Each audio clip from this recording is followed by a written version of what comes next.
Gildan Media, a division of Recorded Books, presents HBR's 10 Must-Reads on Negotiation by Max H. Bazerman, Daniel Kahneman, Deepak Malhotra, Aaron Meyer, and Harvard Business Review. Narrated by Brian Holden and Chloe Cannon. Publisher's Note: this audiobook has bonus material of visual elements supporting the text. Please contact whomever you purchase this audiobook from to request the material.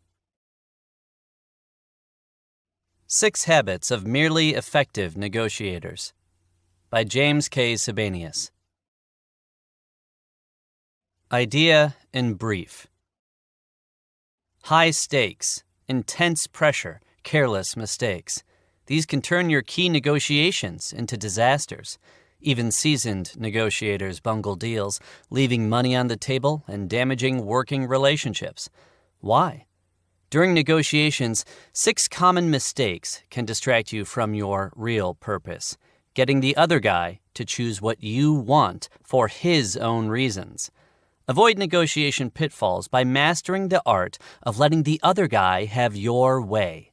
Everyone will win. Idea in practice. Negotiation mistakes. 1. Neglecting the other side's problem. If you don't understand the deal from the other side's perspective, you can't solve his problem or yours. Example: a technology company that created a cheap, accurate way of detecting gas tank leaks couldn't sell its product. Why? EPA regulations permitted leaks of up to 1,500 gallons, while this new technology detected 8-ounce leaks. Fearing the device would spawn regulatory trouble, potential customers said no deal. 2. Letting price bulldoze other interests. Most deals involve interests besides price. A positive working relationship, crucial in long-term deals. The social contract, or spirit of the deal, including goodwill and shared expectations. The deal-making process, personal, respectful, and fair to both sides. Price-centric tactics leave these potential joint gains unrealized. 3. Letting positions drive out interests. Incompatible positions may mask compatible interests. Your gain isn't necessarily your opponent's loss. Example: environmentalists and farmers opposed a power company's proposed dam. Yet, compatible interests underlay these seemingly irreconcilable positions. Farmers wanted water flow, environmentalists, wildlife protection, the power company, a greener image. By agreeing to a smaller dam, water flow guarantees, and habitat conservation, everyone won. 4. Searching too hard for common ground. While common ground helps negotiations, different interests can give each party what it values most, at minimum cost to the other. Example: an acquirer and entrepreneur disagree on the entrepreneurial company's likely future. To satisfy their differing interests, the buyer agrees to pay a fixed amount now and contingent amount later, based on future performance. Both find the deal more attractive than walking away. 5. Neglecting BATNA. BATNAs, best alternative to a negotiated agreement, represent your actions if the proposed deal weren't possible. For example, walk away, approach another buyer.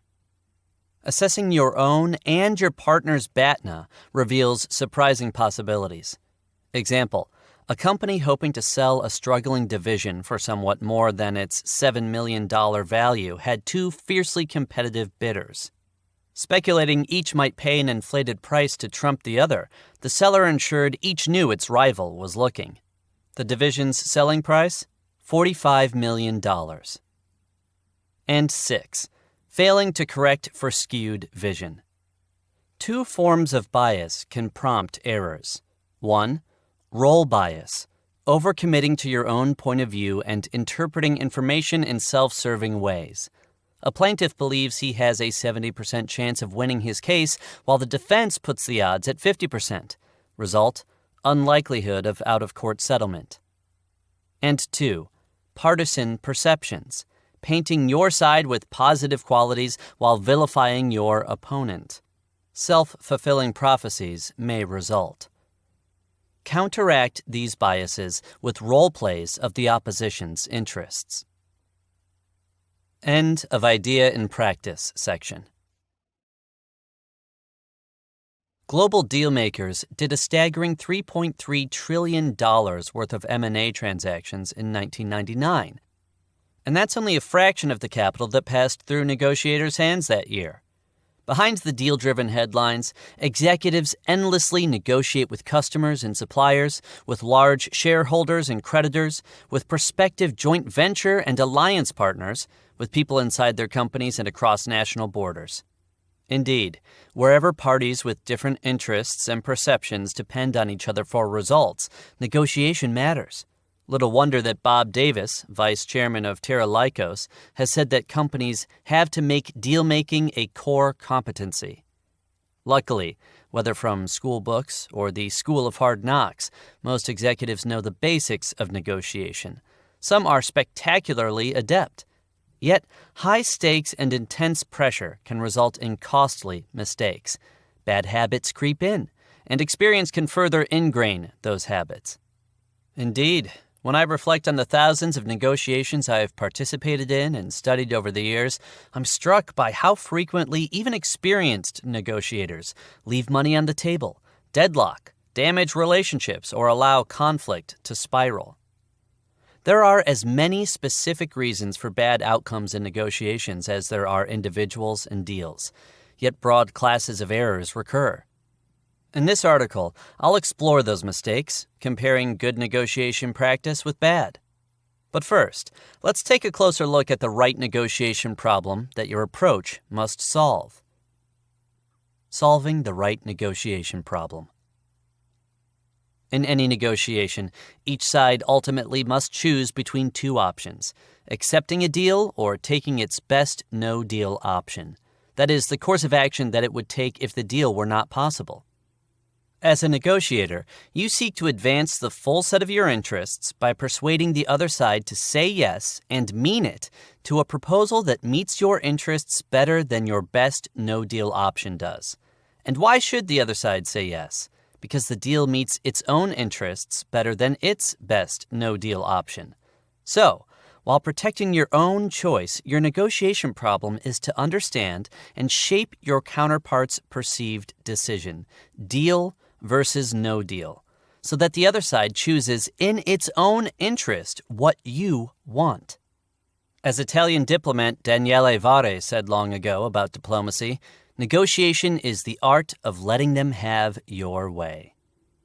This approach may seem on the surface like a recipe for manipulation, but in fact, understanding your counterpart's interests and shaping the decision so the other side agrees for its own reasons is the key to jointly creating and claiming sustainable value from a negotiation. Yet, even experienced negotiators make 6 common mistakes that keep them from solving the right problem.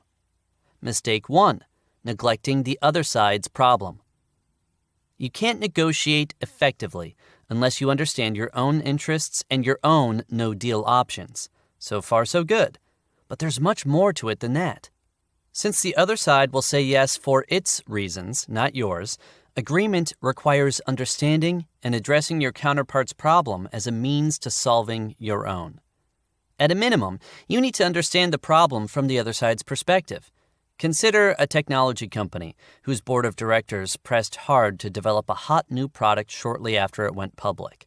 The company had developed a technology for detecting leaks in underground gas tanks that was both cheaper and about 100 times more accurate than existing technologies, at a time when the Environmental Protection Agency was persuading Congress to mandate that these tanks be continuously tested.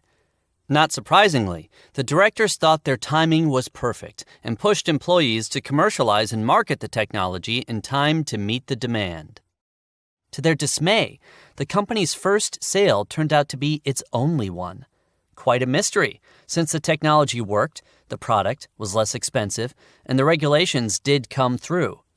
Imagine the sales engineers confidently negotiating with a customer for a new order. This technology costs less and is more accurate than the competition's. Think for a moment, though, about how intended buyers might mull over their interests, especially given that EPA regulations permitted leaks of up to 1,500 gallons, while the new technology could pick up an 8-ounce leak. Potential buyer: what a technological tour de force. This handy new device will almost certainly get me into needless, expensive regulatory trouble and create PR problems too. I think I'll pass, but my competition should definitely have it. From the technology company's perspective, faster, better, cheaper added up to a sure deal. To the other side, it looked like a headache. No deal. Social psychologists have documented the difficulty most people have understanding the other side's perspective. From the trenches, successful negotiators concur that overcoming this self-centered tendency is critical. As Millennium Pharmaceuticals' Steve Holtzman put it after a string of deals vaulted his company from a startup in 1993 to a major player with a $10.6 billion market cap today, "We spend a lot of time thinking about how the poor guy or woman on the other side of the table is going to have to sell this deal to his or her boss. We spend a lot of time trying to understand how they are modeling it." And Wayne Huizenga, veteran of more than 1,000 deals building Waste Management, AutoNation, and Blockbuster, distilled his extensive experience into basic advice that is often heard, but even more often, forgotten. In all my years of doing deals, a few rules and lessons have emerged. Most important, always try to put yourself in the other person's shoes.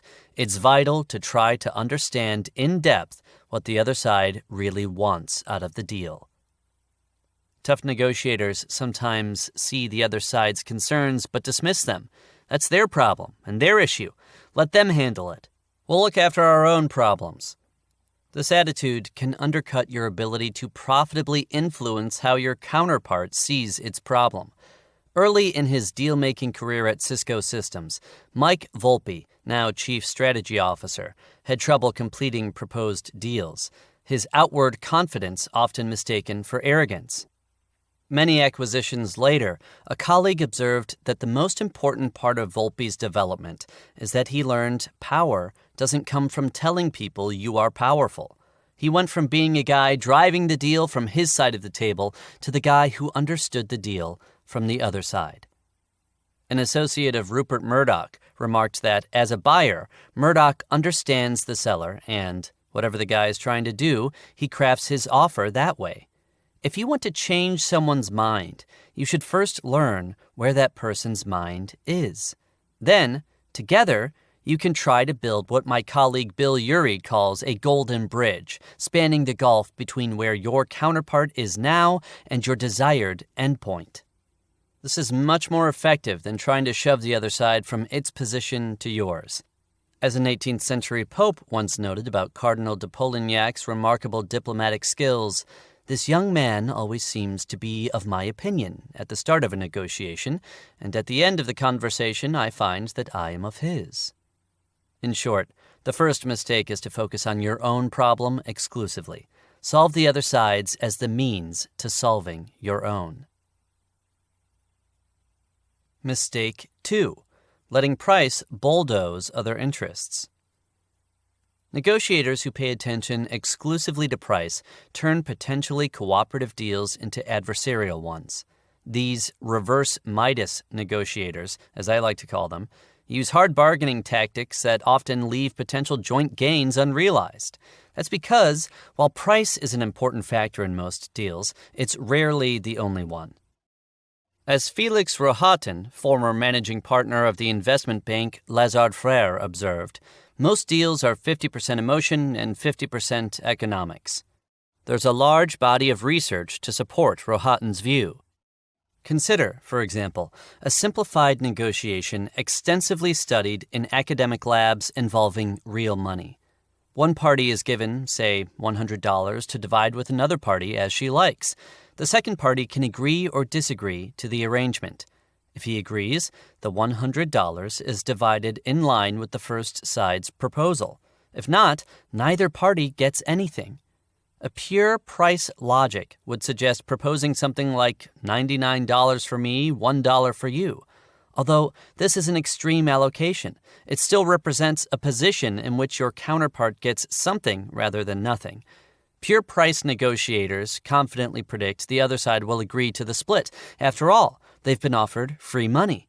It's like finding $1 on the street and putting it in your pocket. Who wouldn't pick it up? In reality, however, most players turn down proposals that don't let them share in at least 35 to 40% of the bounty, even when much larger stakes are involved and the amount they forfeit is significant. While these rejections are irrational on a pure price basis and virtually incomprehensible to reverse Midas types, studies show that when a split feels too unequal to people, they reject the spoils as unfair, are offended by the process, and perhaps try to teach the greedy person a lesson. An important real-world message is embedded in these lab results. People care about much more than the absolute level of their own economic outcome. Competing interests include relative results, perceived fairness, self-image, reputation, and so on. Successful negotiators, acknowledging that economics aren't everything, focus on 4 important non-price factors. Academics take a seat at the negotiating table. Paralleling the growth in real-world negotiation, several generations of researchers have deepened our understanding of the process. In the 1950s and 1960s, elements of hard, win-lose bargaining were isolated and refined. How to set aggressive targets, start high, concede slowly, and employ threats, bluffs, and commitments to positions without triggering an impasse or escalation. By the early 1980s, with the win-win revolution popularized by the book Getting to Yes by Roger Fisher, William Ury, and Bruce Patton, the focus shifted from battling over the division of the pie to the means of expanding it by uncovering and reconciling underlying interests. More sophisticated analysis in Howard Rafa's Art and Science of Negotiation soon transcended this simplistic win-win versus win-lose debate. The pie obviously had to be both expanded and divided. In The Manager as Negotiator by David Lax and James Sebenius, new guidance emerged on productively managing the tension between the cooperative moves necessary to create value and the competitive moves involved in claiming it. As the 1990s progressed with work such as Negotiating Rationally by Max Bazerman and Margaret Neal, the behavioral study of negotiation, describing how people actually negotiate, began to merge with the game-theoretic approach, which prescribed how fully rational people should negotiate. This new synthesis, developing the best possible advice without assuming strictly rational behavior, is producing rich insights in negotiations ranging from simple two-party, one-shot, single-issue situations through complex coalition dealings over multiple issues over time, where internal negotiations must be synchronized with external ones. Negotiation courses that explore these ideas have always been popular options at business schools, but reflecting the growing recognition of their importance, these courses are beginning to be required as part of MBA core programs at schools such as Harvard. Rather than a special skill for making major deals or resolving disputes, negotiation has become a way of life for effective executives. The relationship. Less experienced negotiators often undervalue the importance of developing working relationships with the other parties, putting the relationships at risk by overly tough tactics or simple neglect. This is especially true in cross-border deals. In much of Latin America, Southern Europe, and Southeast Asia, for example, relationships, rather than transactions, can be the predominant negotiating interest when working out longer-term deals. Results-oriented North Americans, Northern Europeans, and Australians often come to grief by underestimating the strength of this interest and insisting prematurely that the negotiators get down to business. The social contract. Similarly, negotiators tend to focus on the economic contract, equity splits, cost sharing, governance, and so on, at the expense of the social contract or the spirit of a deal. Going well beyond a good working relationship, the social contract governs people's expectations about the nature, extent, and duration of the venture, about process, and about the way unforeseen events will be handled. Especially in new ventures and strategic alliances, where goodwill and strong shared expectations are extremely important, negotiating a positive social contract is an important way to reinforce economic contracts. Scurrying to check founding documents when conflicts occur, which they inevitably do, can signal a badly negotiated social contract. The process. Negotiators often forget that the deal-making process can be as important as its content. The story is told of the young Tip O'Neill, who later became Speaker of the House, meeting an elderly constituent on the streets of his North Cambridge, Massachusetts district. Surprised to learn that she was not planning to vote for him, O'Neill probed, "Haven't you known me and my family all my life?" "Yes." "Haven't I cut your grass in summer and shoveled your walk in winter?" "Yes." "Don't you agree with all my policies and positions?" "Yes." "Then why aren't you going to vote for me?" "Because you didn't ask me to." Considerable academic research confirms what O'Neill learned from this conversation. Process counts. What's more, sustainable results are more often reached when all parties perceive the process as personal, respectful, straightforward, and fair. The interests of the full set of players. Less experienced negotiators sometimes become mesmerized by the aggregate economics of a deal and forget about the interests of players who are in a position to torpedo it. When the boards of pharmaceutical giants Glaxo and SmithKline Beecham publicly announced their merger in 1998, investors were thrilled, rapidly increasing the combined company's market capitalization by a stunning $20 billion. Yet, despite prior agreement on who would occupy which top executive positions in the newly combined company, internal disagreement about management control and position resurfaced and sank the announced deal, and the $20 billion evaporated. Overwhelming strategic logic ultimately drove the companies back together, but only after nearly 2 years had passed. This episode confirms two related lessons. First, while favorable overall economics are generally necessary, they are often not sufficient. Second, keep all potentially influential internal players on your radar screen. Don't lose sight of their interests or their capacity to affect the deal. What is rational for the whole may not be so for the parts. It can be devilishly difficult to cure the reverse Midas touch. If you treat a potentially cooperative negotiation like a pure price deal, it will likely become one. Imagine a negotiator who expects a hardball, price-driven process. She initiates the bid by taking a tough, preemptive position. The other side is likely to reciprocate. "Aha," says the negotiator, her suspicions confirmed. "I knew this was just going to be a tough price deal." A negotiator can often influence whether price will dominate or be kept in perspective. Consider negotiations between two companies trying to establish an equity joint venture. Among other issues, they are trying to place a value on each side's contribution to determine ownership shares. A negotiator might drive this process down two very different paths. A price-focused approach quickly isolates the valuation issue and then bangs out a resolution. Alternatively, the two sides could first flesh out a more specific shared vision for the joint venture, together envisioning the pot of gold they could create, probe to understand the most critical concerns of each side, including price, and craft trade-offs among the full set of issues to meet these interests. In the latter approach, price becomes a component or even an implication of a larger, longer-term package rather than the primary focus. Some negotiations are indeed pure price deals and only about aggregate economics, but there is often much more to work with.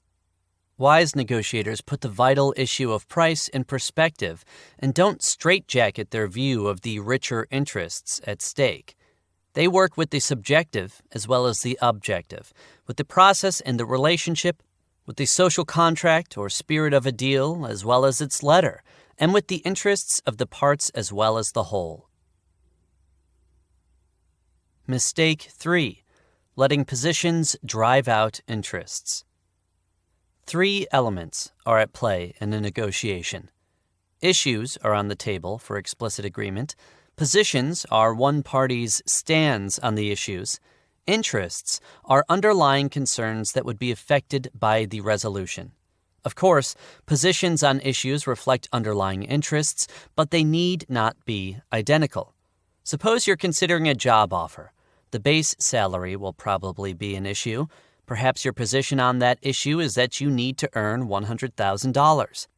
The interests underlying that position include your need for a good income, but may also include status, security, new opportunities, and needs that can be met in ways other than salary. Yet, even very experienced dealmakers may see the essence of negotiation as a dance of positions. If incompatible positions finally converge, a deal is struck. If not, the negotiation ends in an impasse. By contrast, interest-driven bargainers see the process primarily as a reconciliation of underlying interests. You have one set of interests, I have another, and through joint problem-solving, we should be better able to meet both sets of interests and thus create new value. Consider a dispute over a dam project. Environmentalists and farmers opposed a U.S. power company's plans to build a dam. The two sides had irreconcilable positions, absolutely yes and no way. Yet, these incompatible positions masked compatible interests. The farmers were worried about reduced water flow below the dam. The environmentalists were focused on the downstream habitat of the endangered whooping crane, and the power company needed new capacity and a greener image. After a costly legal stalemate, the three groups devised an interest-driven agreement that all of them considered preferable to continued court warfare. The agreement included a smaller dam built on a fast track, water flow guarantees, downstream habitat protection, and a trust fund to enhance whooping crane habitats elsewhere. Despite the clear advantages of reconciling deeper interests, people have a built-in bias toward focusing on their own positions instead. This hardwired assumption that our interests are incompatible implies a zero-sum pie in which my gain is your loss. Research in psychology supports the mythical fixed pie view as the norm. In a survey of 5,000 subjects in 32 negotiating studies, mostly carried out with monetary stakes, participants failed to realize compatible issues fully half of the time. In real-world terms, this means that enormous value is unknowingly left uncreated as both sides walk away from money on the table. Reverse Midas negotiators, for example, almost automatically fixate on price and bargaining positions to claim value. After the usual preliminaries, countless negotiations get serious when one side asks, "So, what's your position?" or says, "Here's my position." This position approach often drives the process toward a ritual value-claiming dance. Great negotiators understand that the dance of bargaining positions is only the surface game. The real action takes place when they've probed behind positions for the full set of interests at stake. Reconciling interests to create value requires patience and a willingness to research the other side, ask many questions, and listen. It would be silly to write off either price or bargaining position. Both are extremely important, and there is, of course, a limit to joint value creation. The trick is to recognize and productively manage the tension between cooperative actions needed to create value and competitive ones needed to claim it. The pie must be both expanded and divided. Mistake 4. Searching too hard for common ground. Conventional wisdom says we negotiate to overcome the differences that divide us. So, typically, we're advised to find win-win agreements by searching for common ground. Common ground is generally a good thing, yet many of the most frequently overlooked sources of value in negotiation arise from differences among the parties. Recall the battle over the dam. The solution, a smaller dam, water flow guarantees, habitat conservation, did not result from common interests, but because farmers, environmentalists, and the utility had different priorities. Similarly, when Egypt and Israel were negotiating over the Sinai, their positions on where to draw the boundary were incompatible. When negotiators went beyond the opposing positions, however, they uncovered a vital difference of underlying interest and priority. The Israelis cared more about security, while the Egyptians cared more about sovereignty. The solution was a demilitarized zone under the Egyptian flag. Differences of interest or priority can open the door to unbundling different elements and giving each party what it values most at the least cost to the other. Even when an issue seems purely economic, finding differences can break open deadlocked deals. Consider a small technology company and its investors, stuck in a tough negotiation with a large strategic acquirer adamant about paying much less than the asking price. On investigation, it turned out that the acquirer was actually willing to pay the higher price, but was concerned about raising price expectations in a fast-moving sector in which it planned to make more acquisitions. The solution was for the two sides to agree on a modest, well-publicized initial cash purchase price. The deal included complex-sounding contingencies that virtually guaranteed a much higher price later. Differences in forecasts can also fuel joint gains.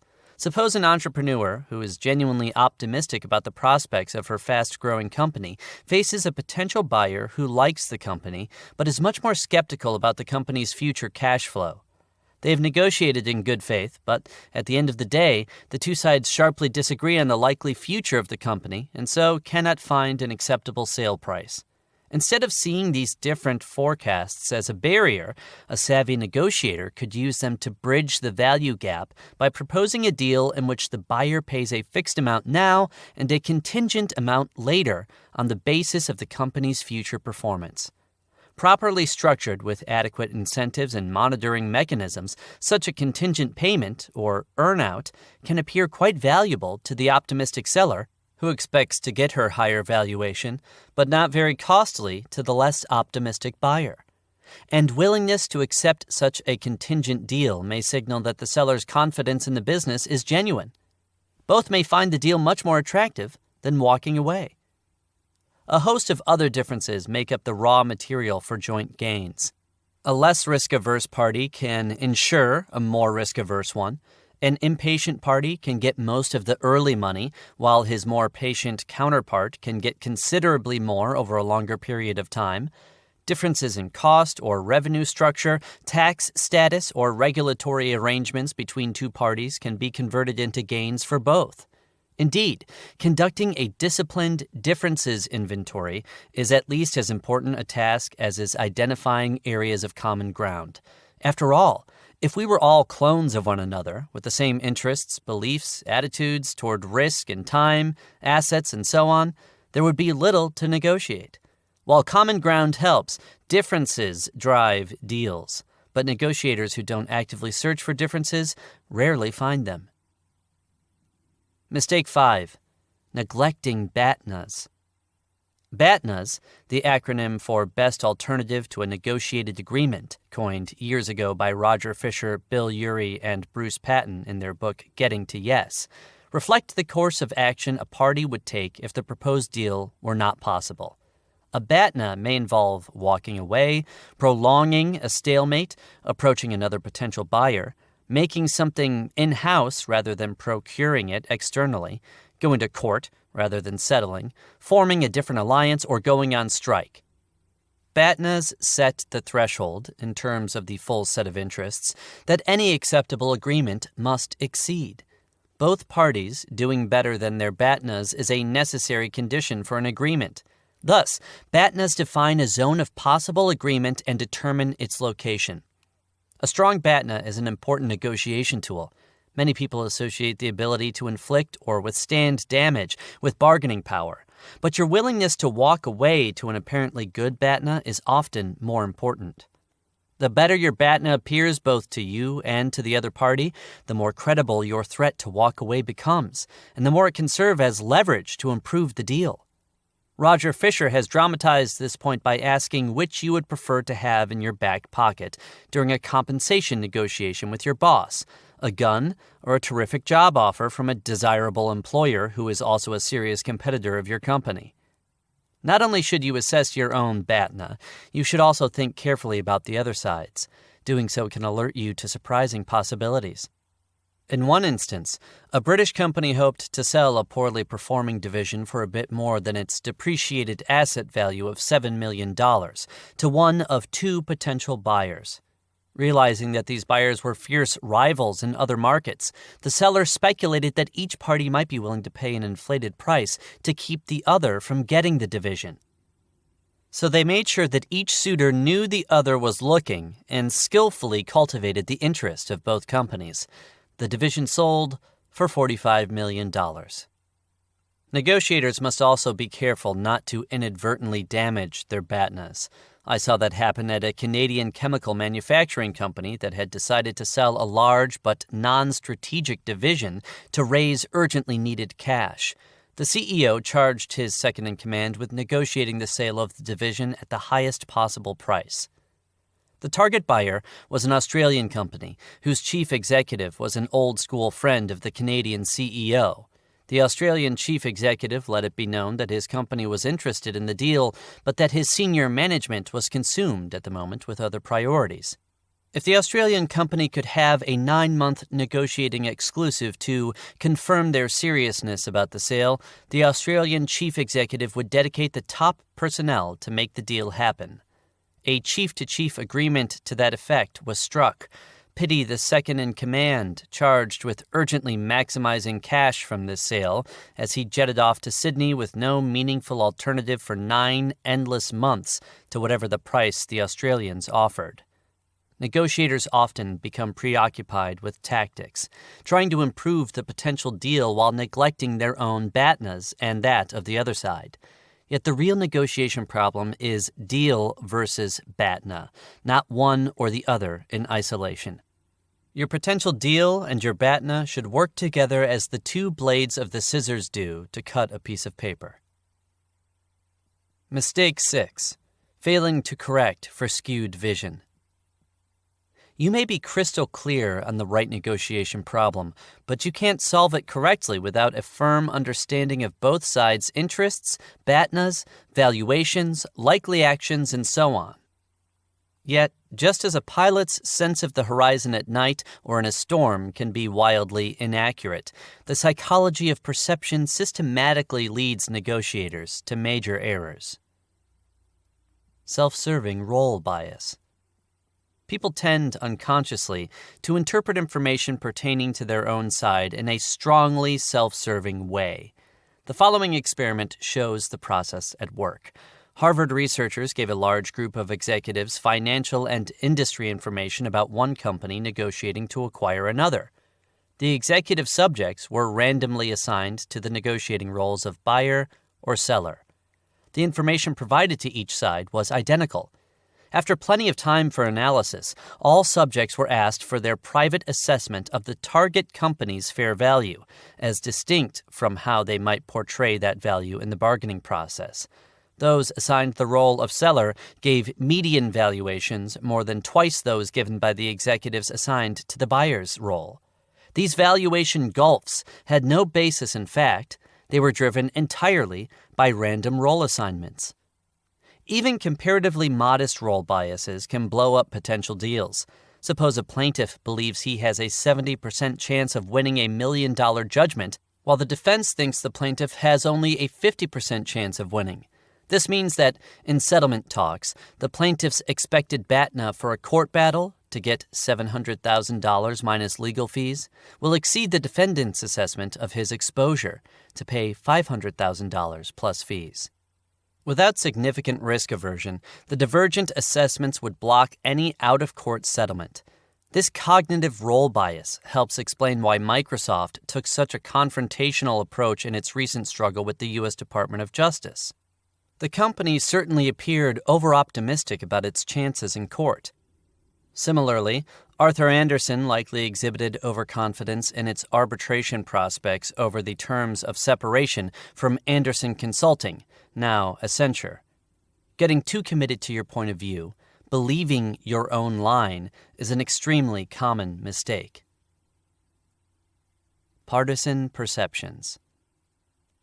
While we systematically err in processing information critical to our own side, we are even worse at assessing the other side, especially in an adversarial situation. Extensive research has documented an unconscious mechanism that enhances one's own side, portraying it as more talented, honest, and morally upright, while simultaneously vilifying the opposition.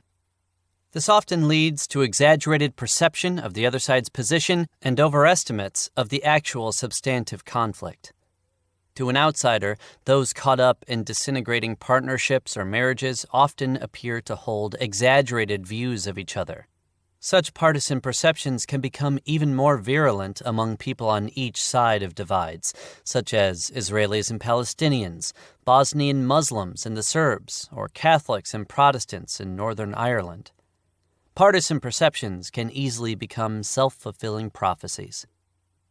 Experiments testing the effects of teachers' expectations of students, psychiatrists' diagnoses of mental patients, and platoon leaders' expectations of their trainees confirm the notion that partisan perceptions often shape behavior. At the negotiating table, clinging firmly to the idea that one's counterpart is stubborn or extreme, for example, is likely to trigger just that behavior, sharply reducing the possibility of reaching a constructive agreement.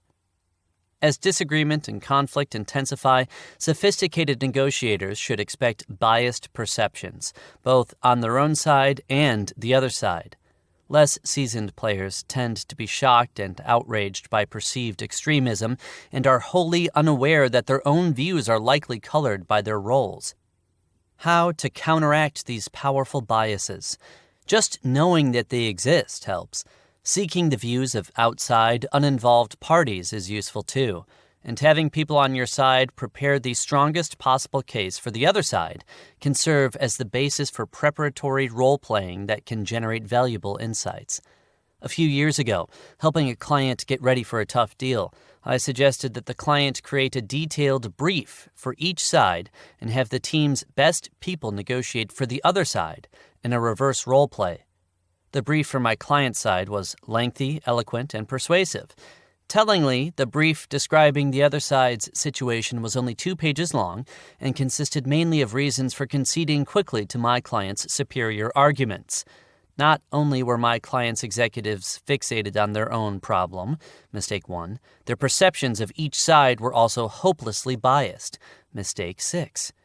To prepare effectively, they needed to undertake significant competitive research and reality test their views with uninvolved outsiders. From merely effective to superior negotiation. So you have navigated the shoals of merely effective deal-making to face what is truly the right problem.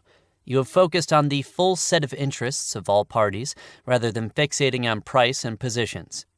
You have looked beyond common ground to unearth value-creating differences. You have assessed and shaped BATNAs. You have taken steps to avoid role biases and partisan perceptions. In short, you have grasped your own problem clearly and have sought to understand and influence the other side's such that what it chooses is what you want. Plenty of errors still lie in wait.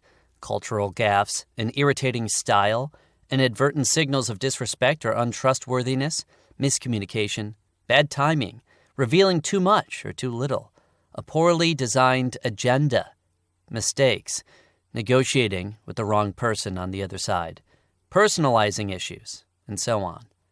Even if you manage to avoid these mistakes as well, you may still run into difficulties by approaching the negotiation far too narrowly, taking too many of the elements of the problem as fixed. The very best negotiators take a broader approach to setting up and solving the right problem. With a keen sense of the potential value to be created as their guiding beacon, these negotiators are game-changing entrepreneurs. They envision the most promising architecture and take action to bring it into being. These virtuoso negotiators not only play the game as given at the table, they are masters at setting it up and changing it away from the table to maximize the chances for better results. To advance the full set of their interests, they understand and shape the other side's choice, deal versus no deal, such as the other chooses what they want. As François de Calier, an 18th century commentator, once put it, negotiation masters possess the supreme art of making every man offer him as a gift that which it was his chief design to secure. Solving Teddy Roosevelt's negotiation problem. Theodore Roosevelt, nearing the end of a hard-fought presidential election campaign in 1912, scheduled a final whistle-stop journey. At each stop, Roosevelt planned to clinch the crowd's votes by distributing an elegant pamphlet with a stern presidential portrait on the cover and a stirring speech, Confession of Faith, inside. Some 3 million copies had been printed when a campaign worker noticed a small line under the photograph on each brochure that read Moffett Studios, Chicago. Since Moffett held the copyright, the unauthorized use of the photo could cost the campaign $1 per reproduction.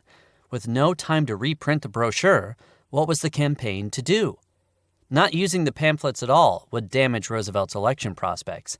Yet, if they went ahead, a scandal could easily erupt very close to the election, and the campaign would be liable for an unaffordable sum.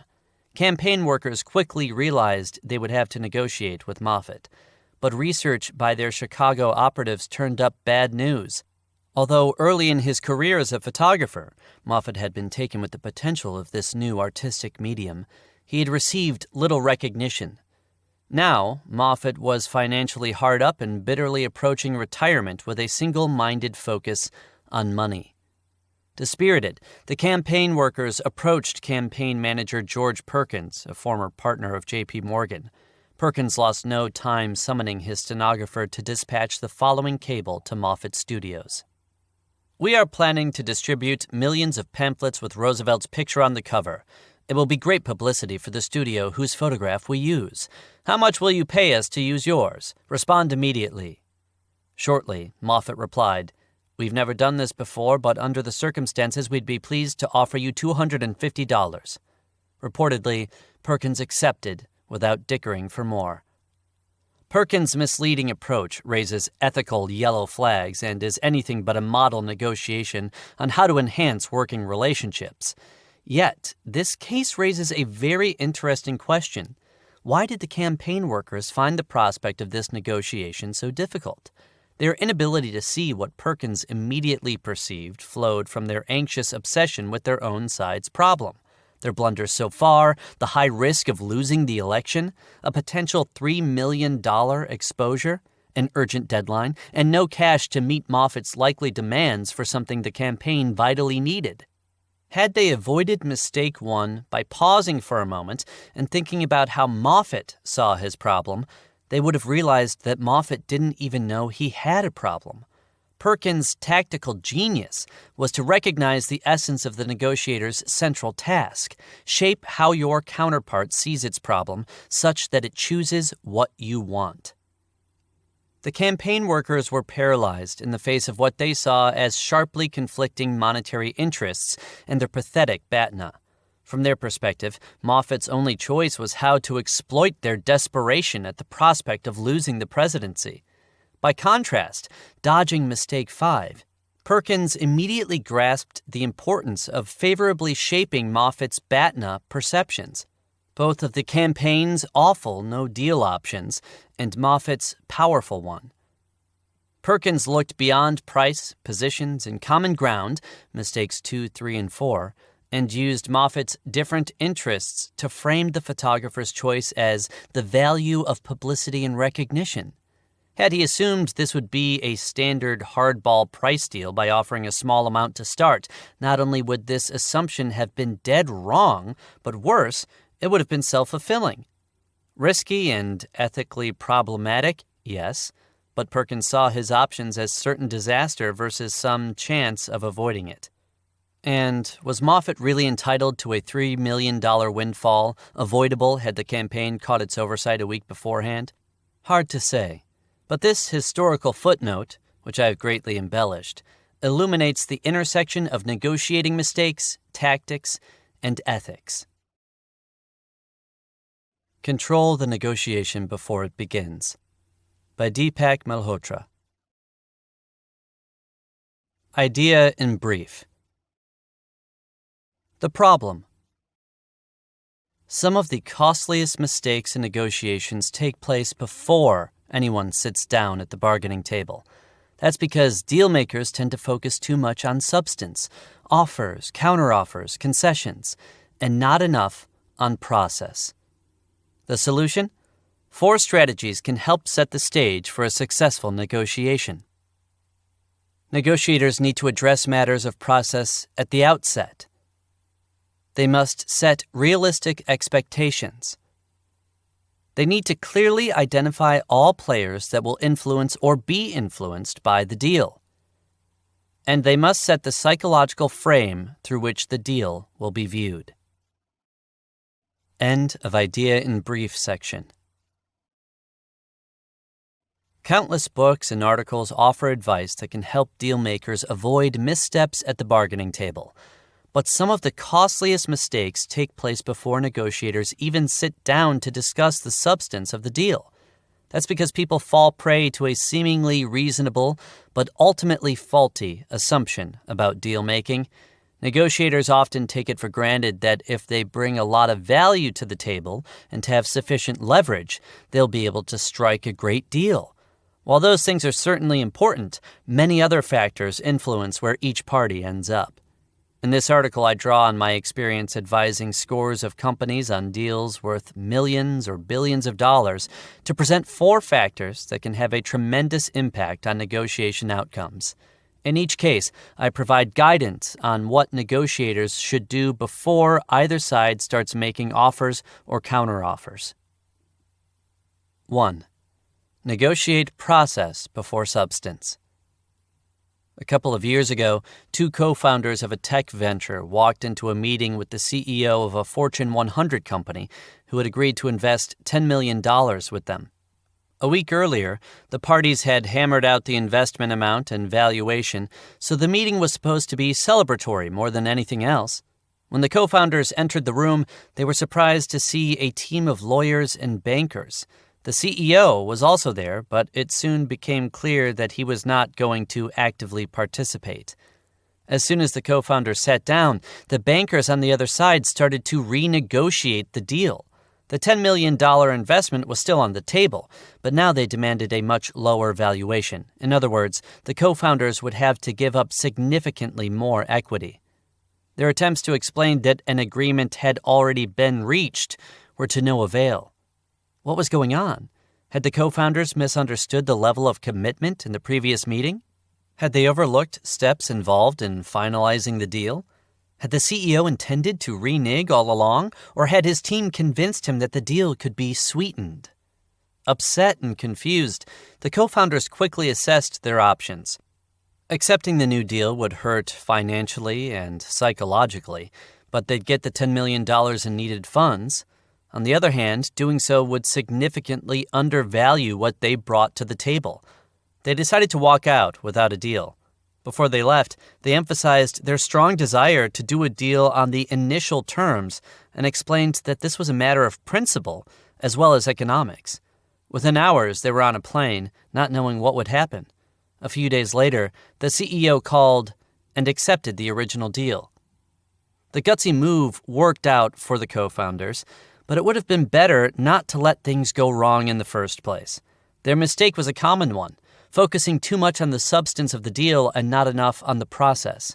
Substance is the terms that make up the final agreement. Process is how you will get from where you are today to that agreement. My advice to deal makers: negotiate process before substance. Consider another scenario. You've been negotiating with someone for months. You have a few final concessions that you've been holding back. They're costly, but worth making if it will close the deal. With the finish line in sight, you make the concessions, and the other side responds. This is great. I appreciate your flexibility on these issues. Let me share this with my boss to see what she thinks. Unfortunately for you, you had no idea your counterpart even had a boss. You thought he was the final decision maker. The negotiations are clearly not over, and you have nothing left to give. The more clarity and commitment you have regarding the process, the less likely you are to make mistakes on substance. Negotiating process entails discussing and influencing a range of factors that will affect the outcome of the deal. Ask the other party, how much time does your company need to close the deal? Who must be on board? What factors might slow down or speed up the process? Are there key milestones or dates we should be aware of? Remember to find out simple things such as who will be in the meeting tomorrow? What will the agenda be? Since we are not going to discuss the issues of importance to us in the next meeting, when will we address them? Of course, you can't always get clear answers to every question at the outset, and sometimes it is premature to ask certain questions.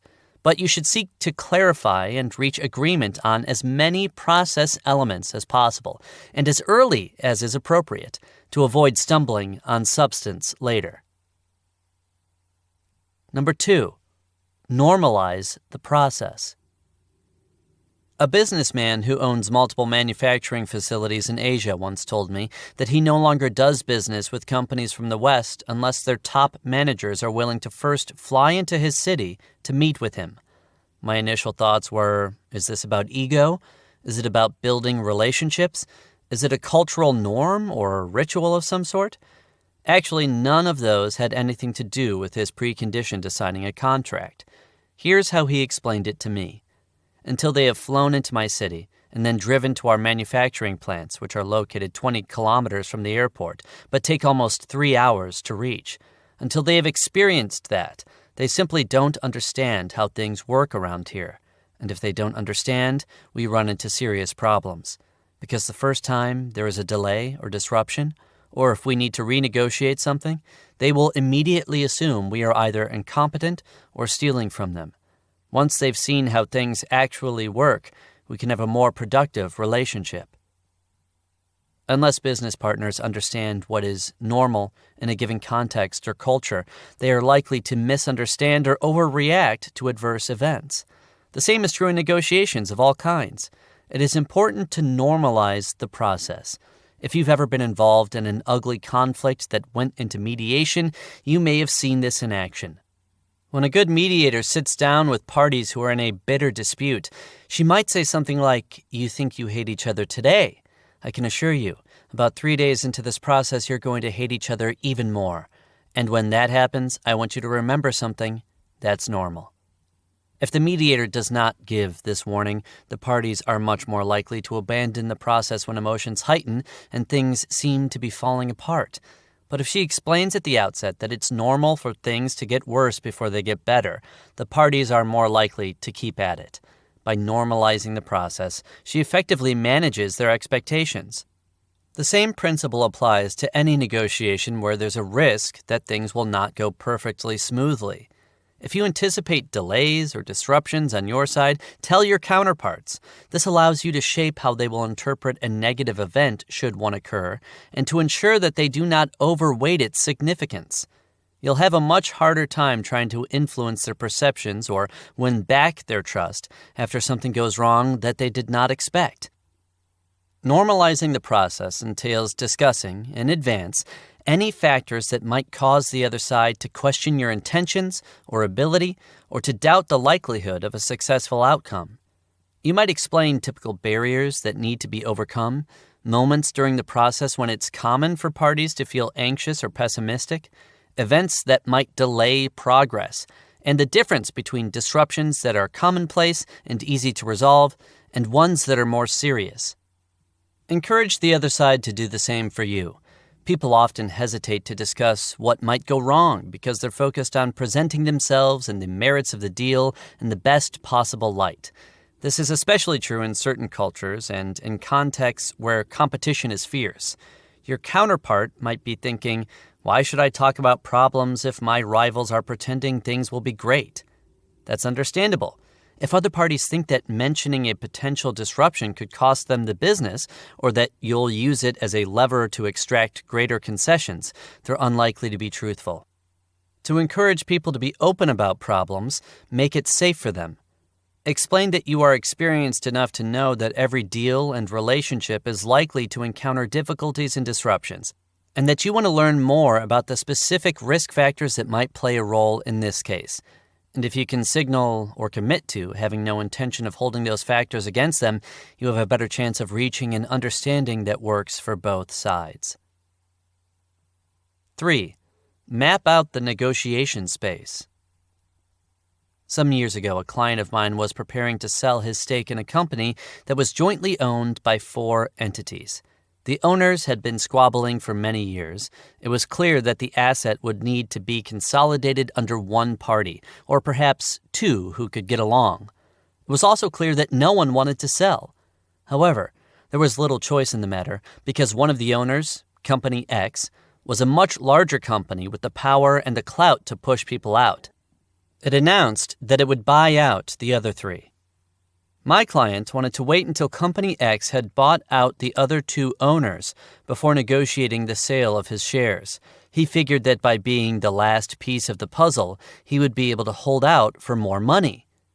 When we met to discuss his strategy, I asked him to step back and map out the negotiation space. This consists of every party that can affect the negotiation, along with any party that will be affected by the negotiation. In my experience, a strategy that makes perfect sense when you're thinking bilaterally, that is, about the relationship between any 2 parties in the negotiation, can suddenly become ineffective or even disastrous when you take a multilateral perspective. I encouraged my client to evaluate the interests, constraints, alternatives, and perspectives of all the relevant parties. One of the things we looked at was how much equity each party had and how much of the board each one controlled. The negotiation space was as follows. Company X had 1/3 of shares and 2 board seats. Company A had 1/3 of shares and 2 board seats. My client had 1/6 of shares and 1 board seat. Company B had 1/6 of shares and 0 board seats. We then focused on the interests of each company. What exactly are their interests in this deal? How would you rank their priorities? The 4 parties had known one another a long time, and my client did not have any trouble identifying what mattered most to each. Company X, for example, was concerned about 3 things, and its priorities were as follows. 1. Reputation. It did not want ties with any organization that could hurt its reputation. 2. Control. It wanted ownership only in businesses where it had a majority of board seats. 3. Money. It would want to pay as little as possible, but this was not as big a concern as reputation and control. After delving into the perspectives of all parties, we unearthed one more important bit of information. Company A was the least interested in selling and was already putting up a fight that could drag things out. When we put all these details together, it became clear that the last piece of the puzzle strategy would be unwise. Why? For Company X, control was a higher priority than money. To get control, it needed to buy either my client or Company A. As soon as it made either purchase, it would control more than 50% of the board seats and hence the company for most decisions. Therefore, if my client were the last to sell, he would be negotiating with Company X after it had control. At that time, my client would be able to get paid only for his 1/6 share of the firm's equity. But if he were to sell first, at a time when Company A was refusing to sell and was making things difficult for Company X, he could monetize 2 assets, his shares and his board seat. In other words, the last party to negotiate would have the least leverage and limited opportunities to monetize its assets. In the real world, you'll never have as complete a picture as you'd like, but you put yourself at further disadvantage if you focus too narrowly on the party on the other side of the table. You have to assess the perspective of all the parties that can influence or are influenced by the deal. Who has the ability to influence the person on the other side of the table? How might the strategy or actions of other parties change your alternatives, for better or worse? How does the deal affect the interests of those who are not at the table? How will this negotiation affect your leverage with future negotiation partners? If multiple parties are involved in the deal, does it make sense to negotiate with them simultaneously or in sequence, together or separately? Your analysis might suggest a change of strategy, that you should negotiate with a different party first, delay the deal or speed it up, bring others into the room, expand or contract the scope of the deal, and so on. 4. Control the frame. The outcome of a negotiation depends a great deal on each side's leverage. The better your outside options are and the more ways you have to reward or coerce the other side, the more likely you are to achieve your objectives. But the psychology of the deal can be just as important. In my experience, the frame, or psychological lens through which the parties view the negotiation, has a significant effect on where they end up. Are the parties treating the interaction as a problem-solving exercise or as a battle to be won? Are they looking at it as a meeting of equals, or do they perceive a difference in status? Are they focused on the long term or the short term? Are concessions expected, or are they seen as signs of weakness? Effective negotiators will seek to control or adjust the frame early in the process, ideally before the substance of the deal is even discussed. Here are 3 elements of framing that negotiators would be wise to consider. Value versus price. I've worked with many technology companies whose innovative products provide tremendous value for customers, but are priced significantly higher than what their competitors are charging, or what customers are paying for their legacy systems. While the high price is justified by the value proposition, salespeople often face immediate resistance when a potential customer learns that the cost will be 5 or 10 times the amount he is currently paying. Too often, the salesperson will hear something like, "You are charging 5 times what others charge. No one pays that much for this kind of thing." One of the most common mistakes salespeople make in those situations, without even realizing it, is to apologize for having a high price. They do this when they say, "I understand it's pricey, but," or when they hastily signal a willingness to adjust the price. My advice, always justify your offer, but never apologize for it. When you apologize, you signal that even you don't think the price is appropriate, and you give the other side license to haggle. The entire frame of the negotiation becomes about price, when what you really want to discuss is value. A better response would be, "What you seem to be asking is, how is it that despite a higher price, we still have a long and growing list of customers?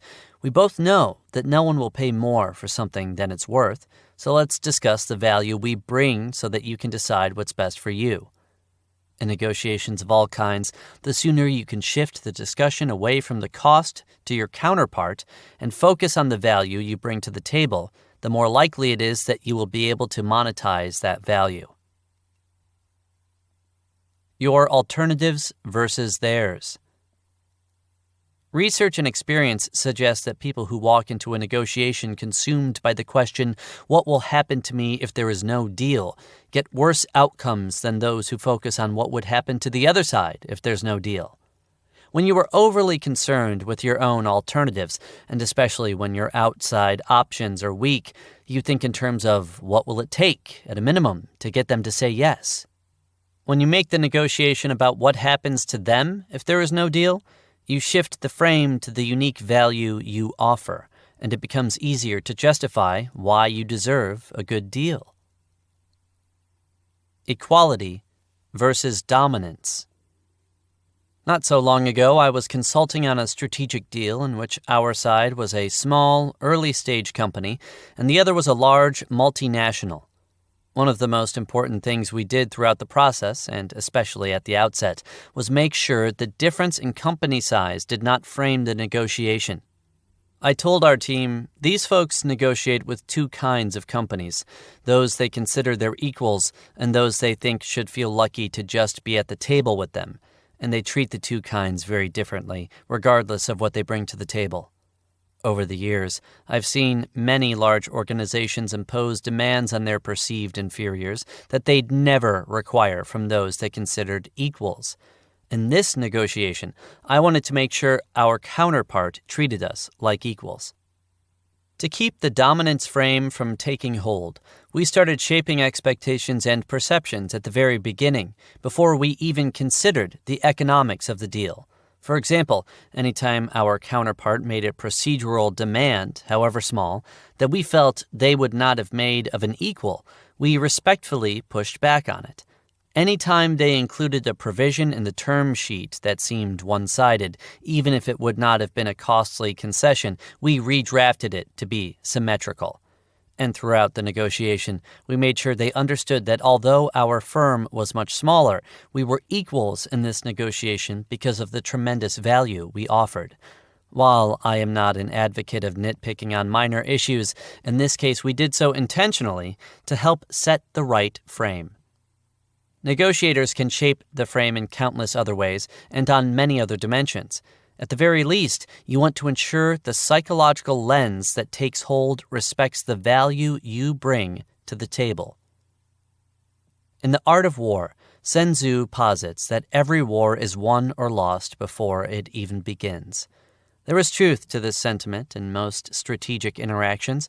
While it would be unwise for negotiators to minimize the importance of carefully managing the substance of a deal, they should make every effort to avoid the mistakes that can occur before anyone has even formulated an offer.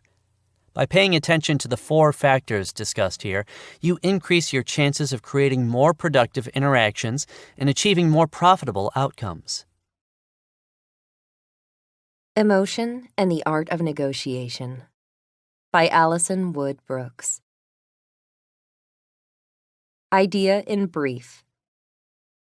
The problem.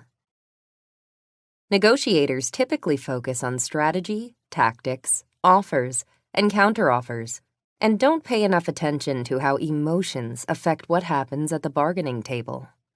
New findings. Research shows that we can regulate the anxiety, anger, excitement, disappointment, or regret we may feel and express in the course of a negotiation, and doing so can help us make better deals. Recommendations. Be aware of the emotions that negotiators commonly experience and how displays of emotion may be perceived. Then take specific steps to respond. For example, feeling or looking anxious weakens your bargaining power, so prepare and rehearse to stay calm, or ask a third party to negotiate for you. End of Idea in Brief section. It is, without question, my favorite day of the semester. The day when I teach my MBA students a negotiation exercise called Honoring the Contract. I assign students to partners, and each reads a different account of a fictitious troubled relationship between a supplier, a manufacturer of computer components, and a client, a search engine startup. They learn that the 2 parties signed a detailed contract 8 months earlier, but now they're at odds over several of the terms: sales volume, pricing, product reliability, and energy efficiency specs. Each student assumes the role of either client or supplier and receives confidential information about company finances and politics. Then each pair is tasked with renegotiating, a process that could lead to an amended deal, termination of the contract, or expensive litigation. What makes this simulation interesting, however, lies not in the details of the case, but in the top-secret instructions given to one side of each pairing before the exercise begins. Please start the negotiation with a display of anger. You must display anger for a minimum of 10 minutes at the beginning. The instructions go on to give specific tips for showing anger. Interrupt the other party. Call her unfair or unreasonable. Blame her personally for the disagreement. Raise your voice. Before the negotiations begin, I spread the pairs all over the building so that the students can't see how others are behaving. Then, as the pairs negotiate, I walk around and observe. Although some students struggle, many are spectacularly good at feigning anger. They wag a finger in their partner's face. They pace around. I've never seen the exercise result in a physical confrontation, but it has come close. Some of the negotiators who did not get the secret instructions react by trying to diffuse the other person's anger, but some react angrily themselves. And it's amazing how quickly the emotional responses escalate. When I bring everyone back into the classroom after 30 minutes, there are always students still yelling at each other or shaking their heads in disbelief. During the debriefing, we survey the pairs to see how angry they felt and how they fared in resolving the problem. Often, the more anger the parties showed, the more likely it was that the negotiation ended poorly. For example, in litigation or an impasse. No deal. Once I've clued the entire class in on the setup, discussion invariably makes its way to this key insight. Bringing anger to a negotiation is like throwing a bomb into the process, and it's apt to have a profound effect on the outcome. Until 20 years ago, few researchers paid much attention to the role of emotions in negotiating, how feelings can influence the way people overcome conflict, reach agreement, and create value when dealing with another party. Instead, negotiation scholars focused primarily on strategy and tactics, particularly the ways in which parties can identify and consider alternatives, use leverage, and execute the choreography of offers and counteroffers. Scientific understanding of negotiation also tended to home in on the transactional nature of working out a deal, how to get the most money or profit from the process. Even when experts started looking at psychological influences on negotiations, they focused on diffuse and nonspecific moods, such as whether negotiators felt generally positive or negative, and how that affected their behavior. Over the past decade, however, researchers have begun examining how specific emotions, anger, sadness, disappointment, anxiety, envy, excitement, and regret, can affect the behavior of negotiators. They've studied the differences between what happens when people simply feel these emotions and what happens when they also express them to the other party, through words or actions. In negotiations that are less transactional and involve parties in long-term relationships, understanding the role of emotions is even more important than it is in transactional deal-making. This new branch of research is proving extremely useful. We all have the ability to regulate how we experience emotions, and specific strategies can help us improve tremendously in that regard. We also have some control over the extent to which we express our feelings. And again, there are specific ways to cloak, or emphasize, an expression of emotion when doing so may be advantageous. For instance, research shows that feeling or looking anxious results in suboptimal negotiation outcomes. So individuals who are prone to anxiety when brokering a deal can take certain steps both to limit their nervousness and to make it less obvious to their negotiation opponent. The same is true for other emotions. In the section that follows, I discuss and share coping strategies for many of the emotions people typically feel over the course of a negotiation. Anxiety is most likely to crop up before the process begins or during its early stages. We're prone to experience anger or excitement in the heat of the discussions, and we're most likely to feel disappointment, sadness, or regret in the aftermath. Avoiding anxiety. Anxiety is a state of distress in reaction to threatening stimuli, particularly novel situations that have the potential for undesirable outcomes. In contrast to anger, which motivates people to escalate conflict, the fight part of the fight-or-flight response, anxiety trips the flight switch and makes people want to exit the scene. Because patience and persistence are often desirable when negotiating, the urge to exit quickly is counterproductive. But the negative effects of feeling anxious while negotiating may go further. In my recent research, I wondered if anxious negotiators also develop low aspirations and expectations, which could lead them to make timid first offers, a behavior that directly predicts poor negotiating outcomes. In work with Maurice Schweitzer in 2011, I explored how anxiety influences negotiations. First, we surveyed 185 professionals about the emotions they expected to feel before negotiating with a stranger, negotiating to buy a car, and negotiating to increase their salary. When dealing with a stranger or asking for a higher salary, anxiety was the dominant emotional expectation. When negotiating for the car, anxiety was second only to excitement. To understand how anxiety can affect negotiators, we then asked a separate group of 136 participants to negotiate a cell phone contract that required agreeing on a purchase price, a warranty period, and the length of the contract. We induced anxiety in half the participants by having them listen to continuous 3-minute clips of the menacing theme music from the film Psycho, while the other half listened to pleasant music by Handel. Researchers call this incidental emotional manipulation, and it's quite powerful. Listening to the Psycho music is genuinely uncomfortable. People's palms get sweaty, and some listeners become jumpy. In this experiment, and 3 others, we found that anxiety had a significant effect on how people negotiated. People experiencing anxiety made weaker first offers, responded more quickly to each move the counterpart made, and were more likely to exit negotiations early, even though their instructions clearly warned that exiting early would reduce the value they received from the negotiation. Anxious negotiators made deals that were 12% less financially attractive than those made by negotiators in the neutral group. We did discover one caveat, however. People who gave themselves high ratings in a survey on negotiating aptitude were less affected by anxiety than others.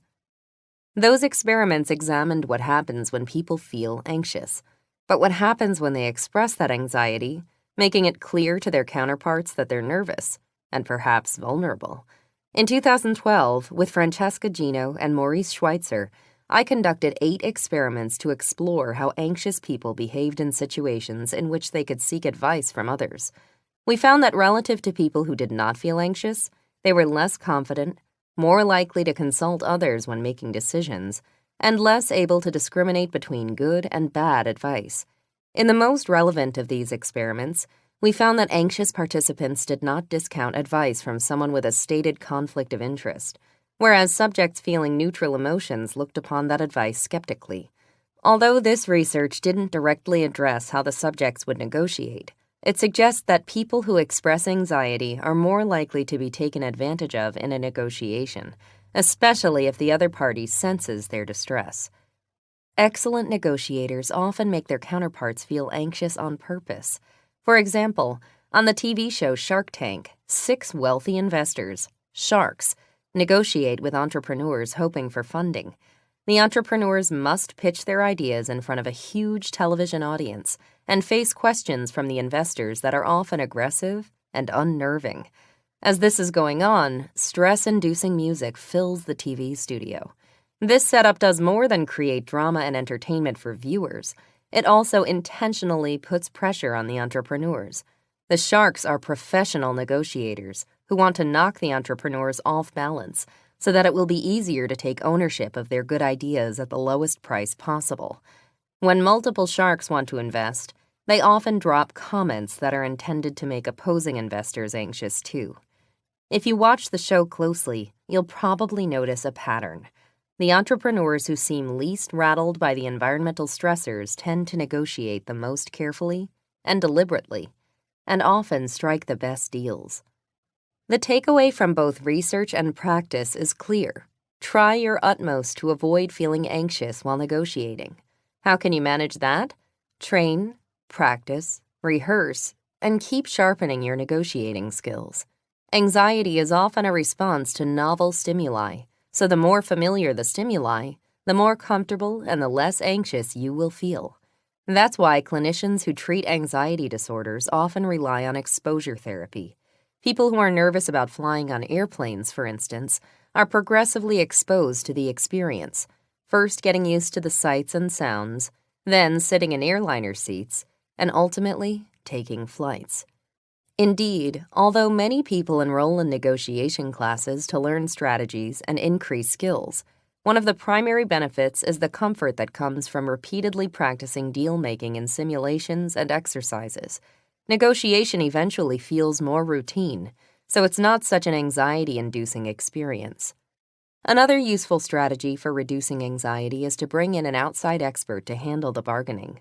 Third-party negotiators will be less anxious because their skills are better honed, the process is routine for them, and they have a lower personal stake in the outcome. Outsourcing your negotiation may sound like a cop-out, but it's a frequent practice in many industries. Home buyers and sellers use real estate brokers partly for their negotiating experience. Athletes, authors, actors, and even some business executives rely on agents to hammer out contracts. Although there are costs to this approach, they are often more than offset by the more favorable terms that can be achieved. And although anxious negotiators may have the most to gain from involving a third party, because anxiety can be a particularly difficult emotion to regulate in an uncomfortable setting, this strategy can also be useful when other negative emotions surface. Managing anger. Like anxiety, anger is a negative emotion, but instead of being self-focused, it's usually directed towards someone else. In most circumstances, we try to keep our tempers in check. When it comes to negotiating, however, many people believe that anger can be a productive emotion, one that will help them win a larger share of the pie. This view stems from a tendency to view negotiations in competitive terms rather than collaborative ones. Researchers call this the fixed pie bias. People, particularly those with limited experience making deals, assume that a negotiation is a zero-sum game in which their own interests conflict directly with the counterparts. More experienced negotiators, in contrast, look for ways to expand the pie through collaboration, rather than nakedly trying to snatch a bigger slice. Anger, the thinking goes, makes one seem stronger, more powerful, and better able to succeed in this grab for value. In fact, there's a body of research, much of it by Keith Allred, a former faculty member at Harvard's Kennedy School of Government, that documents the consequences of feeling angry while negotiating. This research shows that anger often harms the process by escalating conflict, biasing perceptions, and making impasses more likely.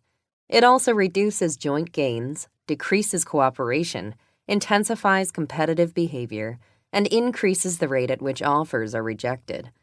Angry negotiators are less accurate than neutral negotiators, both in recalling their own interests and in judging other parties' interests. And angry negotiators may seek to harm or retaliate against their counterparts, even though a more cooperative approach might increase the value that both sides can claim from the negotiation. Despite these findings, many people continue to see advantages to feeling or appearing angry. Some even attempt to turn up the volume on their anger because they think it will make them more effective in a negotiation. In my own research, I have found that given a choice between feeling angry and feeling happy while negotiating, more than half the participants want to be in an angry state and view it as significantly advantageous. There are cases when feeling angry can lead to better outcomes. Research by Gerben van Cleef at the University of Amsterdam demonstrates that in a one-time, transactional negotiation with few opportunities to collaborate to create value, an angry negotiator can wind up with a better deal. There may even be situations in which a negotiator decides to feign anger because the counterpart, in an attempt to diffuse that anger, is likely to give ground on terms. This might work well if you are haggling with a stranger to buy a car, for example. But negotiators who play this card must be aware of the costs. Showing anger in a negotiation damages the long-term relationship between the parties. It reduces liking and trust. Research by Rachel Campagna at the University of New Hampshire shows that false representations of anger may generate small tactical benefits, but also lead to considerable and persistent blowback. That is, faking anger can create authentic feelings of anger, which in turn diminish trust for both parties. Along the same lines, research by Jeremy Yip and Martin Schweinsberg demonstrates that people who encounter an angry negotiator are more likely to walk away, preferring to let the process end in a stalemate. In many contexts, then, feeling or expressing anger as a negotiating tactic can backfire. So in most cases, tamping down any anger you feel and limiting the anger you express is a smarter strategy. This may be hard to do, but there are tactics that can help. Building rapport before, during, and after a negotiation can reduce the odds that the other party will become angry. If you seek to frame the negotiation cooperatively, to make it clear that you're seeking a win-win solution instead of trying to get the lion's share of a fixed pie, you may limit the other party's perception that an angry grab for value will work well. If the other party does become angry, apologize. Seek to soothe. Even if you feel that his anger is unwarranted, Recognize that you're almost certainly better positioned tactically if you can reduce the hostility. Perhaps the most effective way to deal with anger in negotiations is to recognize that many negotiations don't unfold all at once, but take place over multiple meetings. So if tensions are flaring, ask for a break, cool off, and regroup. This isn't easy when you're angry because your fight or flight response urges you to escalate, not pull back. Resist that urge and give the anger time to dissipate. In heated negotiations, hitting the pause button can be the smartest play. Finally, you might consider reframing anger as sadness. Though reframing one negative emotion as another sounds illogical, shared feelings of sadness can lead to cooperative concession making, whereas oppositional anger often leads to an impasse. Managing your counterpart's emotions. Negotiating is an interpersonal process. There will always be at least one other party, and often many more, involved. In the adjoining article, I discuss how to manage your own emotions during a negotiation. But what about the other people at the table? Can you manage their emotions as well? I suggest 2 strategies for doing so. 1. Be observant. Perceiving how other people are feeling is a critical component of emotional intelligence, and it's particularly key in negotiations, as Adam Galinsky and his colleagues have found. So tune in to your counterpart's body language, tone of voice, and choice of words. When her verbal and nonverbal cues don't match up, ask questions. For example, "You are telling me you like this outcome, but you seem uneasy. Is something making you uncomfortable?" Or, "You say you're angry, but you seem somewhat pleased. Are you truly upset about something, or are you trying to intimidate me?" Asking pointed questions based on your perceptions of the other party's emotional expressions will make it easier for you to understand her perspective, a task people are shockingly bad at, according to research by Nicholas Epley. It will also make it difficult for a counterpart to lie to you. Evidence suggests that people prefer to tell lies of omission about facts rather than lies of commission about feelings. 2. Don't be afraid to exert direct influence on your counterpart's emotions. This may sound manipulative or even unscrupulous, but you can use this influence for good. For example, if your counterpart seems anxious or angry, injecting humor or empathetic reassurance can dramatically change the tone of the interaction. By the same token, if your counterpart seems overconfident or pushy, expressing well-placed anger can inspire a healthy dose of fear. In recent research with Elizabeth Bailey Wolfe, I have found that it's possible to go even further in managing others' emotions. You display an emotion, your counterpart sees it, and then you shape his interpretation of it. For example, imagine that you start crying at work. Crying is a difficult to control and often embarrassing behavior. Saying, "I'm in tears because I'm passionate," rather than, "I'm sorry I'm so emotional," can completely change the way others react and the way they view your self-control and competence. Handling disappointment and regret. It can be tempting to see negotiations in binary terms.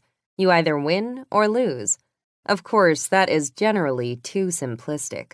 Most complex negotiations will end with each side having achieved some of its goals and not others, a mix of wins and losses. Still, as a negotiation winds down, it's natural to look at the nascent agreement and feel, on balance, more positive or negative about it. Disappointment can be a powerful force when it's expressed to the other party near the end of the negotiation. There's a relationship between anger and disappointment. Both typically arise when an individual feels wronged, and it's useful to understand how one can be used more constructively than the other. Think back to how you reacted as a child if your parents said, "I'm very disappointed in you," instead of, "I'm very angry with you." Although expressing anger may create defensiveness or increase the odds of a standoff, expressing disappointment can serve a more tactical purpose by encouraging the other party to look critically at her own actions and consider whether she wants to change her position to reduce the negative feelings she's caused you. Research shows that one cause of disappointment in a negotiation is the speed of the process. When a negotiation unfolds or concludes too quickly, participants tend to feel dissatisfied. They wonder if they could or should have done more or pushed harder. Negotiation teachers see this in class exercises. Often the first students to finish up are the most disappointed by the outcome. The obvious way to lessen the likelihood of disappointment is to proceed slowly and deliberately. Regret is slightly different from disappointment. While the latter tends to involve sadness about an outcome, someone feeling regret is looking a little more upstream at the course of actions that led to this unhappy outcome, and thinking about the missteps or mistakes that created the disappointment. Research shows that people are most likely to regret actions they didn't take, the missed opportunities and errors of omission, rather than errors of commission. That can be a powerful insight for negotiators, whose primary actions should be asking questions, listening, proposing solutions, and brainstorming new alternatives if the parties can't agree. Ironically, people often don't ask questions while negotiating. They may forget to raise important matters or feel reluctant to probe too deeply, deeming it invasive or rude. Those fears are often misplaced. In fact, people who ask a lot of questions tend to be better liked, and they learn more things. In negotiations, information is king, and learning should be a central goal. One way to reduce the potential for regret is to ask questions without hesitation. Aim to come away from the negotiation with the sense that every avenue was explored. Skilled negotiators use another technique to minimize the odds of regret, the post-settlement settlement. This strategy recognizes that tension often dissipates when there's a deal on the table that makes everyone happy, and sometimes the best negotiating happens after that tension is released. So instead of shaking hands and ending the deal-making, one party might say, "We're good. We have terms we can all live with. But now that we know we've reached an agreement, let's spend a few more minutes chatting to see if we can find anything that sweetens it for both sides." Done ineptly, this might seem as if one party is trying to renege or renegotiate. However, when handled deftly, a post-settlement settlement can open a pathway for both sides to become even more satisfied with the outcome and stave off regrets. Tempering happiness and excitement. There isn't much research on how happiness and excitement affect negotiations, but intuition and experience suggest that expressing these emotions can have significant consequences.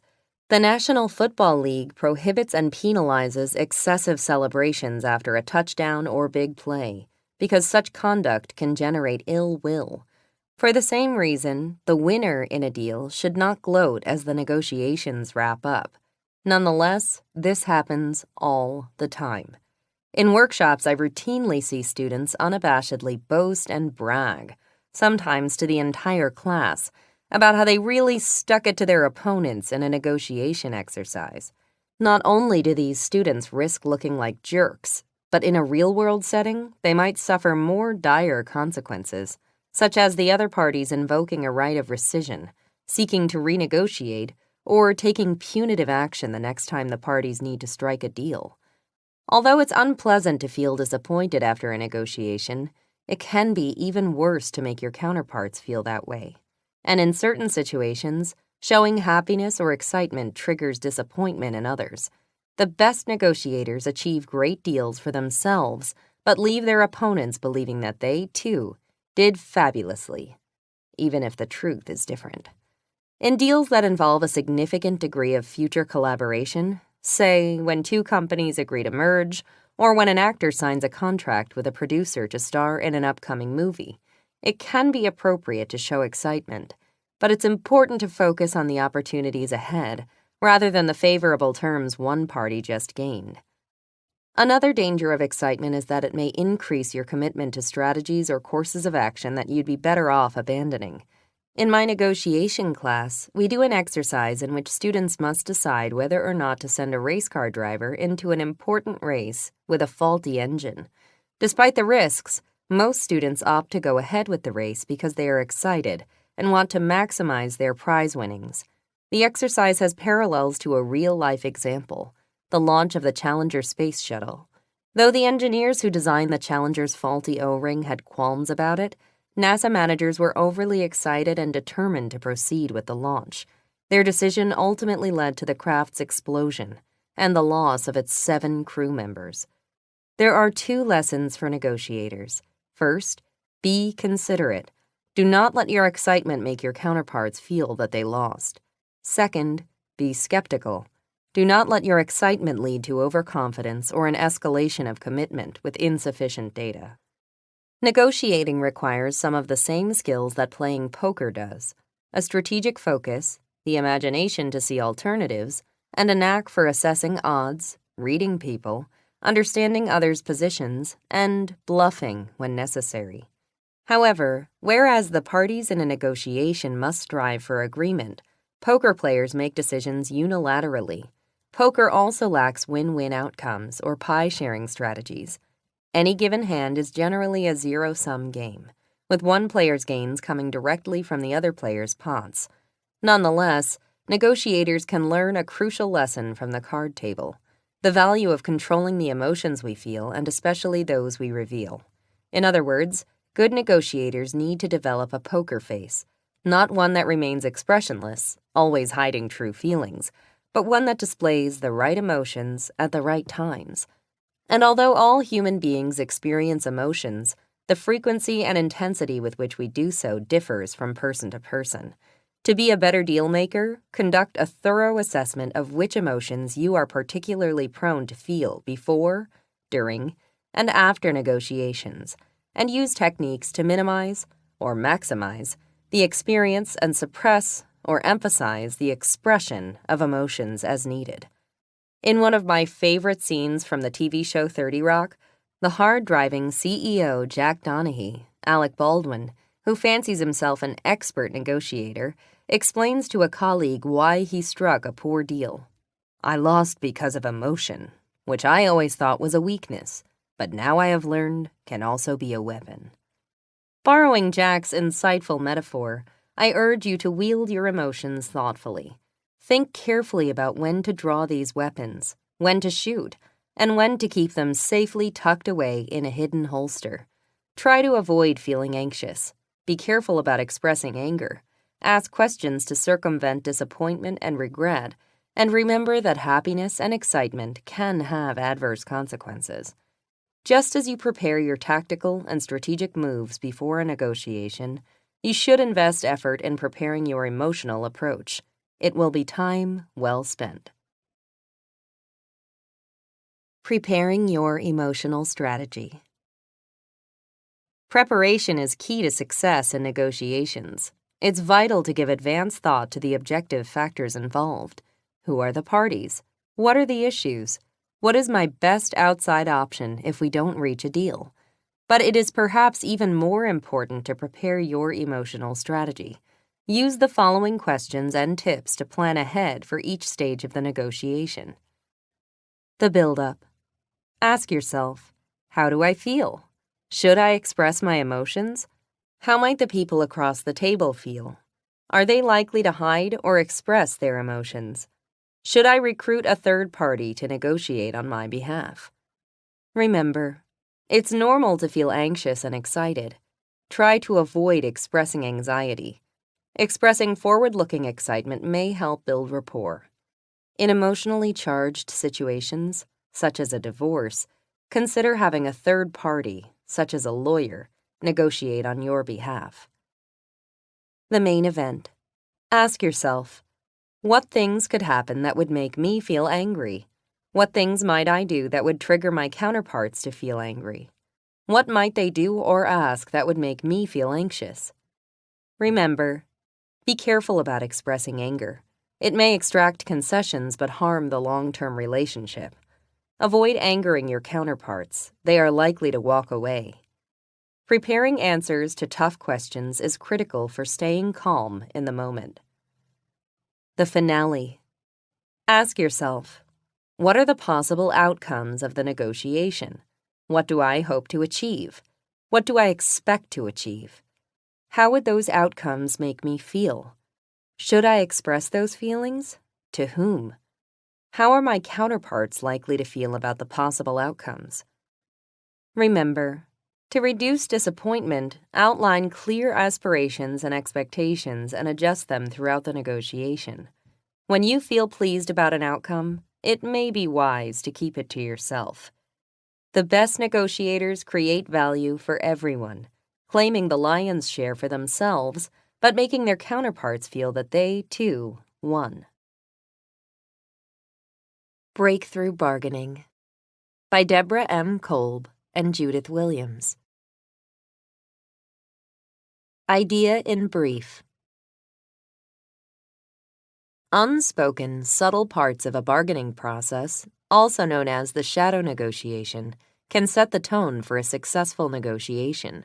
Deborah Kolb and Judith Williams, whose book The Shadow Negotiation was the starting point for this article, say there are 3 strategies business people can use to guide these hidden interactions.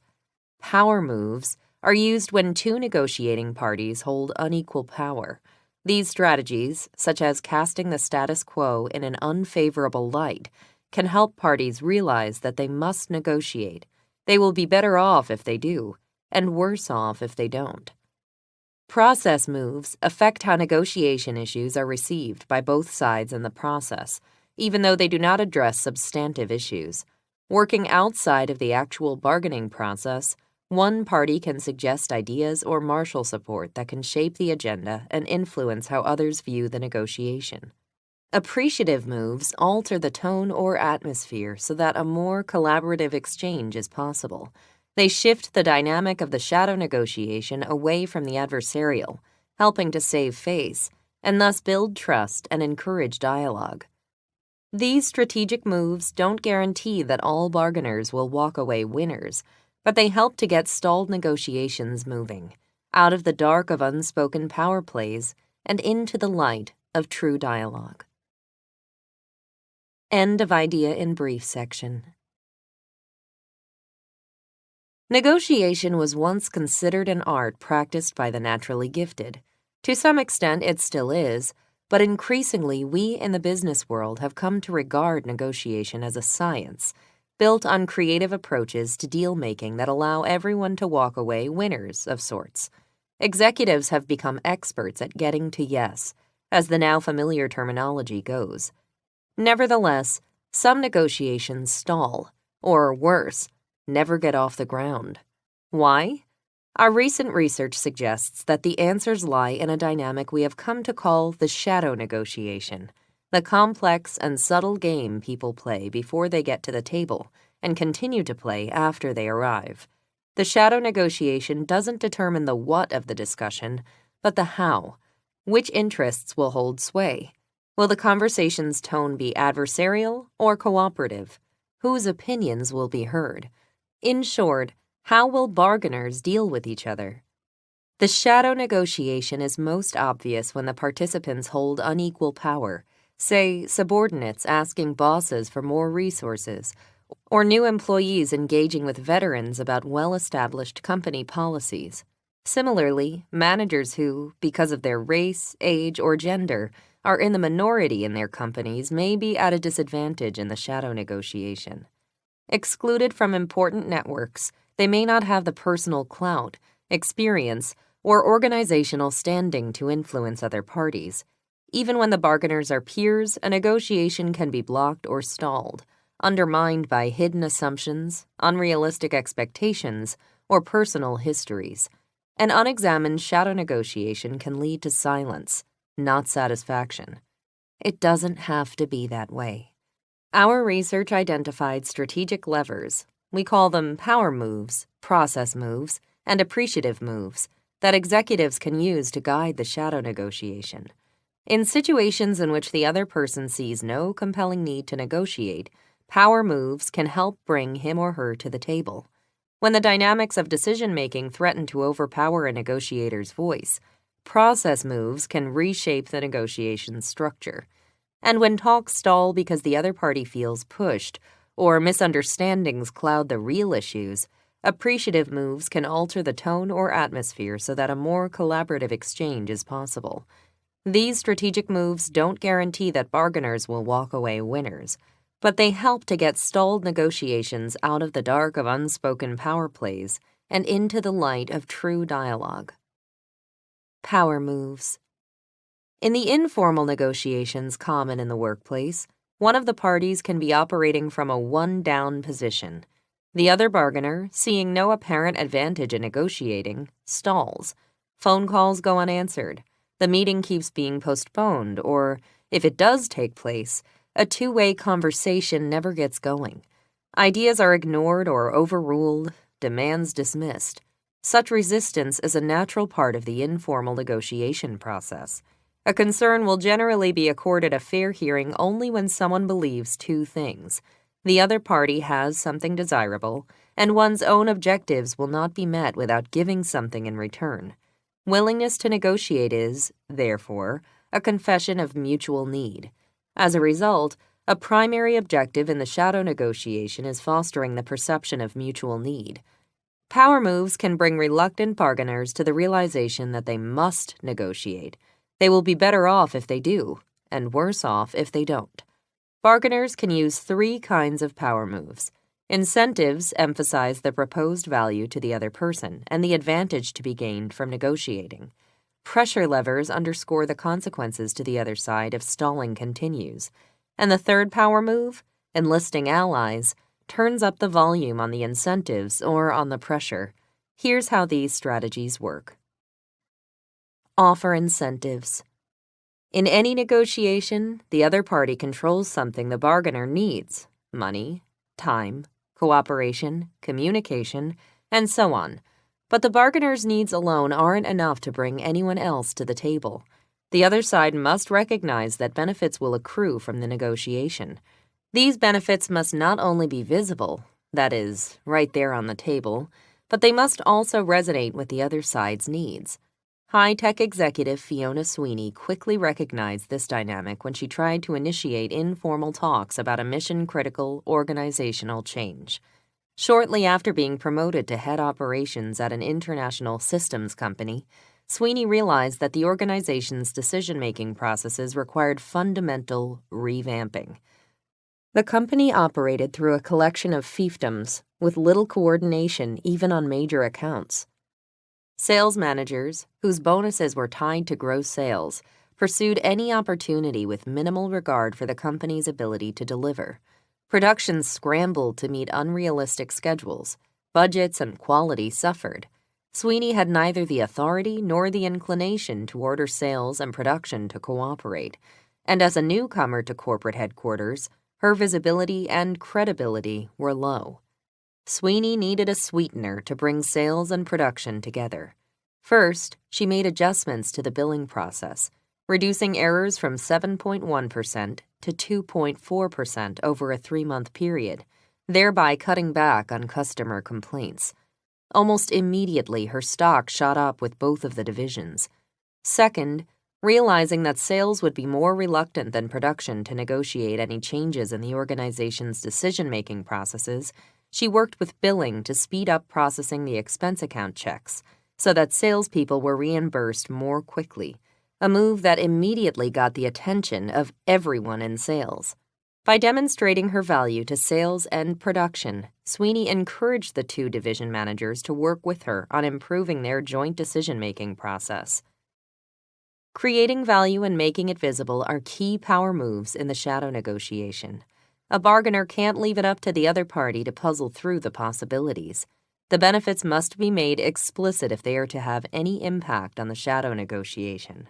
When value disappears, so do influence and bargaining power. Put a price on the status quo. Abba Eban, Israel's former foreign minister, once observed that diplomats have a passionate love affair with the status quo that blocks any forward movement. The same love affair carries over into ordinary negotiations in the workplace.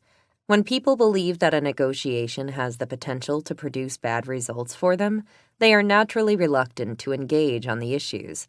Until the costs of not negotiating are made explicit, ducking the problem will be the easier or safer course. To unlock the situation, the status quo must be perceived as less attractive. By exerting pressure, the bargainer can raise the cost of business as usual until the other side begins to see that things will get worse unless both sides get down to talking. That is exactly what Karen Hardig, one of the women in our study, did when her boss dragged his heels about giving her a raise. Not only had she been promoted without additional pay, but she was now doing 2 jobs because the first position had never been filled. Although her boss continued to assure her of his support, nothing changed. Finally, Hardig was so exasperated that she returned a headhunter's call. The resulting job offer provided her with enough leverage to unfreeze the talks with her boss. No longer could he afford to maintain the status quo. By demonstrating that she had another alternative, she gave him the push and the justification he needed to argue forcefully on her behalf with his boss and with human resources. Enlist support. Solo power moves won't always do the job.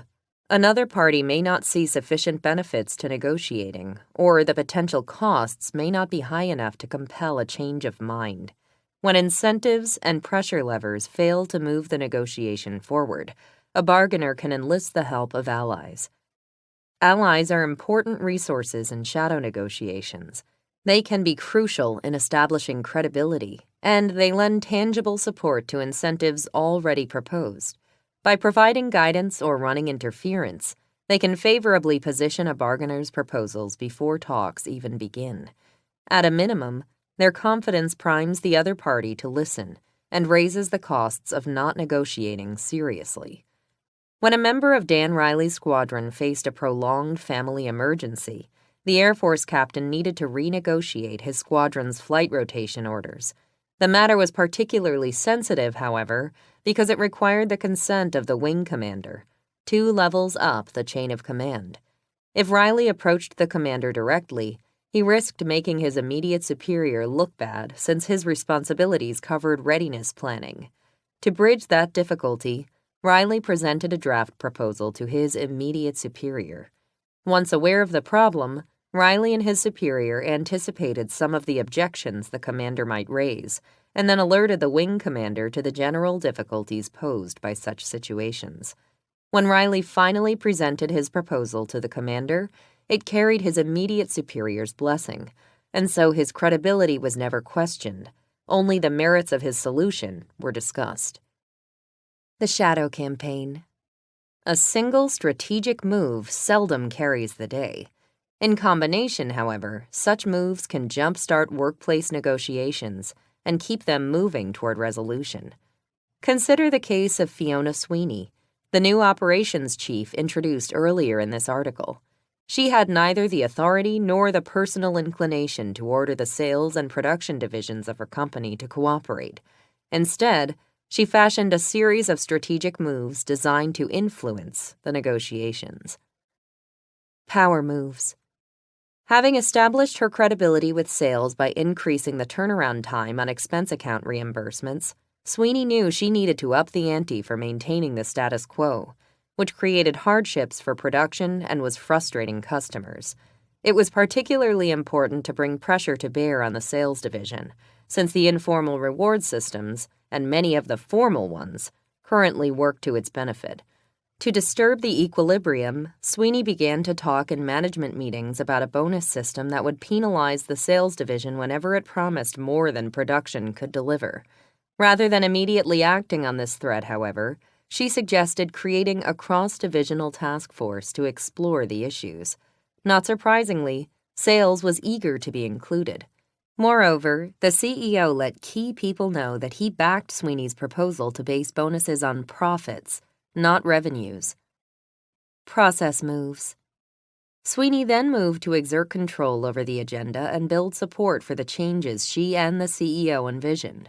She started an operations subgroup with the heads of quality control and production, mobilizing allies in the 2 areas most directly affected by the sales division's behavior. Soon they developed a common agenda and began working in concert to stem the influence of sales in senior staff meetings.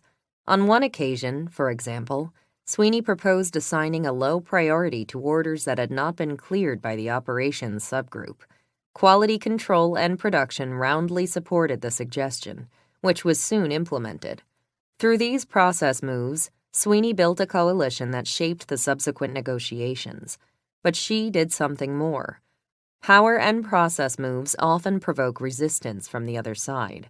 Sweeney prevented resistance from becoming entrenched within the sales division through a series of appreciative moves. Appreciative moves. To deepen her understanding of the issues sales confronted, Sweeney volunteered her operations expertise to the division's planning team.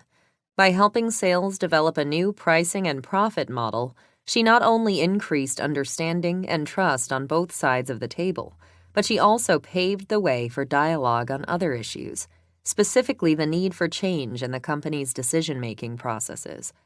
Most important, Sweeney never forced any of the players into positions where they would lose face. By using a combination of strategic moves, she helped the sales division realize that change was coming, and that it would be better off helping to shape the change than blocking it. In the end, improved communication and cooperation among divisions resulted in increases in both the company's top-line revenues and its profit margins. With better product quality and delivery times, sales actually made more money, and production no longer had the burden of delivering on unrealistic promises generated by sales. Customers and the CEO were all happy. Process moves. Rather than attempt to influence the shadow negotiation directly through power moves, a bargainer can exercise another kind of strategic move, the process move.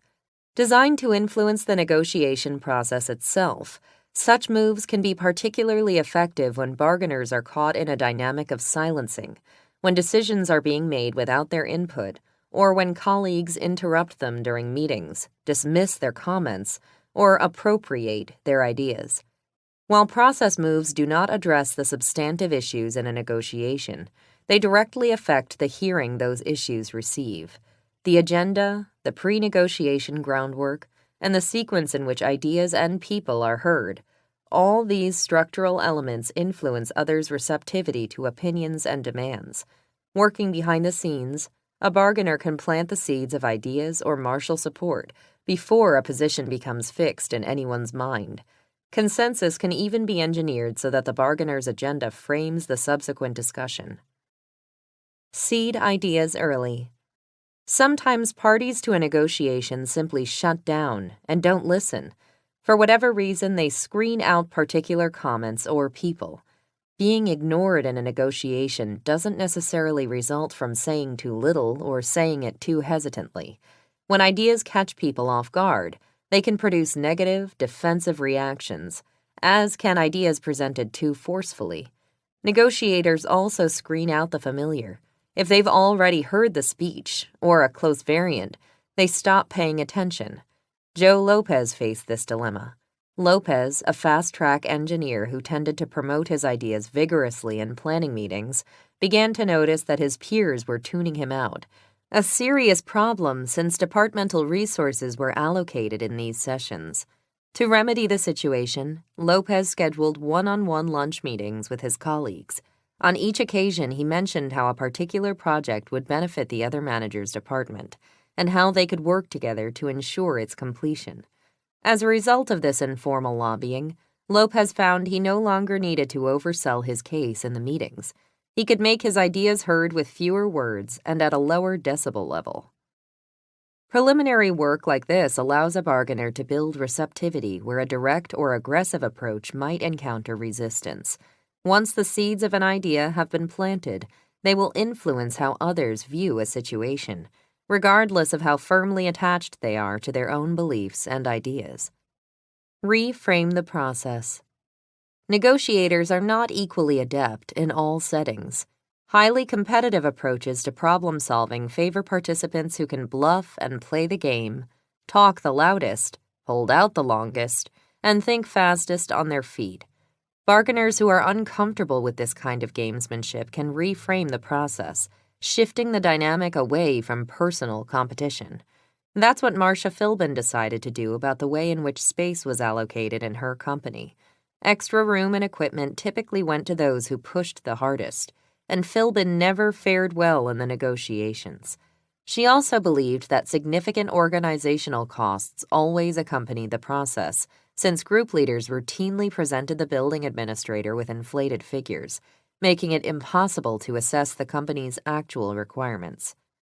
Positioning herself as an advocate not only for her department, but also for the company, Philbin proposed changing the process. Rather than allocating space in a series of discrete negotiations with the space administrator, she suggested, why not collaborate as a group in developing objective criteria for assessing need? Management agreed, and Philbin soon found herself chairing the committee created to produce the new guidelines. Heated arguments took place over the criteria, but Philbin was now positioned to direct the discussions away from vested and parochial interests toward a greater focus on organizational needs. Within organizations or groups, negotiations can fall into patterns. If a bargainer's voice is consistently shut out of discussions, something about the way negotiations are structured is working against his or her active participation. A process move may provide a remedy because it will influence how the discussion unfolds and how issues emerge. Build consensus. Regardless of how high a bargainer is on the organizational ladder, it is not always possible or wise to impose change on a group by fiat. By lobbying behind the scenes, a bargainer can start to build consensus before formal decision-making begins. Unlike the first process move, which aims at gaining a hearing for ideas, building consensus creates momentum behind an agenda by bringing others on board. The growing support isolates the blockers, making continued opposition harder and harder. Moreover, once agreement has been secured privately, it becomes difficult, although never impossible, for a supporter to defect publicly. As CEO of a rapidly growing biotechnology company, Mark Chapin gradually built consensus for his ideas on integrating a newly acquired research boutique into the existing company. Chapin had two goals: to retain the acquired firm's scientific talent and to rationalize the research funding process. The second goal was at odds with the first and threatened to alienate the new scientists. To mitigate this potential conflict, Chapin focused his attention on the shadow negotiation. First, he met one-on-one with key leaders of the board and the research staffs of both companies. These private talks provided him with a strategic map that showed where he would find support and where he was likely to meet challenges. Second, in another round of talks, Chapin paid particular attention to the order in which he approached people. Beginning with the most supportive person, he got the key players to commit, one by one, to his agenda before opposing factions could coalesce. These preliminary meetings positioned him as a collaborator, and equally important, as a source of expanding research budgets. Having privately built commitment, Chapin found that he didn't need to use his position to dictate terms when the principal players finally sat down to negotiate the integration plan. Appreciative moves. Power moves exert influence on the other party so that talks get off the ground. Process moves seek to change the ground rules under which negotiations play out. But still, talks may stall. Two strong advocates may have backed themselves into respective corners, or one side, put on the defensive, even inadvertently, may continue to resist or raise obstacles. Communication may deteriorate, turn acrimonious, or simply stop as participants focus solely on their own demands. Wariness stifles any candid exchange, and without candor, the two sides cannot address the issues together or uncover the real conflict. Appreciative moves break these cycles. They explicitly build trust and encourage the other side to participate in a dialogue. Not only do appreciative moves shift the dynamics of the shadow negotiation away from the adversarial, but they also hold out a hidden promise. When bargainers demonstrate appreciation for another's concerns, situation, or face, they open the negotiation to the different perspectives held by that person, and to the opinions, ideas, and feelings shaping those perspectives. Appreciative moves foster open communication so that differences in needs and views can come to the surface without personal discord. Frequently, the participants then discover that the problem they were worrying about is not the root conflict, but a symptom of it. And at times, before a negotiation can move toward a common solution, the participants must first experience mutuality, recognizing where their interests and needs intersect. A shared problem can then become the basis for creative problem solving. Help others save face. Image is a concern for everyone. How negotiators look to themselves and to others who matter to them often counts as much as the particulars of an agreement. In fact, these are seldom separate. Face captures what people value in themselves and the qualities they want others to see in them. Negotiators go to great lengths to preserve face. They stick to their guns against poor odds simply to avoid losing face with those who are counting on them. If a bargainer treads on another's self-image, in front of a boss or colleague, or even privately, his or her demands are likely to be rejected. Sensitivity to the other side's face does more than head off resistance. It lays the groundwork for trust. It conveys that the bargainer respects what the other is trying to accomplish and will not do anything to embarrass or undermine that person. This appreciation concedes nothing, yet as Sam Newton discovered, it can turn out to be the only way to break a stalemate. Newton's new boss, transferred from finance, lacked experience on the operations side of the business. During departmental meetings to negotiate project schedules and funding, he always rejected Newton's ideas. Soon, it was routine. Newton would make a suggestion, and before he got the last sentence out, his boss was issuing a categorical veto. Frustrated, Newton pushed harder, only to meet increased resistance. Finally, he took a step back and looked at the situation from his boss's perspective. Rubber stamping Newton's proposals could have appeared as a sign of weakness, at a time when his boss was still establishing his credentials. From then on, Newton took a different tack. Rather than present a single idea, he offered an array of options and acknowledged that the final decision rested with his boss. Gradually, his boss felt less need to assert his authority and could respond positively in their dealings. Bosses aren't the only ones who need to save face. Colleagues and subordinates do too. Team members avoid peers who bump a problem upstairs at the first sign of trouble, making everyone appear incapable of producing a solution. Subordinates muzzle their real opinions once they have been belittled or treated dismissively by superiors. In the workplace, attention to face is a show of respect for another person, whatever one's corporate role. That respect carries over to the shadow negotiation. Keep the dialogue going. Sometimes talks don't get off the ground because the timing is not right for a participant to make a decision. Information may be insufficient, or he or she is simply not ready. People have good reasons, at least reasons that make sense to them, for thinking it's not yet time to negotiate. Appreciating this disposition doesn't mean abandoning or postponing a negotiation. Instead, it requires that a bargainer keep the dialogue going without pushing for immediate agreement. This appreciative move allows an opportunity for additional information to come to the surface and affords the other side more time to rethink ideas and adjust initial predilections. Francesca Rossi knew instinctively that unless she kept the communication lines open, discussions would derail about the best way for her software firm to grow. The company had recently decided to expand by acquiring promising applications rather than developing them in-house from scratch. As head of strategic development, Rossi targeted a small startup that designed state-of-the-art software for office computers to control home appliances. The director of research, however, was less than enthusiastic about acquiring the firm. He questioned the product's commercial viability and argued that its market would never justify the acquisition cost. Needing his cooperation, Rossi pulled back. Instead of actively promoting the acquisition, she began to work behind the scenes with the startup's software designers and industry analysts. As Rossi gathered more data in support of the application's potential, she gradually drew the director of research back into the discussions. He dropped his opposition once the analysis convinced him that the acquisition, far from shrinking his department's authority, would actually enlarge it. Rossi's appreciative move had given him the additional information and time he needed to reevaluate his original position. Not everyone makes decisions quickly. Sometimes people can't see beyond their initial ideas or biases.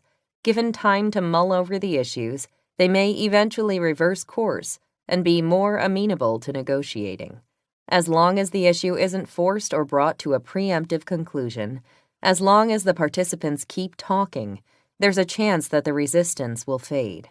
What seems unreasonable at one point in a negotiation can become more acceptable at another.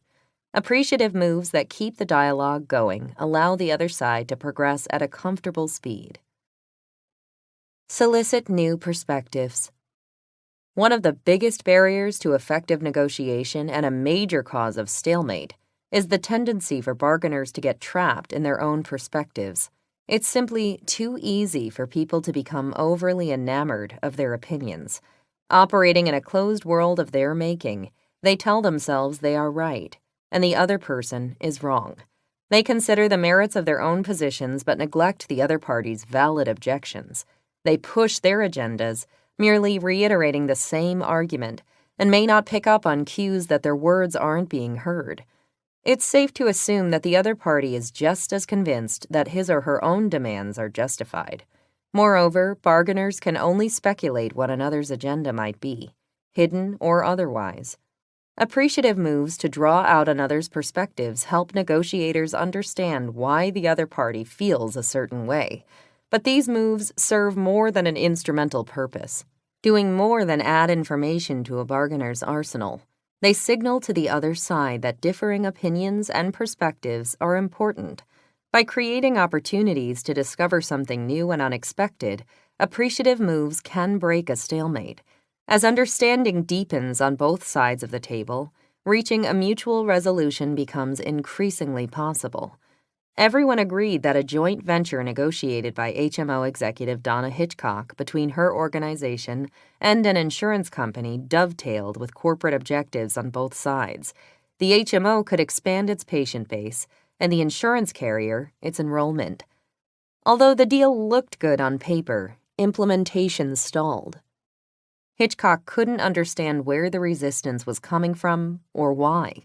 In an attempt to unfreeze the situation, she arranged a meeting with her counterpart from the insurance company. After a brief update, Hitchcock asked about any unexpected effects the joint venture was exerting on the insurance carrier's organization and on her counterpart's work life. That appreciative move ultimately broke the logjam. From the carrier's perspective, she learned, the new arrangement stretched already overworked departments and had not yet produced additional revenues to hire more staff. Even more important, her counterpart was personally bearing the burden of the increased work. Hitchcock was genuinely sympathetic to these concerns. The extra work was a legitimate obstacle to the joint venture's successful implementation. Once she understood the reason behind her counterpart's resistance, the two were able to strategize on ways to alleviate the overload until the additional revenues kicked in. Through these appreciative moves, actively soliciting the other side's ideas and perspectives, acknowledging their importance, and demonstrating that they are taken seriously, negotiators can encourage the other person to work with them, rather than against them. There's more to negotiation than haggling over issues and working out solutions. The shadow negotiation, though often overlooked, is a critical component. Whether a bargainer uses power, process, or appreciative moves in the shadow negotiation depends on the demands of the situation. Power moves encourage another party to recognize the need to negotiate in the first place. They help bring a reluctant bargainer to the table. Process moves create a context in which a bargainer can shape the negotiation's agenda and dynamic so that he or she can be a more effective advocate. Appreciative moves engage the other party in a collaborative exchange by fostering trust and candor in the shadow negotiation. While power and process moves can ensure that a negotiation gets started on the right foot, appreciative moves can break a stalemate once a negotiation is underway. By broadening the discourse, appreciative moves can also lead to creative solutions. Used alone or in combination, strategic moves in the shadow negotiation can determine the outcome of the negotiation on the issues. About the research. We became aware of the shadow negotiation as we interviewed, over a 5-year period, more than 300 executive women to probe their work experiences in formal and informal negotiations. We spoke with lawyers and bankers, accountants and entrepreneurs, consultants and marketers, project managers and account executives across a range of industries and organizational types. In each interview, we asked about the executive's best and worst negotiation experience. After describing these scenarios, the women wanted to talk with us not only about what worked and why, but also about how they might have better handled challenging situations. During this interviewing and the subsequent writing of the shadow negotiation, we came to believe that these dialogues and the study's findings have implications for both men and women. The shadow negotiation is where issues of parity, or the equivalence of power, get settled. And parity, its presence or absence, determines to a great extent whether a negotiation takes place at all, and on what terms. 15 Rules for Negotiating a Job Offer by Deepak Malhotra. Idea in brief. In some industries, a weak labor market has left candidates with fewer options and less leverage, and employers better positioned to dictate terms. Those who are unemployed, or whose current job seems shaky, have seen their bargaining power further reduced. But the complexity of the job market creates opportunities for people to negotiate the terms and conditions of employment. Negotiation matters most when there is a broad range of potential outcomes. There are 15 rules for negotiating a job offer. One is, don't underestimate the importance of likability, which means managing inevitable tensions in negotiation, being persistent without being a nuisance, and understanding how other people perceive your approach. Another rule is make it clear they can get you. Indicate that you're serious about working for a potential employer, and don't discourage them from trying to win you by suggesting you have too many better options. You should also be prepared for tough questions, like, are we your top choice? Don't lie or try too hard to please, lest you lose your leverage. And consider the whole deal, including the job's perks, location, opportunities for growth, and flexibility in work hours, not just the salary. These and other guidelines can help you attain the terms and conditions of employment you want. End of idea in brief section.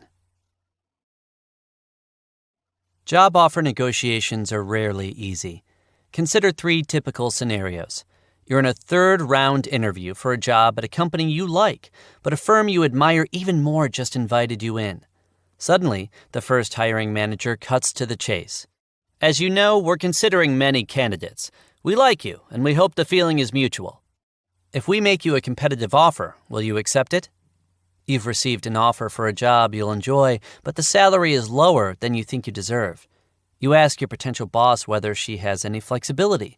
We typically don't hire people with your background, and we have a different culture here, she responds. This job isn't just about the money. Are you saying you won't take it unless we increase the pay? You've been working happily at your company for 3 years, but a recruiter has been calling, insisting that you could earn much more elsewhere. You don't want to quit, but you expect to be compensated fairly, so you'd like to ask for a raise. Unfortunately, budgets are tight and your boss doesn't react well when people try to leverage outside offers. What do? Each of these situations is difficult in its own way and emblematic of how complex job negotiations can be. At many companies, compensation increasingly comes in the form of stock options and bonuses linked to both personal and group performance. In MBA recruitment, more companies are using exploding offers or sliding scale signing bonuses based on when a candidate accepts the job, complicating attempts to compare offers. With executive mobility on the rise, people vying for similar positions often have vastly different backgrounds, strengths, and salary histories, making it hard for employers to set benchmarks or create standard packages. In some industries, a weak labor market has also left candidates with fewer options and less leverage, and employers better positioned to dictate terms. Those who are unemployed or whose current job seems shaky have seen their bargaining power further reduced. But job market complexity creates opportunities for people who can skillfully negotiate the terms and conditions of employment. After all, negotiation matters most when there is a broad range of possible outcomes. As a professor who studies and teaches the subject, I frequently advise current and former students on navigating this terrain. For several years, I have been offering a presentation on the topic to current students. To see a video of this talk, go to www.negotiateyouroffer.com. Every situation is unique, but some strategies, tactics, and principles can help you address many of the issues people face in negotiating with employers. Here are 15 rules to guide you in these discussions. The rules. Don't underestimate the importance of likability. This sounds basic, but it's crucial. People are going to fight for you only if they like you. Anything you do in a negotiation that makes you less likable reduces the chances that the other side will work to get you a better offer. This is about more than being polite. It's about managing inevitable tensions in negotiation, such as asking for what you deserve without seeming greedy, pointing out deficiencies in the offer without seeming petty, and being persistent without being a nuisance. Negotiators can typically avoid these pitfalls by evaluating, for example in practice interviews with friends, how others are likely to perceive their approach. Help them understand why you deserve what you're requesting. It's not enough for them to like you. They also have to believe you're worth the offer you want. Never let your proposal speak for itself. Always tell the story that goes with it. Don't just state your desire, a 15% higher salary, say, or permission to work from home 1 day a week. Explain precisely why it's justified, the reasons you deserve more money than others they may have hired, or that your children come home from school early on Fridays. If you have no justification for a demand, it may be unwise to make it. Again, keep in mind the inherent tension between likability and explaining why you deserve more. Suggesting that you're especially valuable can make you sound arrogant if you haven't thought through how best to communicate the message. Make it clear they can get you. People won't want to expend political or social capital to get approval for a strong or improved offer if they suspect that at the end of the day, you're still going to say no thanks. Who wants to be the stalking horse for another company? If you intend to negotiate for a better package, make it clear that you're serious about working for this employer. Sometimes you get people to want you by explaining that everybody wants you. But the more strongly you play that hand, the more they may think that they're not going to get you anyway, so why bother jumping through hoops? If you're planning to mention all the options you have as leverage, you should balance that by saying why, or under what conditions, you would be happy to forego those options and accept an offer. Understand the person across the table. Companies don't negotiate. People do. And before you can influence the person sitting opposite you, you have to understand her. What are her interests and individual concerns? For example, negotiating with a prospective boss is very different from negotiating with an HR representative. You can perhaps afford to pepper the latter with questions regarding details of the offer, but you don't want to annoy someone who may become your manager with seemingly petty demands. On the flip side, HR may be responsible for hiring 10 people and therefore reluctant to break precedent, whereas the boss, who will benefit more directly from your joining the company, may go to bat for you with a special request. Understand their constraints. They may like you, they may think you deserve everything you want, but they still may not give it to you. Why? Because they have certain ironclad constraints, such as salary caps, that no amount of negotiation can loosen. Your job is to figure out where they're flexible and where they're not. If, for example, you're talking to a large company that's hiring 20 similar people at the same time, it probably can't give you a higher salary than everyone else. But it may be flexible on start dates, vacation time, and signing bonuses. On the other hand, if you're negotiating with a smaller company that has never hired someone in your role, there may be room to adjust the initial salary offer or job title, but not other things.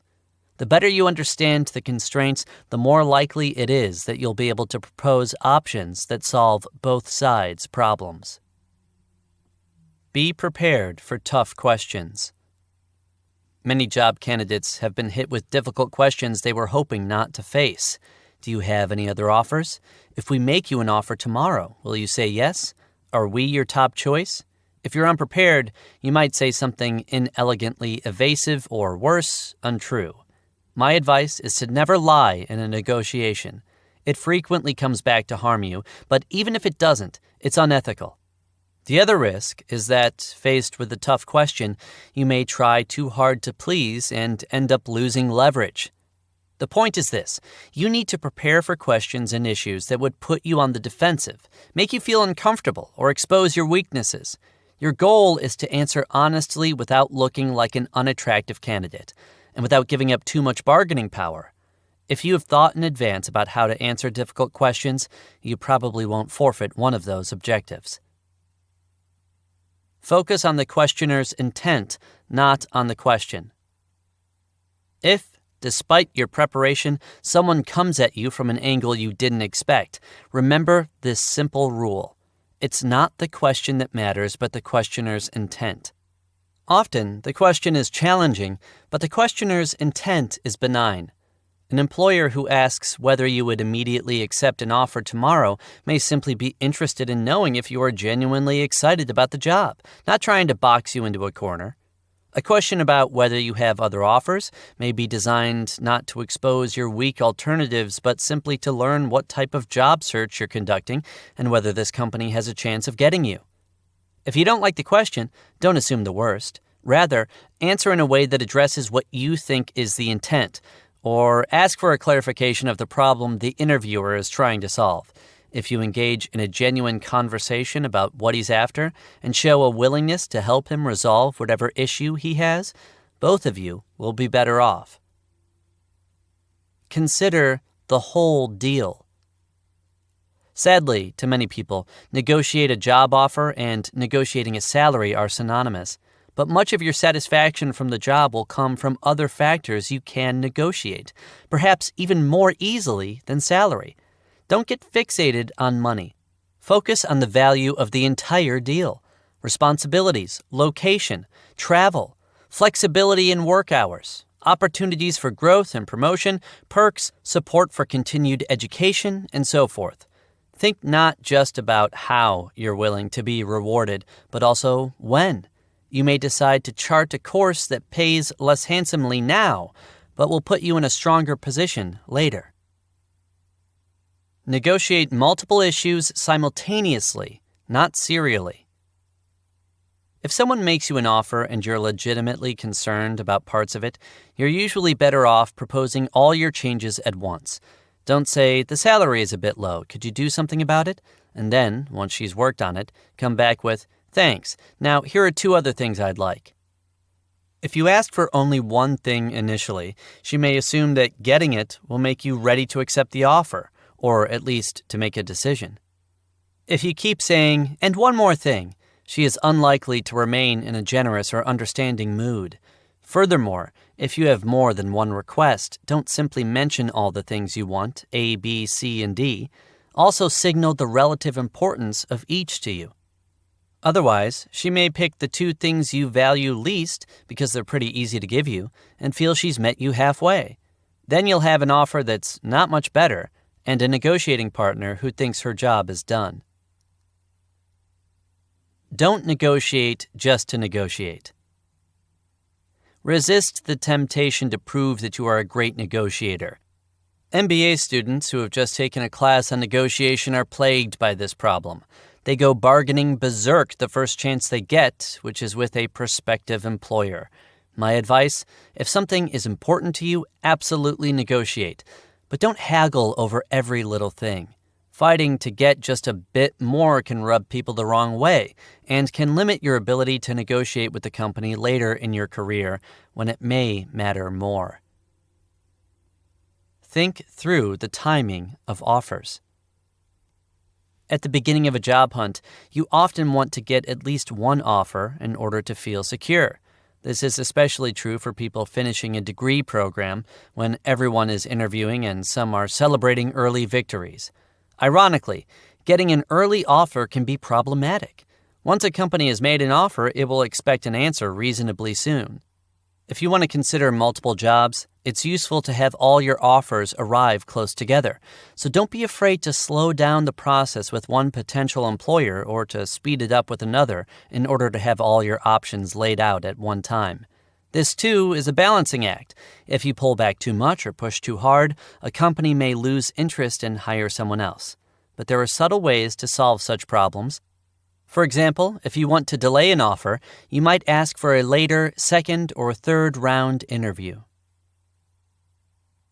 Avoid, ignore, or downplay ultimatums of any kind. People don't like being told, do this or else, so avoid giving ultimatums. Sometimes we do so inadvertently. We're just trying to show strength, or we're frustrated, and it comes off the wrong way. Your counterpart may do the same.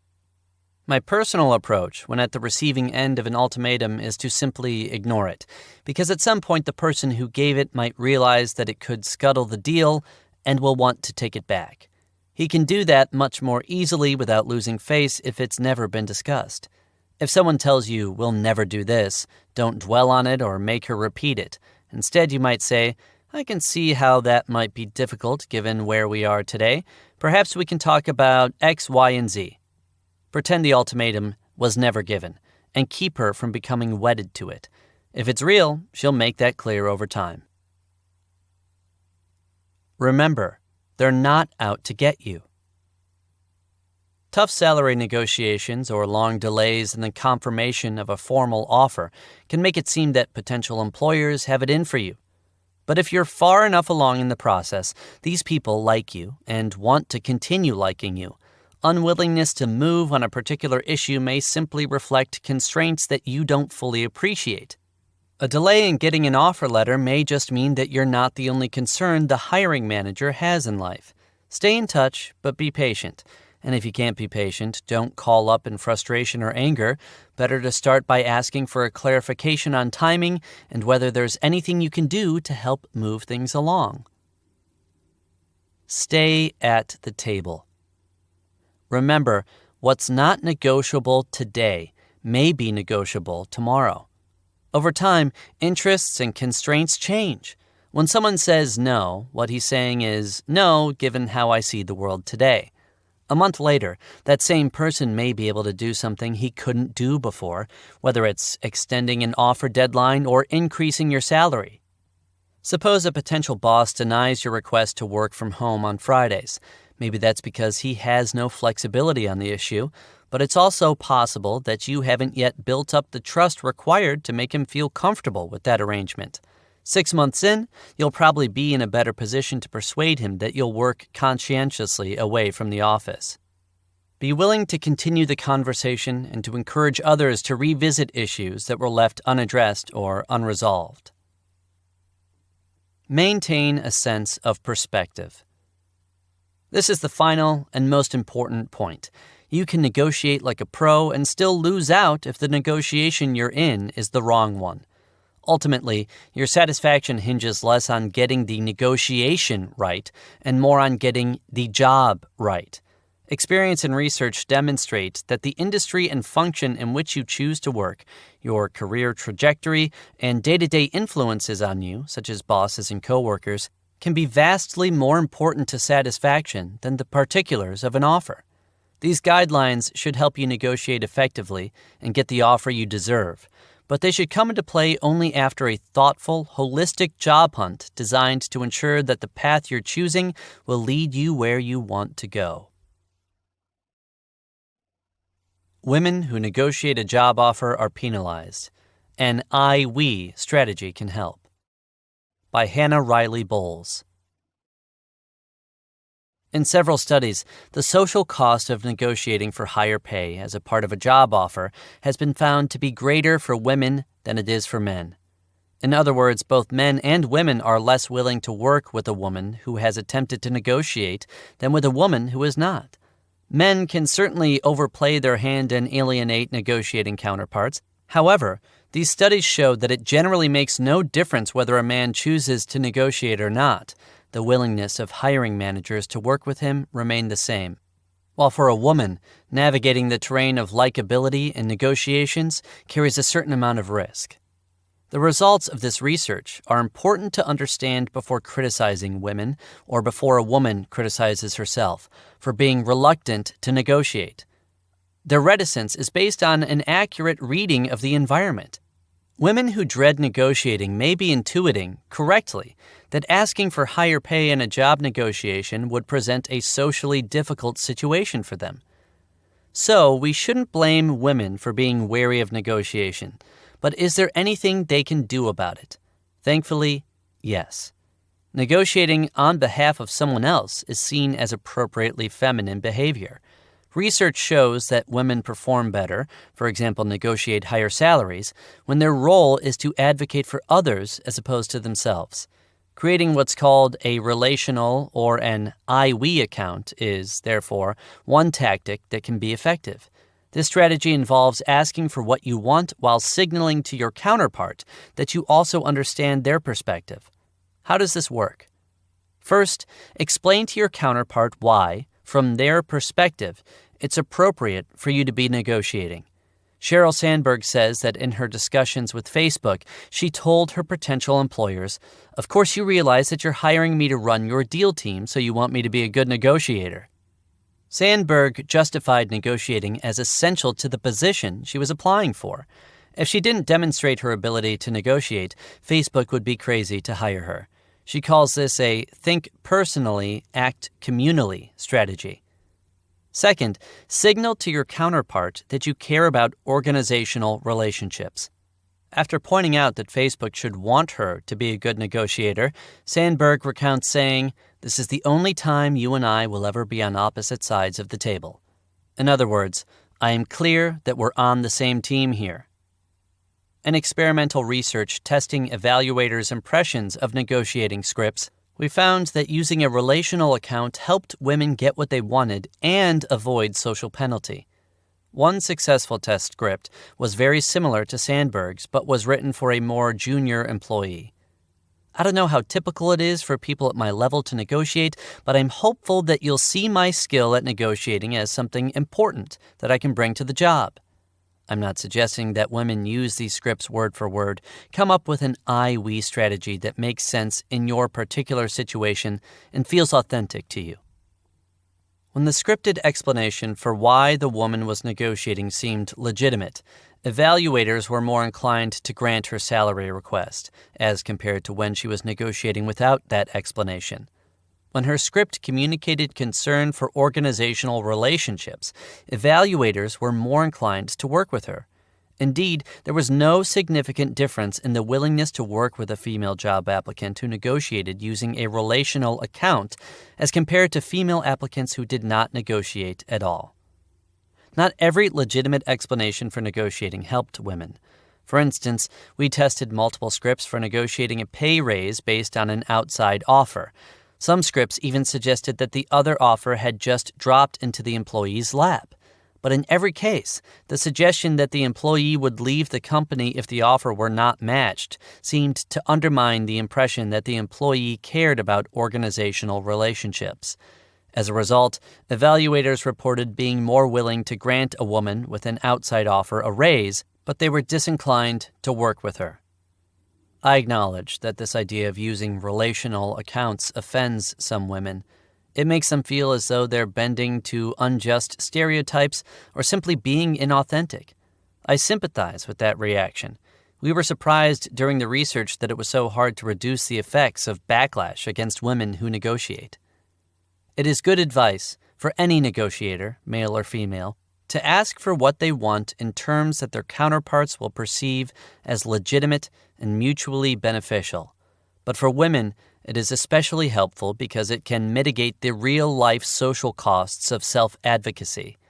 By sharing this research, I hope to shed light on this form of bias.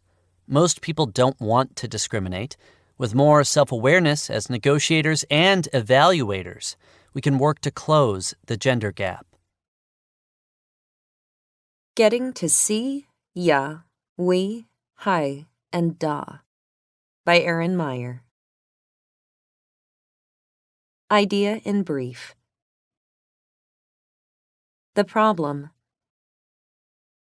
In cross-border negotiations, managers often discover that perfectly rational deals fall apart when their counterparts make what seem to be unreasonable demands or don't respect their commitments. Why it happens. Each culture has its own communication norms, and over time you'll find that what gets you to yes in one culture may get you to no in another. The solution. You can reduce miscommunication by respecting these 5 rules of thumb. 1. Figure out how to express disagreement. 2. Recognize what emotional expressiveness signifies. 3. Learn how the other culture builds trust. 4. Avoid yes or no questions. 5. Beware of putting it in writing. End of Idea in Brief section. Tim Carr, an American working for a defense company based in the Midwestern United States, was about to enter a sensitive bargaining session with a high-level Saudi Arabian customer, but he wasn't particularly concerned. Carr was an experienced negotiator and was well-trained in basic principles. Separate the people from the problem. Define your BATNA, best alternative to a negotiated agreement, up front. Focus on interests, not positions. He'd been there, read that, and done the training. The lengthy phone call to Saudi Arabia proceeded according to plan. Carr carefully steered the would-be customer to accept the deal, and it seemed he had reached his goal. "So let me just review," he said. "You've agreed that you will provide the supplies for next year's project and contact your counterpart at the Energy Office to get his approval. I will then send a letter. Next, you've said that you will." But when Carr finished his detailed description of who had agreed to what, he was greeted with silence. Finally, a soft but firm voice said, "I told you I would do it. You think I don't keep my promises? That I'm not good on my word?" That was the end of the discussion, end of the deal. The many theories about negotiation may work perfectly when you're doing a deal with a company in your own country, but in today's globalized economy, you could be negotiating a joint venture in China, an outsourcing agreement in India, or a supplier contract in Sweden. If so, you might find yourself working with very different norms of communication. What gets you to yes in one culture gets you to no in another. To be effective, a negotiator must have a sense of how his counterpart is reacting. Does she want to cooperate? Is she eager, frustrated, doubtful? If you take stock of subtle messages, you can adjust your own behavior accordingly. In an international negotiation, however, you may not have the contextual understanding to interpret your counterpart's communication, especially unspoken signals, accurately. In my work and research, I find that when managers from different parts of the world negotiate, they frequently misread such signals, reach erroneous conclusions, and act, as Tim Carr did, in ways that thwart their ultimate goals.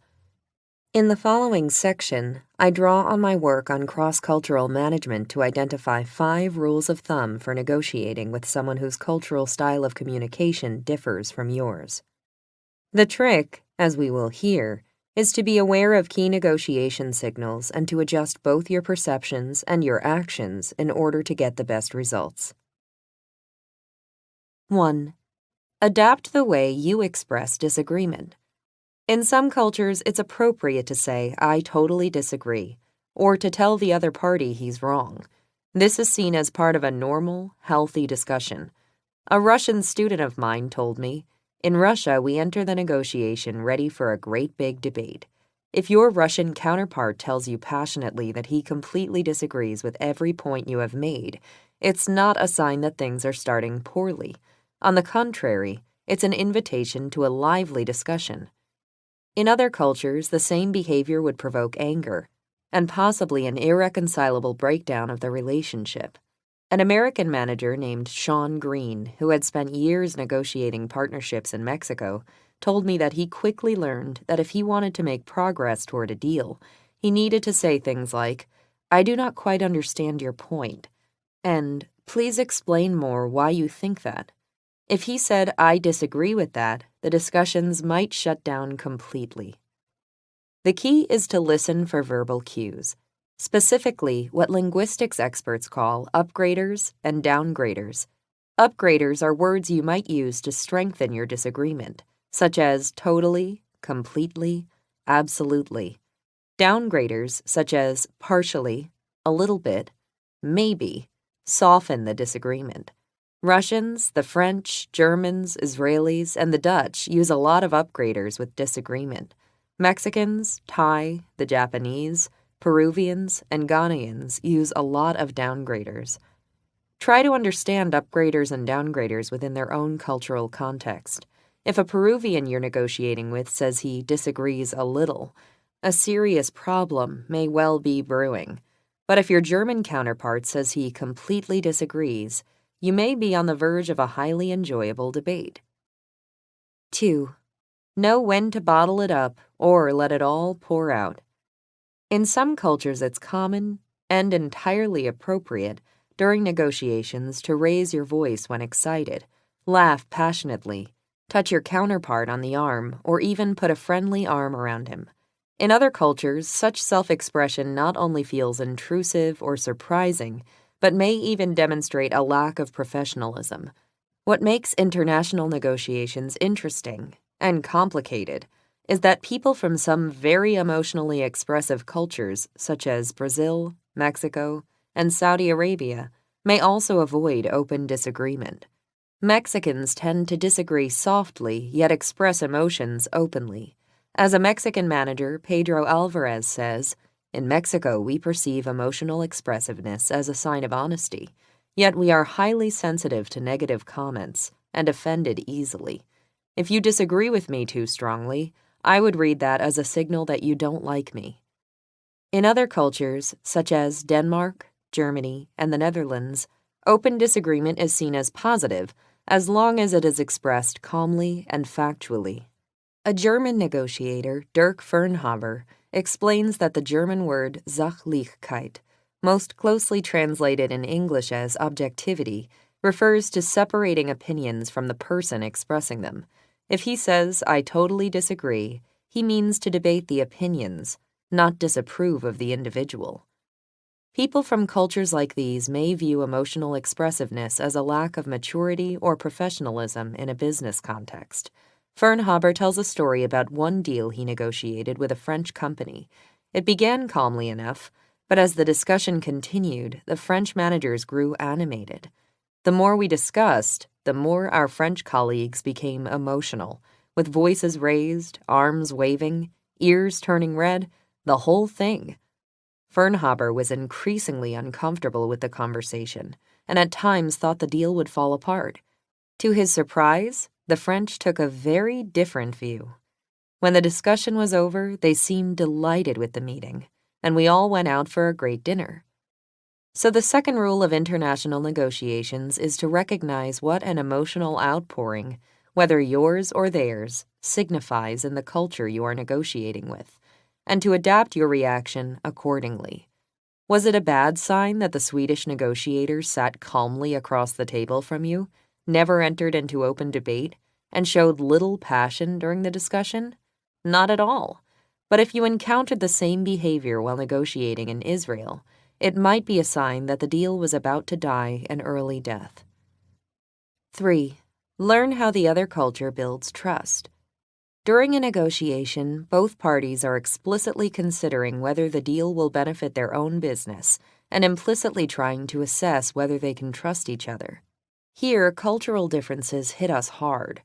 How we come to trust someone varies dramatically from one part of the world to another.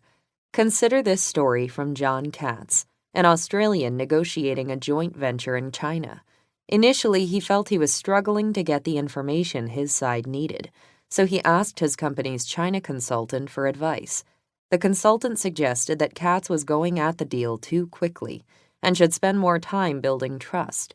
When Katz said he'd been working hard to do just that, by supplying a lot of information from his side and answering all questions transparently, the consultant replied, The problem is that you need to approach them from a relationship perspective, not a business perspective. You won't get what you want unless you develop trust differently. Research in this area divides trust into two categories: cognitive and affective. Cognitive trust is based on the confidence you feel in someone's accomplishments, skills, and reliability. This trust comes from the head. In a negotiation, it builds through the business interaction. You know your stuff. You are reliable, pleasant, and consistent. You demonstrate that your product or service is of high quality. I trust you. Affective trust arises from feelings of emotional closeness, empathy, or friendship. It comes from the heart. We laugh together, relax together, and see each other on a personal level. So I feel affection or empathy for you. I trust you. In a business setting, the dominant type of trust varies dramatically from one part of the world to another. In one research project, Professor Roy Chua of Singapore Management University surveyed Chinese and American executives from a wide range of industries, asking them to list up to 24 important members of their professional networks. He then asked them to indicate the extent to which they felt comfortable sharing their personal problems and dreams with each of those contacts. These items showed an affective-based willingness to depend on and be vulnerable to the other person, Chua explains.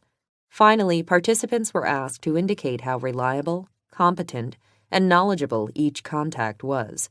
These assessments showed a more cognitive-based willingness to depend on the other person. The survey revealed that in negotiations, and business in general, Americans draw a sharp line between cognitive and affective trust.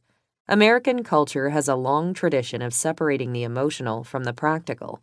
Mixing the two risks conflict of interest and is viewed as unprofessional. Chinese managers, however, connect the two, and the interplay between cognitive and affective trust is much stronger. They are quite likely to develop personal bonds where they have financial or business ties. In most emerging or newly emerged markets, from BRIC to Southeast Asia and Africa, negotiators are unlikely to trust their counterparts until an affective connection has been made. The same is true for most Middle Eastern and Mediterranean cultures. That may make negotiations challenging for task-oriented Americans, Australians, Brits, or Germans. Ricardo Bartolome, a Spanish manager, told me that he finds Americans to be very friendly on the surface, sometimes surprisingly so, but difficult to get to know at a deeper level. During a negotiation, they are so politically correct and careful not to show negative emotion. He said, "It makes it hard for us to trust them." So in certain cultures, you need to build an affective bond or emotional connection as early as possible. Invest time in meals and drinks, or tea, karaoke, golf, whatever it may be. And don't talk about the deal during these activities. Let your guard down and show your human side, including your weaknesses.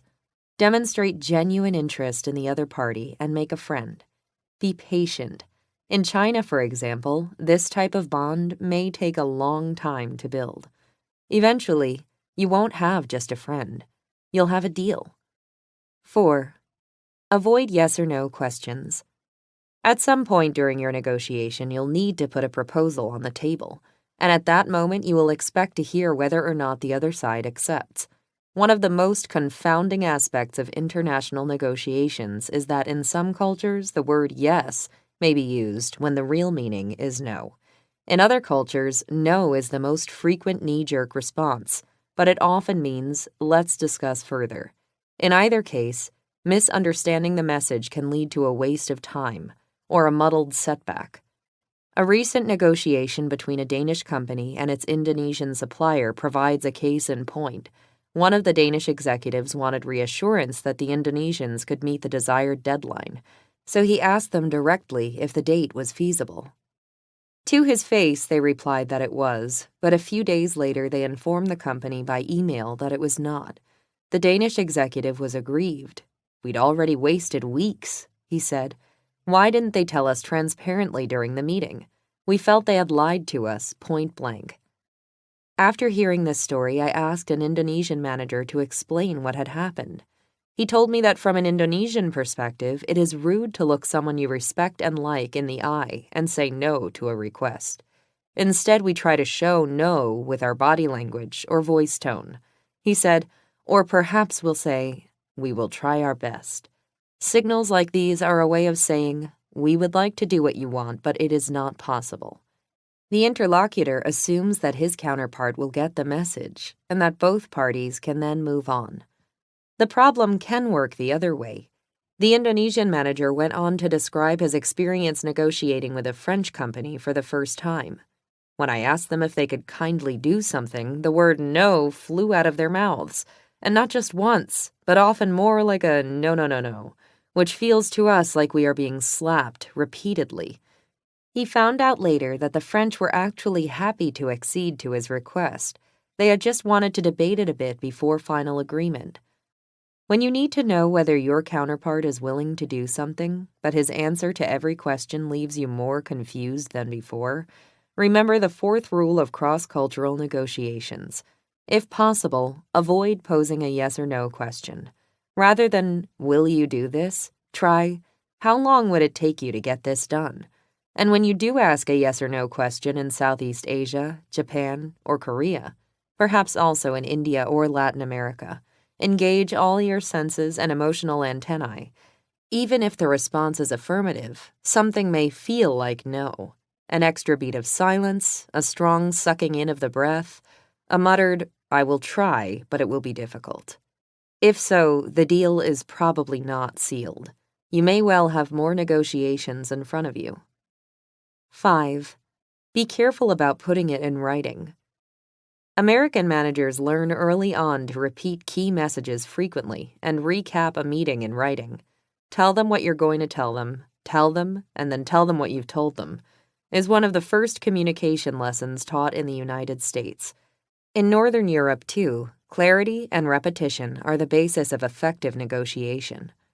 But this good practice can all too often sour during negotiations in Africa or Asia.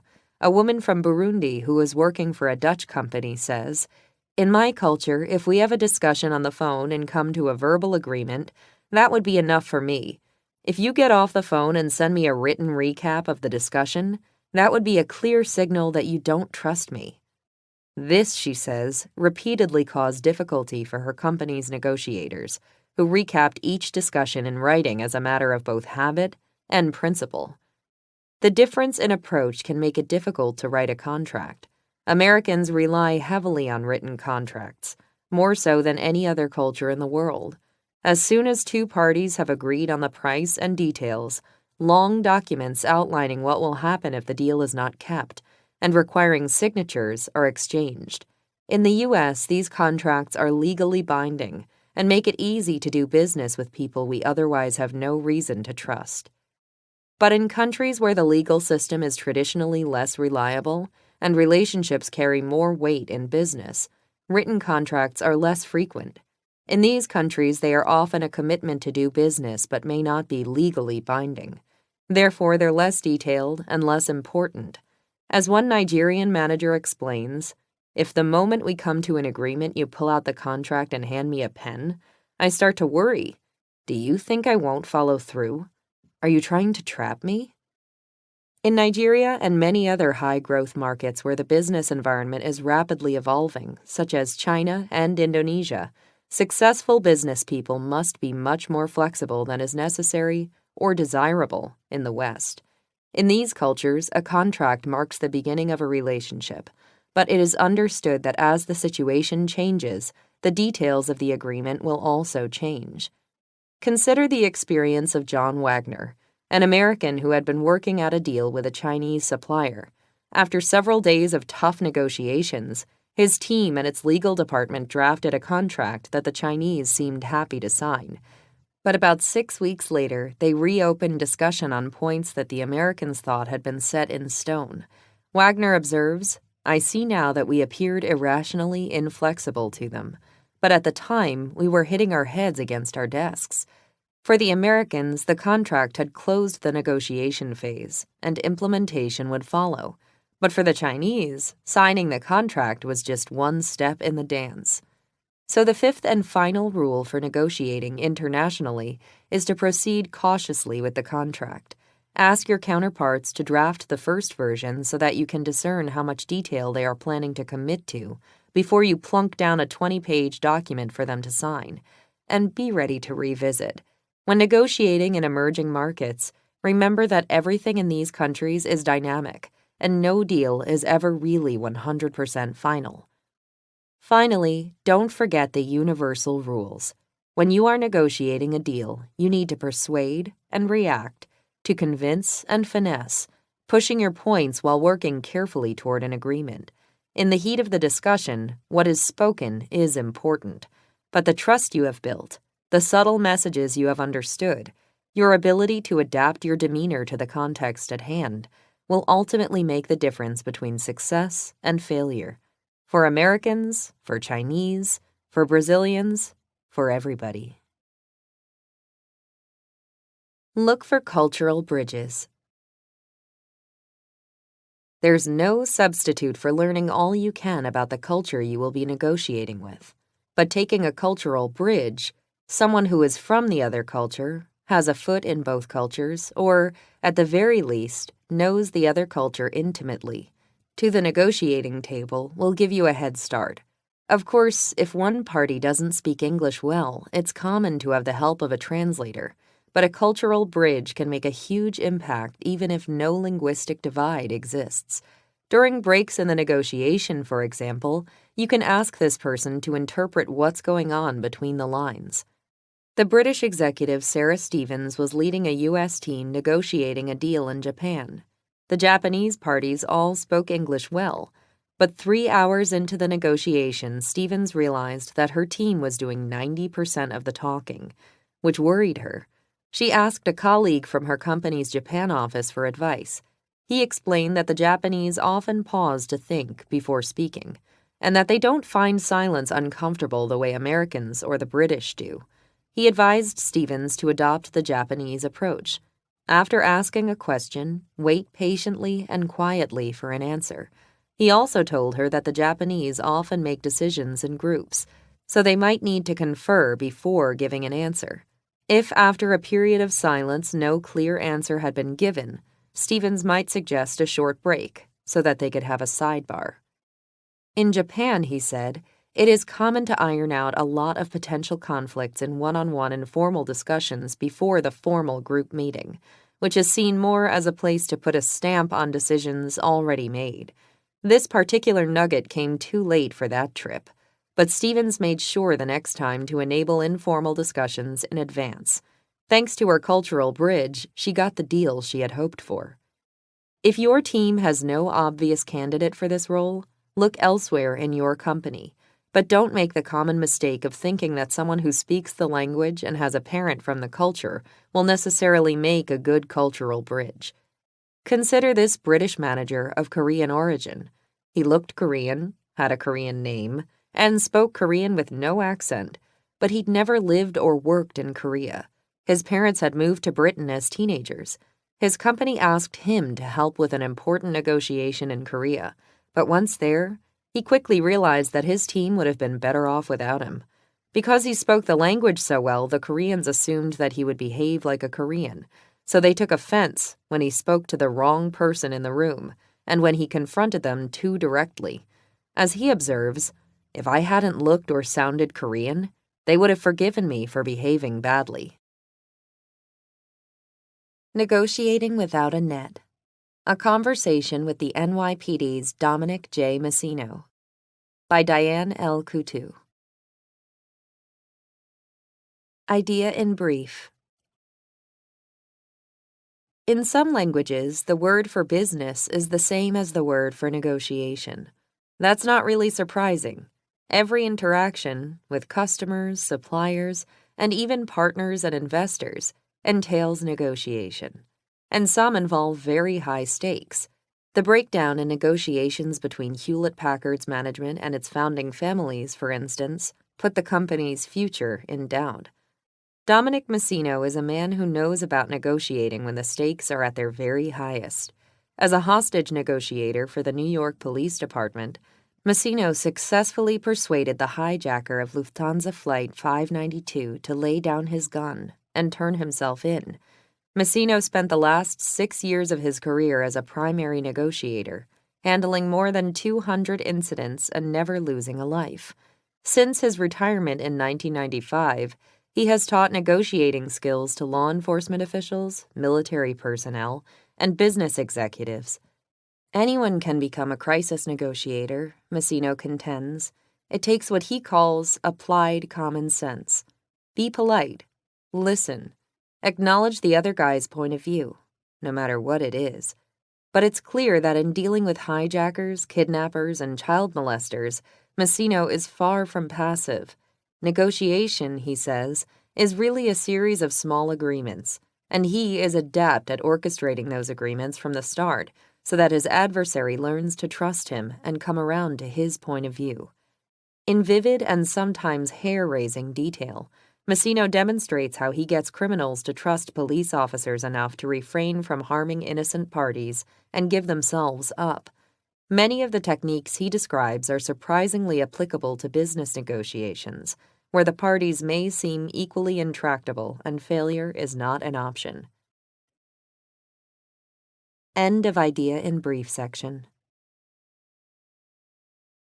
Negotiation informs all aspects of business life. Every interaction, with customers, with suppliers, and even with partners and investors, involves some kind of negotiation. In fact, in some languages the same term is used for both business and negotiation, but the costs of failure can be high. The breakdown of negotiations between Hewlett-Packard's management and its founding families, for example, put the company's future in doubt and led to an expensive proxy fight. Perhaps it's not surprising, then, that the last 20 years have seen an endless stream of handbooks on business negotiation, many of them bestsellers, or that most of the country's top business schools have entire academic departments devoted to the subject. The advice is often helpful, even insightful. Who could argue with the recommendation that negotiators look for mutual gain and know their best alternative to a negotiated agreement?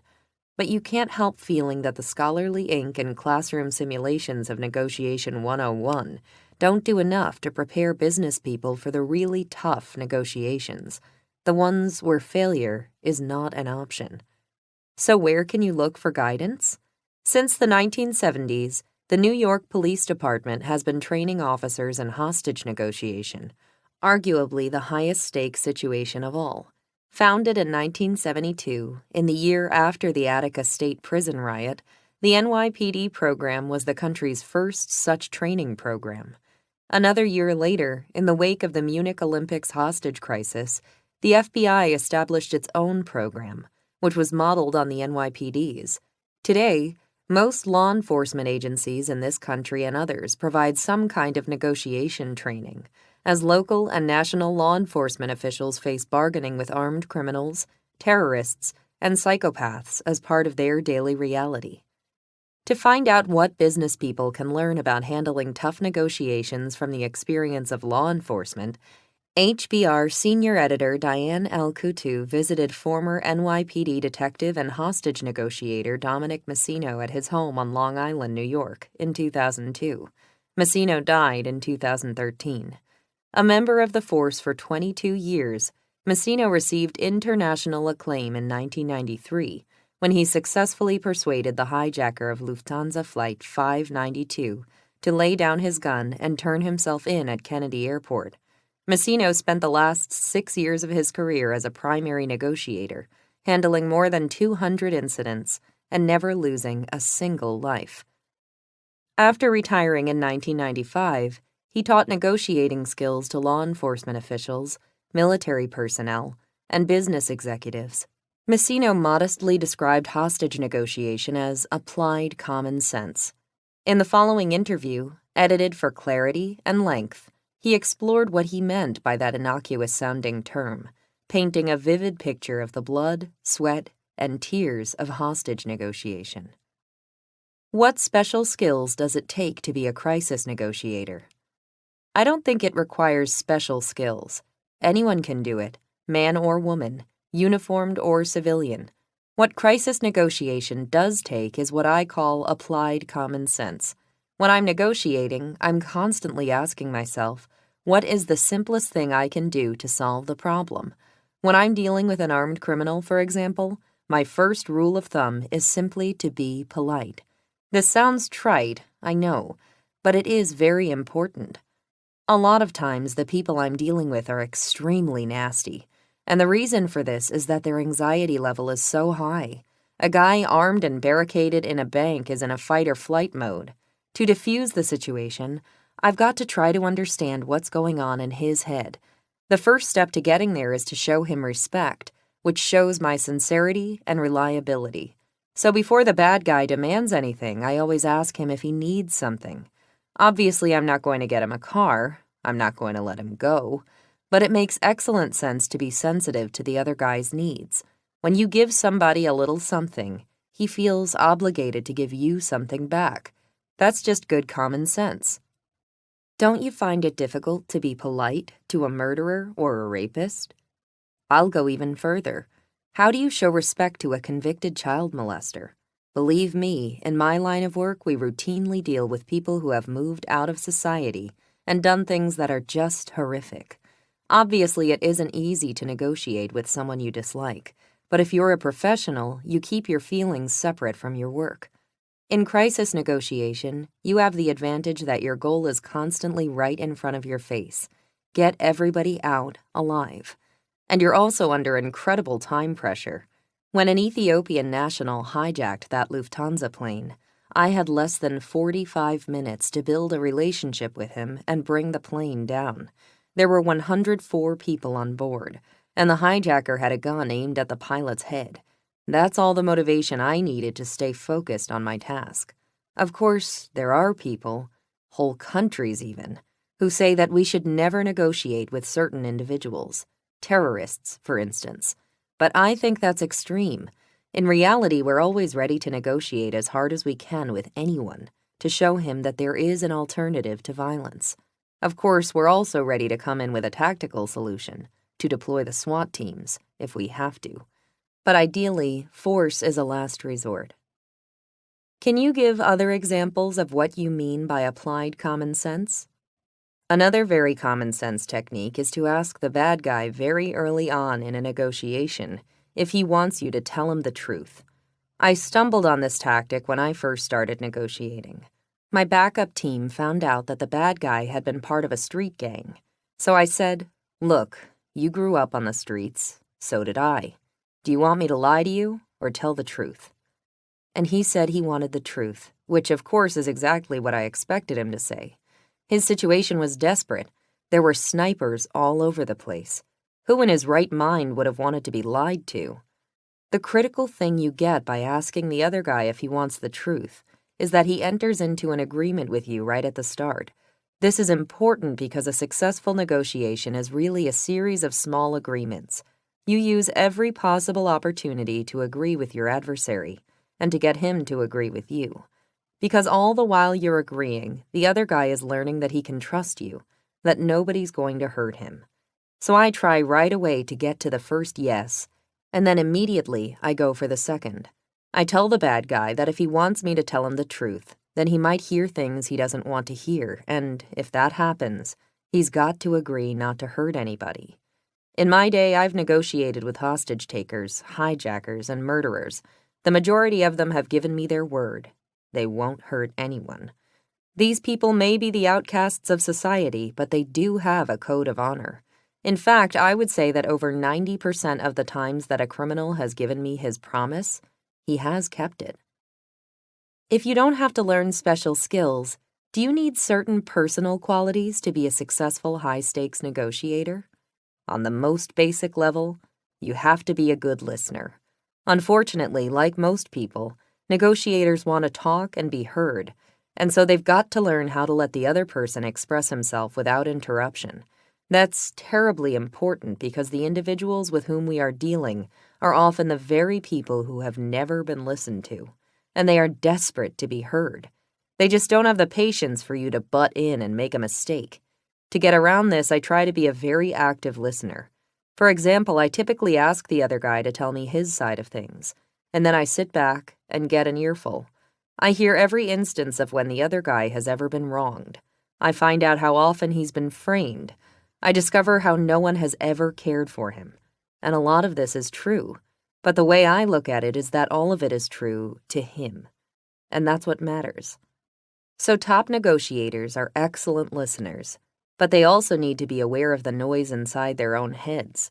Believe me, even if you don't know what's going on inside you, the other guy will. Their sensitivity to your own biases is extraordinary. You need to know your hot buttons and your limitations. Personally, I've got a lot of trouble dealing with pederasts and other people who harm children. But nevertheless, I can negotiate with these people because I'm aware of my feelings. I would even say my feelings push me to become a better negotiator, because when I know that something is going to affect me, I work harder to achieve a level of objectivity. That's all part of being comfortable with who you are, which is essential for being able to negotiate. Take police negotiations. They are impromptu and can go on for 50 minutes or 10 hours. Nobody knows. The only thing for certain is that no one can sustain a facade under that kind of pressure for very long. So the best preparation in the world for a successful negotiation is just to be comfortable with yourself. Your reference to active listening sounds very reminiscent of what psychoanalysts call empathic listening. Can you say more? Almost by definition, crisis negotiation is a roller coaster of emotions, both yours and the other guy's. To me, active listening means being attuned to those emotions, identifying them, and helping the other guy to work them through. One of the most effective ways of doing this is by a technique we call mirroring. We echo the other guy's remarks to try and build a bridge between us. For example, I'll say, "So, you have a gun." And typically the bad guy says, "Yeah, I have a gun." "A gun?" I repeat. "Yeah," he says, "a 9mm gun." And so I echo him again. 9mm? "Yeah, 9mm with 2 magazines, 18 rounds. In this exchange, of course, I'm getting critical data, but at the same time, I'm telling the bad guy that there is no longer a gun separating him and me. Instead, there is some vital piece of information that the two of us share. In this way, mirroring is the beginning of a real conversation. Another active listening technique is to be constantly on the alert for the feelings being expressed behind the words. This is not as obvious as it sounds. My former partner once had an elderly woman who had barricaded herself in a house with a 10-inch butcher knife, and she was cursing at him at the top of her lungs. Despite her profanity, my partner was able to detect something else. He said to her, "Martha, I can hear your pain. I hear it in your voice." And she went from ranting and raving to absolute silence. No one before had ever picked up on the fact that she was hurting so much. When my partner acknowledged her pain, she put down the butcher knife, and he could begin to treat her like the elderly grandmother she was. It sounds hokey until you've experienced it, but the very act of listening is empathetic. And when we do talk, we try to reinforce the empathy by using a lot of we statements. "We're in this together," or "we can work this out." This is the kind of language that can alleviate the bad guy's isolation and paranoia. It sounds as if you're trying to put yourself in the other guy's shoes. Is that right? Up to a point, but you've got to be careful about telling a hijacker or a rapist that you know exactly what he's going through, because usually you don't. In fact, you can really infuriate people by trying to identify with them, because they know that you know very little about what they've been through in their lives. One time, one of our guys tried to commiserate with a bad guy, and the guy just went ballistic. He started cursing and screaming, "When was the last time you ever held up a bank and took 5 hostages?" So putting yourself in the other guy's shoes isn't always as helpful as it sounds. In fact, I've often been struck in my own negotiations by how impossible it is for me to imagine the amount of stress a bad guy feels when he's holed up in a building with 100 heavily armed SWAT team officers focused on him, watching his every move. Truthfully, I have probably never felt as scared or angry or lonely in my entire life as that guy does at that moment. You've talked about good negotiators. What makes a bad one? The worst negotiators are the people who hate rejection. Of course, nobody likes rejection. It hurts your feelings. But bad negotiators can't accept the fact that all the negative stuff coming at them is not personal. They think the other guy is angry at them when the other guy doesn't even know them. I used to get yelled at all the time in my job, but as I tell my students, you just have to let the other person vent, because if you do, there's an incredible payoff. First of all, the other guy usually feels better, but even more important, in the process of letting off steam, the bad guy is likely to tell you his problem and the solution to his problem. For instance, I once heard a bad guy ranting and raving because a negotiator was Italian. That helped us figure out pretty quickly that the negotiator had to go.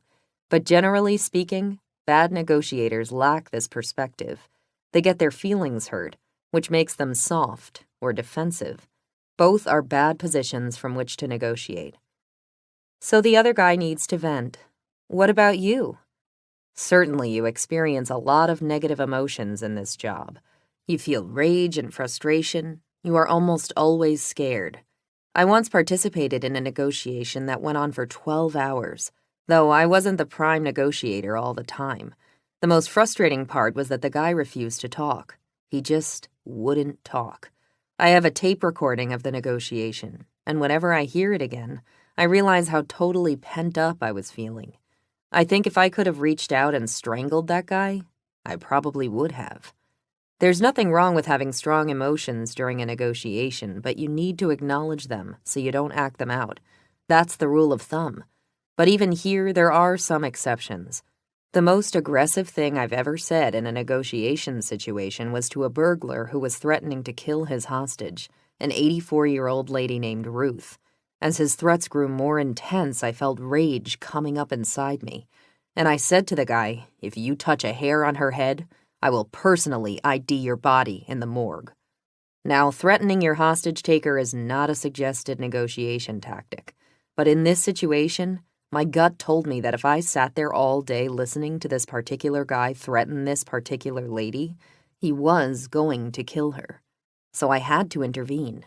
I did, and instantly the criminal backed down. That was the only time I ever threatened a criminal in this way.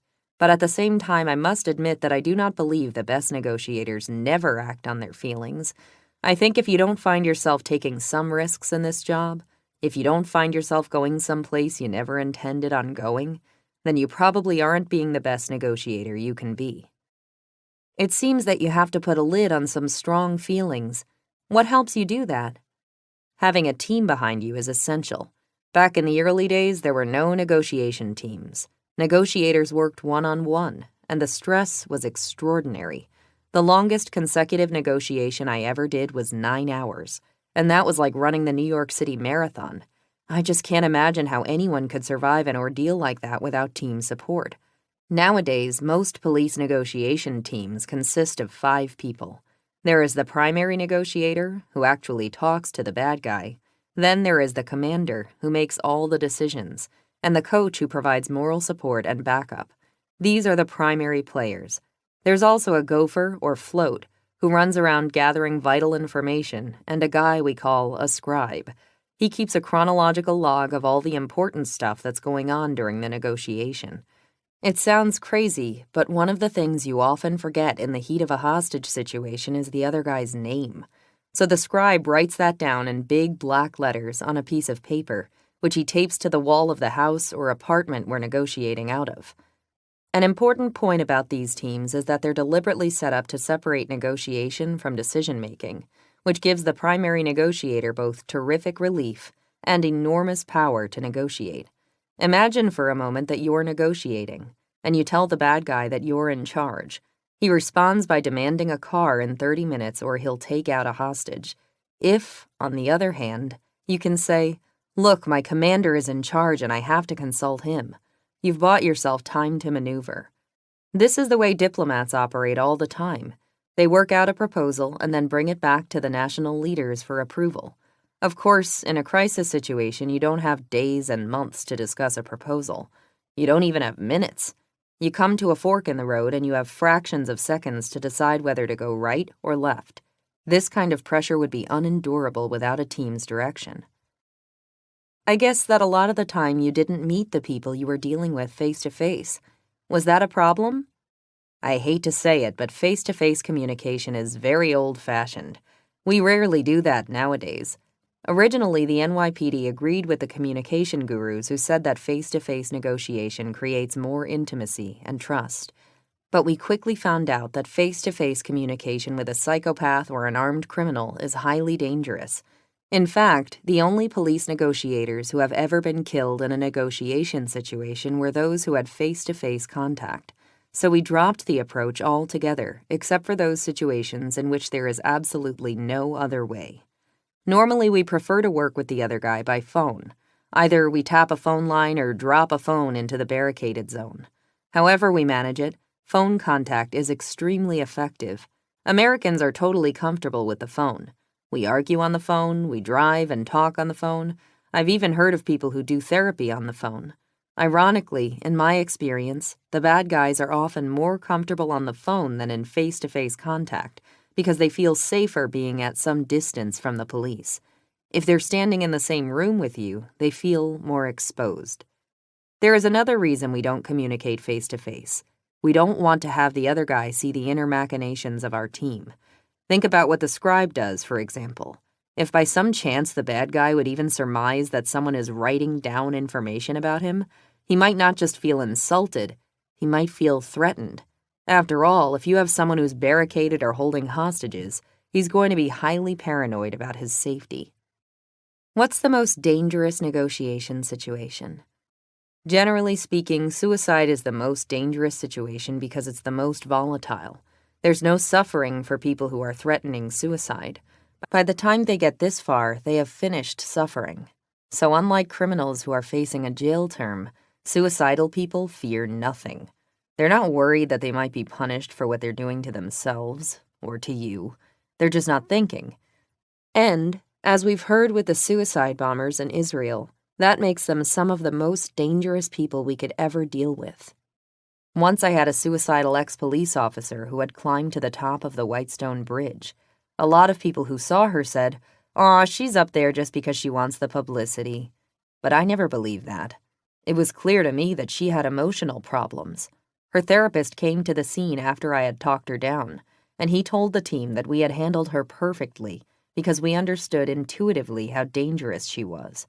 In fact, he told us, she was not only suicidal, she was homicidal. She wouldn't have hesitated, if you made her mad, to grab one of you and take you over the bridge with her. Incidentally, suicide is the main reason we never allow a priest or a rabbi to talk to a bad guy. We have learned over and over that when people ask for clergy, they are virtually always looking for closure on their lives. It's a prelude to suicide. What's the biggest lesson you have learned from your work as a crisis negotiator? I don't know if it's the biggest lesson, but one very important thing you learn as a negotiator is that if you want to win, you have to help the other guy to save face. Look at the people I deal with. They're criminals. They're not book-learned, yet they're very smart in the sense that they can survive in an environment where most of us cannot. And they also have their own kind of dignity. If you can show these guys a way to maintain their pride while facing a defeat they know is inevitable, they'll go along with what you want. I learned that lesson early in my negotiation career when I was called in to deal with a situation in Spanish Harlem. It was a hot summer night, and there were 300 or 400 people out on the streets at 3 o'clock in the morning. A young man with a loaded shotgun had blockaded himself inside a crowded tenement building. He told me he wanted to surrender but couldn't because he'd look weak. Now, this guy was a parole violator, not a murderer, and so I told him that if he calmed down and let me cuff him, I would make it look as if I had to use force. He put down his gun and behaved like a perfect gentleman until we got to the street, where he started screaming like crazy and raising hell, as we had agreed. While he was doing this, the crowd was chanting, "Jose! Jose!"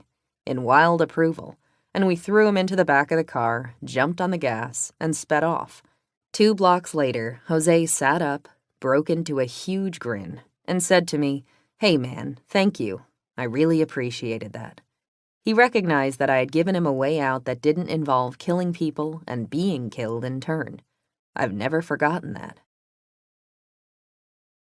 Dealmaking 2.0, A Guide to Complex Negotiations, by David A. Lax and James K. Sebanius. Idea in brief. Direct negotiation at the table often makes sense, but for complex deals which are usually built on a series of smaller ones involving multiple parties, a more strategic approach is to focus on what unfolds away from the table, the process of sequencing individual deals in a way that achieves the target outcome with enough support to make it stick. A negotiation campaign, which may take months or even years, involves identifying the relevant parties and grouping them into fronts, determining if the fronts can be combined, figuring out the order in which you will engage the fronts, and assessing how much information to share among the parties and with your opponents. When Boeing set out to sell $11 billion worth of aircraft to Air India in late 2005, the company did significant advance work to build support for the deal on many fronts. Its internal departments, banks, export agencies, and aircraft leasing companies, and the Indian government, which holds an ownership stake in the airline. End of idea in brief section. Most big deals are built on a series of smaller ones. That's true of mega mergers, major sales, infrastructure projects, and even some UN resolutions. These deals are the culmination of many focused negotiations among various parties, each with its own concerns. Most deal-making advice addresses how to choose the right tactics for each piece of the puzzle. Absent from the literature is guidance on how best to put the pieces together, let alone how to identify them in the first place. This leaves a glaring gap. Consider the case of Mittal Steel's takeover of Arcelor, Europe's largest steel company, an intricate deal ultimately worth $33.1 billion. Suppose that founder Lakshmi Mittal had simply set up a meeting with Arcelor's chief executive to hammer out an acquisition. However persuasive Mittal's pitch, Arcelor would have rebuffed it. Indeed, the company's board and CEO were, according to numerous accounts, dead set against the sale at first. Instead, Mittal and his son Aditya, the firm's CFO, undertook what we call a negotiation campaign involving multiple financial agreements, extensive shareholder and political dealings in Luxembourg, France, the Netherlands, and Canada, and regulatory accords in Brussels and Washington. These separate negotiations allowed Mittal to build sufficient support to overcome and even convert potential blockers. The Mittal deal involved high stakes, but many small-scale deals play out on multiple fronts as well. The champion of a new product, for instance, has to orchestrate complex internal negotiations across individuals and departments in order to secure support and senior executive approval.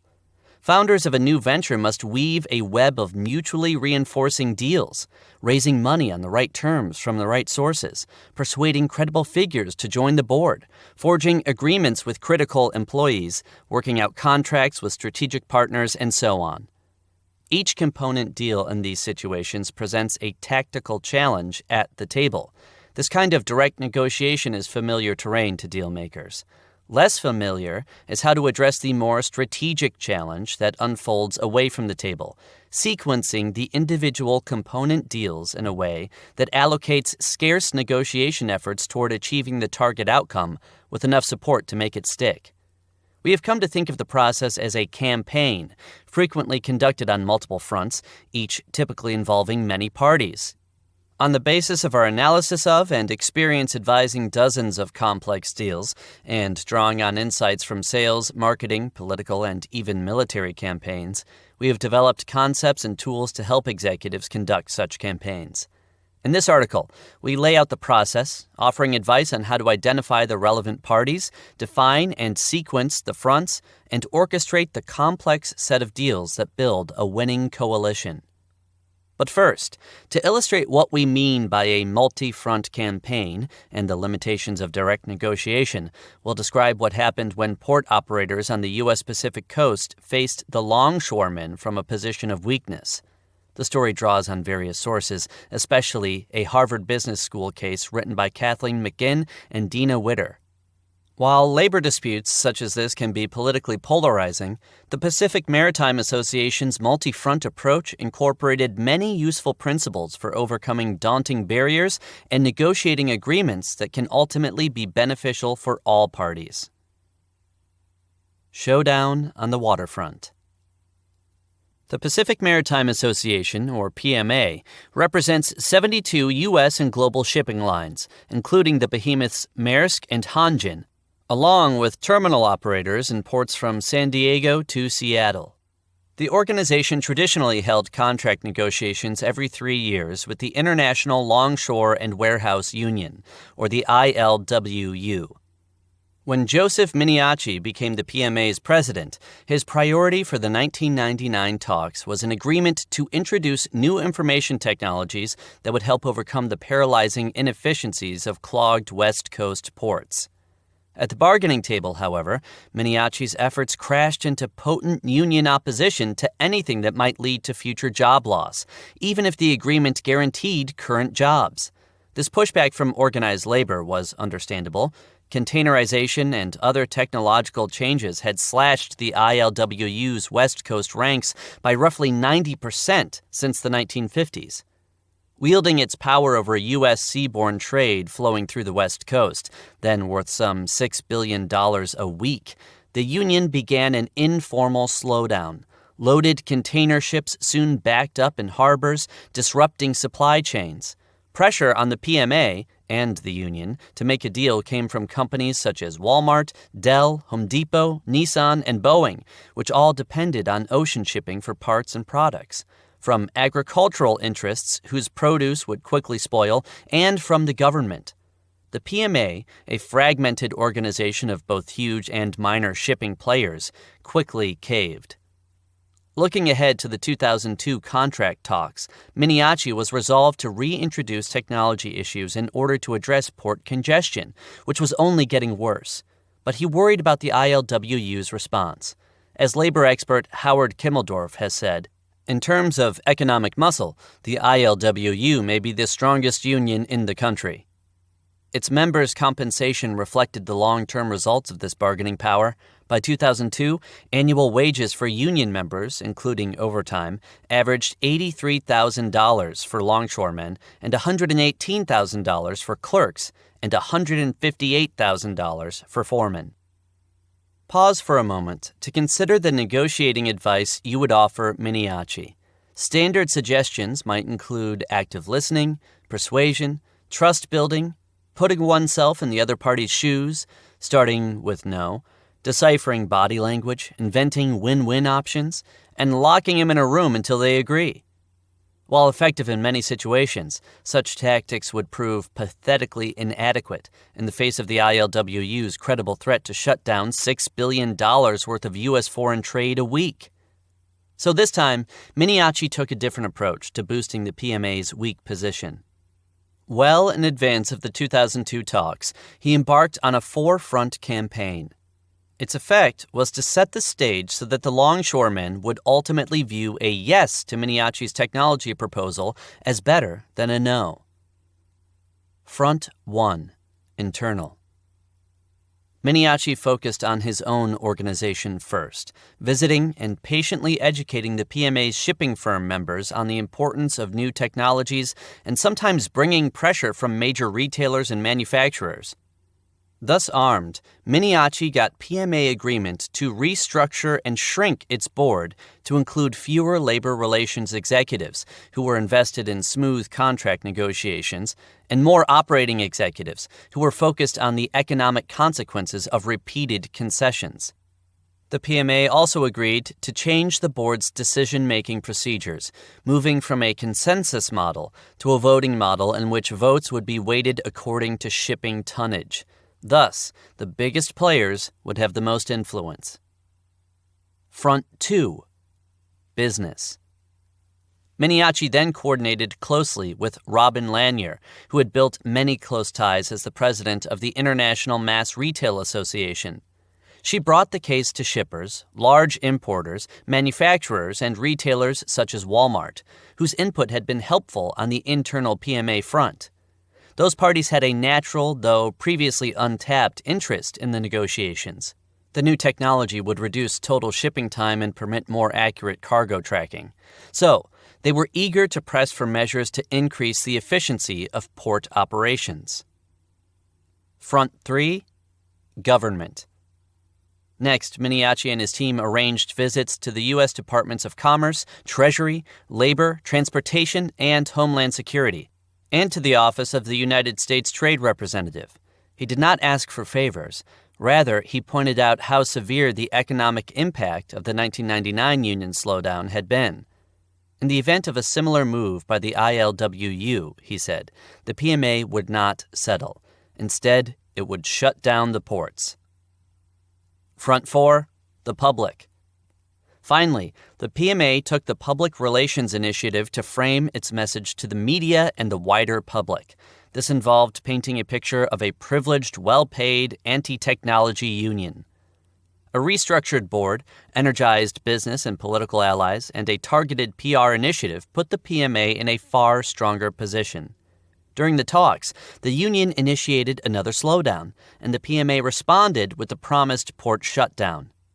President George W. Bush believed he had sufficient backing to invoke the emergency provisions of the Taft-Hartley Act, the federal law governing the activities of labor unions, for the first time in more than 30 years. This forced both parties back to work, effectively blunting the ILWU's weapon and raising the cost of saying no. Old-school tales of labor negotiations often emphasize table-pounding principles locked in a room until they reach a deal. New Age versions emphasize trust-building and careful listening.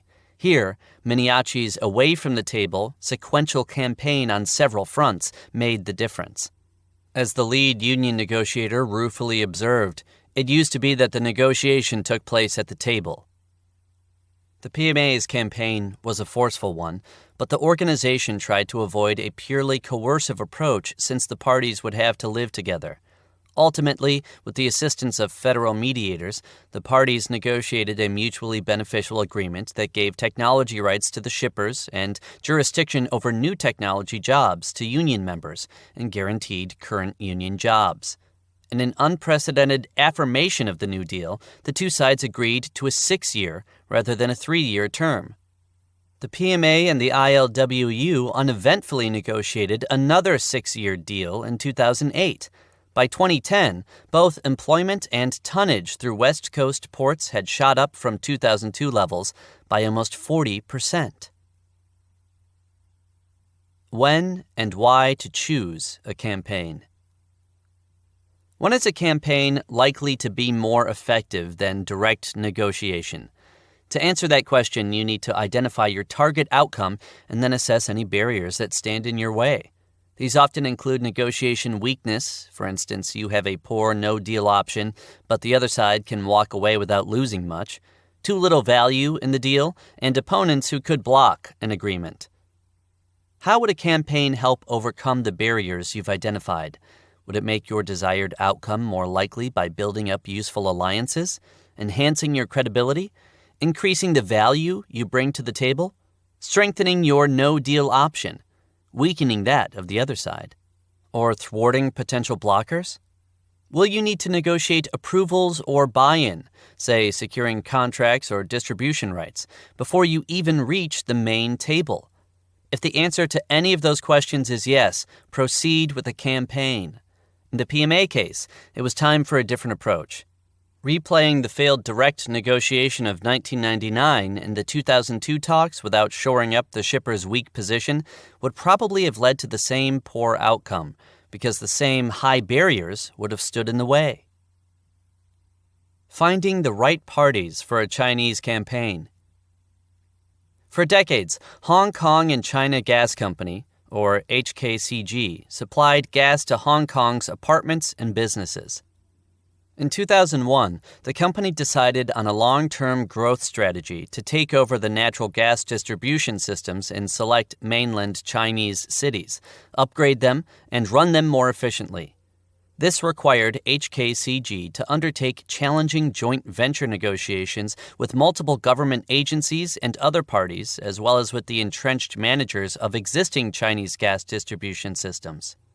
These managers enjoyed considerable local power and opposed allowing outsiders to run the system. To overcome these barriers, HKCG's managing director, Alfred Chan, and his team undertook lengthy multi-front negotiation campaigns that involved patiently testing the waters with potential Chinese partners and getting clearance from local governments to establish joint ventures. But it wasn't always obvious which parties to target. As Chan describes it, almost 50% of our time and effort was spent gaining an understanding of the market, the city where we hoped to operate, stakeholders, various city and provincial government officials, and other parties such as lawyers and bureaucrats. What HKCG came to call its social mapping process often involved befriending lower-level target company personnel and using fee-requesting intermediaries, once Chan and his team could determine who was genuinely connected. As an HKCG employee observed, whom could we trust and who really mattered to the decision? It was never obvious from the company's organization chart. We had to figure it out. In China, you were always dealing with the people and not just the project. Several years into this strategy, HKCG had completed more than 80 mainland joint ventures. While negotiating the first several, we tended to think of the project planning and engineering and financing aspects as the real challenges, one employee recalls. As we gained more experience, however, we often found that negotiating the people side of the equation was often the most difficult and the most critical factor for success. Designing and executing a campaign. There are 6 steps to reaching your target deal and building a winning coalition that can make it stick. 1. Choose the right parties and group them into fronts. Given the barriers to agreement that you've identified, what parties must or could usefully be involved, and how should you group them into more manageable fronts? In some cases, the answers are reasonably clear. Consider Boeing's campaign to sell $11 billion worth of 787 Dreamliners and other planes to Air India in late 2005. To succeed, Boeing needed to negotiate support from internal divisions and executives, strike deals with banks, export promotion agencies, and aircraft leasing companies, and reach agreements with the Indian government, which has an ownership stake in the airline, on the sourcing of domestic content from Indian manufacturers and the creation of local maintenance and pilot training organizations. Thus, Boeing's campaign had to orchestrate negotiations on internal corporate fronts, external financial fronts, and political and national fronts. But identifying parties and fronts isn't always so straightforward. As with the PMA campaign, the useful players may not be obvious at the outset. In Miniachi's 1999 talks, he made the conventional assumption about whom to involve, his party and the one on the other side of the table. Yet figuring out the most advantageous set of parties for the 2002 talks, retailers, manufacturers, agricultural interests, federal agencies, and the broader public, as well as PMA members, required creativity and initiative. Mapping backward from your target deal is a useful tool for discovering who must be involved or could be of use. So, for instance, you could consider your targets major influencers. If you're negotiating with a politician, you might want to reach major donors. If you're dealing with a CEO, you could look to big customers. You'll also want to seek out potential allies who can provide useful resources or information, players who might present credible alternatives to your target deal, and so on. Probe each party's interests and perceptions, key formal and informal relationships and constituencies, and no-deal options. Our previous HBR articles, 6 Habits of Merely Effective Negotiators and 3D Negotiation, Playing the Whole Game, offer more tools for this type of analysis. You'll then want to determine if and how to group the parties. As with the Boeing Air India case, a front may comprise groups that are of a similar kind or class or from like sectors or locations, bank debt holders, for example, or Brussels regulators. They may be organizationally related, staffs from government agencies or corporate units of a target acquisition. They may share key interests or maintain tight relationships, environmental NGOs or members of a family that has a controlling corporate interest. Although a front can consist of a single important party, it will more often be a collection of parties that can be grouped according to a common interest or affiliation. 2. Assess interdependencies among fronts. Are the fronts you've assembled largely independent, or can they positively or negatively affect one another? For example, is provisional agreement at both corporate and political levels helpful for financial negotiations? If a potential ally or blocker becomes aware of your activities on another front, will it help or hurt your overall prospects? If you deploy negotiating resources on one front, will that limit what you can deploy elsewhere, and so on? 3. Determine whether and when to combine fronts. In complex situations with a large number of fronts, dealing separately with each one may be an effective way to organize your team's efforts, but it may make sense to keep fronts separate only at the outset and combine them once you've made sufficient progress on each. Combining fronts may generate gains from package deals, in which success on a single front yields a resource, such as capital, intellectual property, a valuable customer, a powerful ally, that is worth most when combined with other similar resources. At the same time, combining fronts can inadvertently unite your opponents. When Conoco tried to establish consensus over building a pipeline in Ecuador's Amazon region, it negotiated on several fronts. One was composed of Ecuadorian and international advocates for indigenous peoples. Another consisted of environmental NGOs. Both opposed Conoco's plans, but mainly acted independently.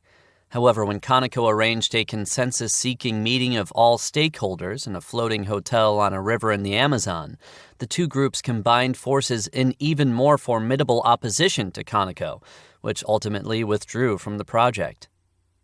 By contrast, in the late 1990s, U.S. Trade Representative Charlene Barshefsky made a point of scheduling joint events for music, film, and software industry reps who had traditionally operated independently in order to unite the formerly separate players as allies behind her push for intellectual property negotiations with China.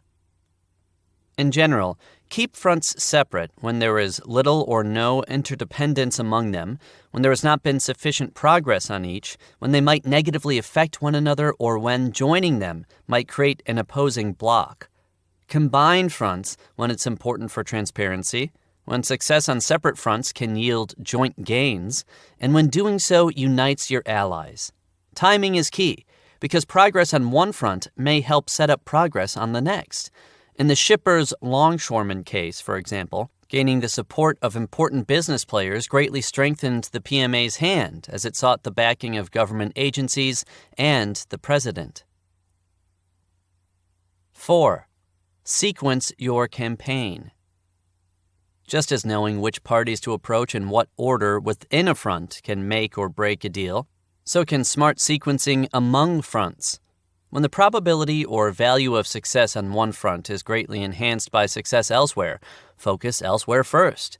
If a deal with a critical partner is conditional on your having locked-in financing, for instance, concentrate first on the financial front. Proper sequencing may also send important signals. Lining up a highly reputed lead investor, a well-regarded anchor tenant, or a big-name donor early in your campaign greatly increases the likelihood that other investors, satellite tenants, or smaller donors will come on board quickly and on favorable terms. Again, mapping backward is useful. In the run-up to the make-or-break congressional vote on the North American Free Trade Agreement, news would arrive in the office of Bill Daley, President Bill Clinton's key strategist on the pact, that a member of Congress who had been leaning toward yes had come out as a no. Daley's response? Can we find the guy who can deliver the guy? We have to call the guy who calls the guy who calls the guy. To help a client prepare for a financial transaction, we mapped backward from the target CEO to the CFO, who had earned the CEO's trust, and to an analyst who had great credibility with the CFO and whom we had earlier prepped intensively. This made it much easier to get agreement from the CEO, who immediately turned to the CFO, who in turn asked the analyst who was already on board. Optimal sequencing decisions may defy conventional wisdom. Take, for example, the advice to get your allies on board first. When Secretary of State James Baker was trying to build a global anti-Iraq coalition after Saddam Hussein's invasion of Kuwait, many saw Israel as America's strongest regional ally. Yet Israel was pointedly excluded. Its formal membership would have kept numerous Arab states from joining. Baker and his team avoided this by treating Israel as a tacit member of the coalition and discouraging direct Israeli retaliation against Saddam's Scud missiles. Similarly, when preparing to negotiate on external fronts, you might be tempted to get your own house in order first, or to start by forging an internal position. Yet, in preparing for the first Gulf War, James Baker and President George H.W. Bush began by committing U.S. troops to the region and then negotiated exhaustively on multiple international fronts. These efforts culminated in a UN Security Council resolution that authorized all necessary means to eject Iraq from Kuwait. Only after this external success did the Bush administration turn to the internal U.S. congressional front for authorization. Had Bush and Baker tried first to gain approval to use force from a deeply skeptical Congress, they would have almost certainly failed, which would have hobbled any subsequent American-led coalition-building enterprise. The external coalition and UN vote were crucial in getting Congress on board. Common sequencing instincts may also lead you astray for other reasons. For example, when Steve Perlman was getting Web TV up and running, he faced multiple fronts, financial, content provider, distribution, manufacturing, and so forth, on which he could focus his small team's negotiating resources. With his venture running on financial fumes, many urged the obvious, that he focus on venture capital firms, angel investors, and industrial partners. Unfortunately for the nascent enterprise, those potential funders were deeply skeptical of consumer electronics investments. Instead of a direct approach, therefore, Perlman mapped backward from his aggressive target financial deal. He reasoned that Web TV's value would skyrocket if he could gain the support of at least one prominent consumer electronics firm. So he turned his attention to Sony and Philips, and once he had completed the difficult deals to get those giants on board, he redirected his efforts on the financial front and negotiated for much more VC money on far more advantageous terms than he could have secured earlier. With this new money, Perlman laid an intricate path of supporting agreements through the remaining fronts, including wholesale and retail distribution channels, content providers, ISPs, and alliance partners abroad. Unexpectedly, what Perlman viewed as a long-term negotiation campaign quickly reached a finale when Bill Gates expressed keen interest and Perlman negotiated the sale of his thriving young business to Microsoft. The optimal sequence in a campaign depends on the nature of the dependencies among fronts.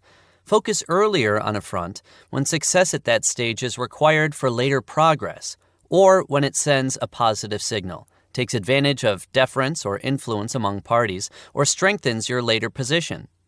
But early success may also come at the cost of a much greater value later on, and an early failure may preclude subsequent success. These points only scratch the surface of what is required for effective campaign sequencing decisions. 5. Determine how much information to share and when. Your sequencing choices often determine the extent to which you reveal your activities to opponents or to various fronts. For example, you'll want it to be widely known if a savvy investor has signed on. Just as obviously, you'll want to be guarded about a failure to sign up a player known for his astute business instincts. Public perception of the negotiation process can matter. Secrecy or hints of backroom dealings, while sometimes tactically useful, may undercut a campaign's legitimacy. For example, when the president of Honduras insisted on keeping secret an agreement on a major forestry project with Stone Container, he fueled suspicions of dirty dealings. This energized widespread opposition on several fronts: political, labor, business, environmental, and ultimately derailed an investment that promised huge economic and environmental gains for the impoverished Central American country. For some activities, such as fundraising efforts, you'll want to be quiet until you have key pledges in hand.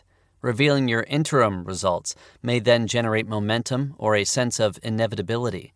In other settings, an apparent bandwagon can persuade wavering allies to join and intimidate those who might oppose you if your campaign appeared vulnerable. In situations where information might mobilize opponents or opportunists, be discreet until you've locked in substantial progress. A classic example involves the challenge of assembling enough parcels for a major real estate development. If word leaks out about the status of individual negotiations, the risk of costly holdouts can skyrocket. 6. Learn and adapt. Campaign design and execution decisions are inherently iterative. We've listed the steps sequentially, but throughout the process, new information will surface. Your counterparts will react to events, and alignments and circumstances may change. You need to continually evaluate where you are and be prepared to update your strategy and tactics. The right mindset for an effective negotiation campaigner is to think strategically but act opportunistically. From single deals to campaigns. Most negotiation scholars and popular handbooks focus on the individual deal as the unit of analysis. They probe communication patterns, tactical choices, and factors that influence the outcome of a direct approach, such as gender or culture. A negotiation campaign also calls for these analytic and behavioral skills, but only as elements of a broader strategic approach. When the unit of analysis shifts from one deal to a multi-front campaign, the focus turns from tactics at the table toward a process that may unfold over months or years. Going straight to a key decision-maker to negotiate often makes good sense, yet designing and executing a negotiation campaign can sometimes be far more effective. In many cases, it's the only way. Sample negotiation campaigns. Negotiation campaigns are not just for huge deals. They can also be useful in a wide range of situations whenever a series of small negotiations on various fronts is necessary to build support for a deal. Here are a few examples. Negotiating an industry technology standard. Target deal and winning coalition.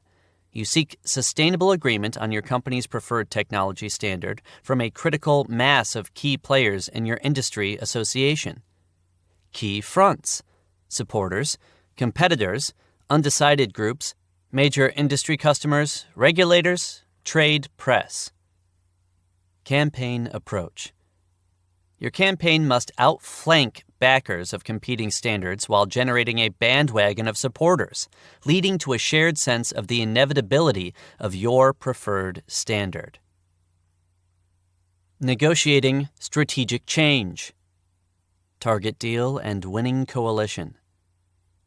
As a country manager of a multinational corporation in an emerging region, you seek the board's approval of a major strategic change and the support of influential corporate and regional executives in production, marketing, sales, finance, and legal functions. Key fronts: board of directors, senior corporate executives, functional executives at headquarters, regional country managers, regional functional managers, major customers. Campaign approach. Given your lack of formal authority, start with mini-campaigns in the region and at headquarters, rather than going directly to the board. During this internal campaign, you must persuade skeptical country managers, potential rivals, functional executives in the region, and key headquarters executives to support the change. You must bring these regional and corporate fronts together at the right time and in the right way to convince board members that your strategic initiative is feasible and desirable. Negotiating country acceptance of a new drug. Target deal and winning coalition. Your firm seeks approval by health authorities of a new pharmaceutical compound for specific therapeutic uses, agreement by the government to fund it, and support by key physician groups. Key fronts: health officials, finance officials, scientific bodies, physician groups, insurers who may be liable for side effects of this or competing therapies, patient advocacy groups, pharmaceutical competitors, media. Campaign approach. You must orchestrate a process, partly in sequence, for fronts whose assets depend on others, and partly parallel, when fronts are largely independent, of obtaining the agreement of key researchers on the scientific and economic merits of the drug, of generating support from physicians and patients' advocates for the new therapy, and of securing government agreement on its efficacy, political desirability, and budgetary feasibility. How to Make the Other Side Play Fair by Max H. Bazerman and Daniel Kahneman. Idea in brief. The problem. The two sides in an adversarial negotiation rarely bring their most reasonable offers to the table. Rather, each stakes out a position to its advantage and seeks to give up as little as possible. This common approach is often costly to all involved. The solution? A new negotiation strategy can efficiently lead to an equitable agreement. One side presents an objectively fair offer, challenging the other to make its own best offer, and then allow an arbitrator to decide which of the two is more reasonable. The result? The threat of losing in a final offer arbitration will typically bring an unreasonable adversary back to the table with a more reasonable offer. The insurance giant AIG tested this strategy in an injury claims case, leading to a rapid, fair settlement. End of Idea in Brief section. Please answer two quick questions. 1. When negotiating, do you want the other side to be reasonable? And 2, is it a good idea to be reasonable in negotiations? Everyone we ask says yes to the first question, but answers diverge in response to the second. Academics lean toward yes, but business people and lawyers often hesitate. In legal disputes, contested insurance claims, and similarly adversarial negotiations, they point out, the other party is likely to open with an inflated claim or a lowball offer. If the other side's position is unreasonable, these practitioners suggest it makes little sense to be reasonable yourself. Suppose a customer claims that a problem with a product you sold him resulted in a $10 million loss to his business. After careful analysis, your legal team concludes that the fair value of his claim is just $5 million. How do you respond? A common reflex is to come back with, say, $1 million. The familiar and dysfunctional negotiation dance that follows can be costly for all involved. The parties may eventually converge on a figure close to $5 million, but only after spending a lot of time and money to get there, and harming their relationship in the process. It would be to everyone's advantage if parties routinely came to a negotiation with a reasonable offer in hand. If starting positions are realistic, the offers will be more or less aligned, and any negotiation that follows should be relatively civil, speedy, and fair. But how can a negotiator who wants to be fair from the start ensure that his or her counterpart will be reasonable as well? This question inspired us to propose the Final Offer Arbitration Challenge, a new negotiation strategy for reaching fair agreements efficiently, even when dealing with seemingly unreasonable opponents. Leveraging an approach first applied in labor negotiations in the 1960s, the strategy allows one side to encourage reasonableness on the part of the other by making a demonstrably fair offer at the outset, and then, if the other side is unreasonable, challenging it to take the competing offers to an arbitrator who must choose one or the other rather than a compromise between them.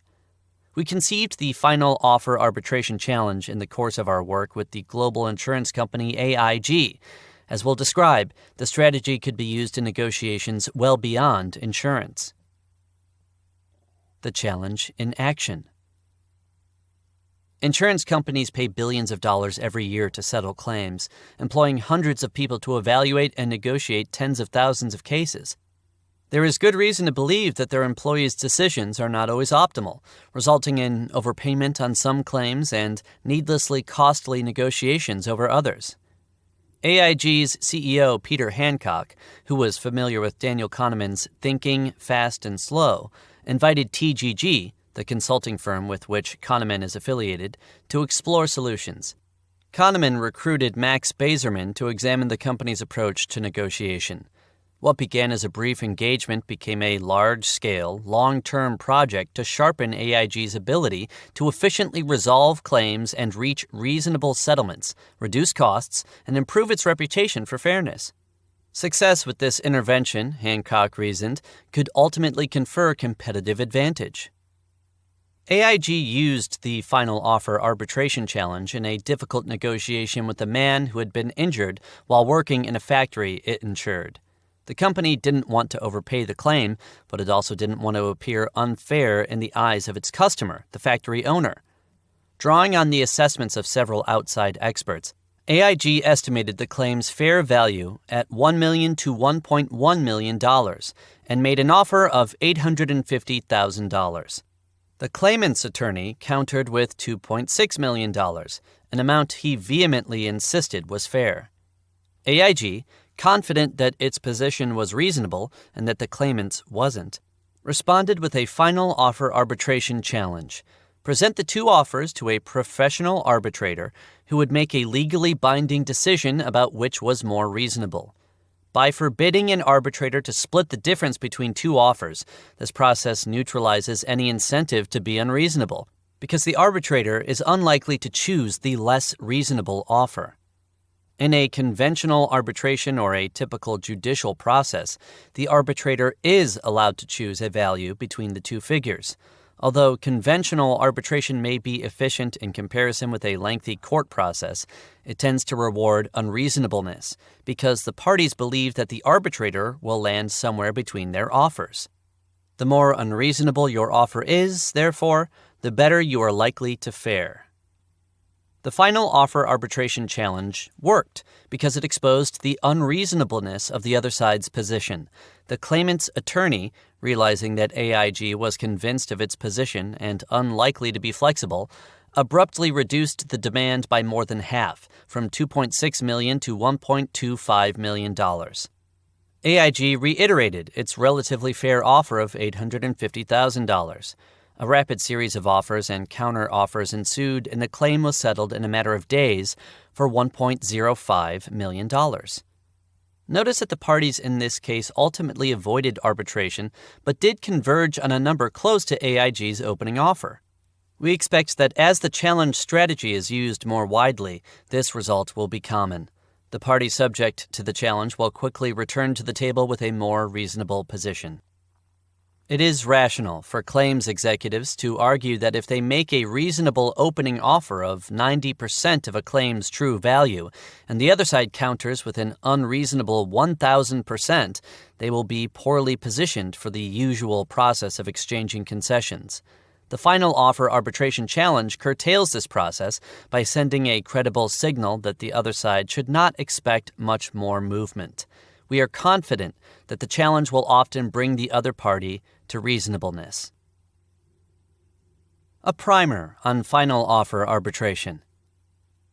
Final offer arbitration, also known as baseball arbitration because of its use in Major League Baseball salary disputes, was first suggested in the 1960s by the labor relations scholar Carl Stevens as a strategy for driving parties to agreement.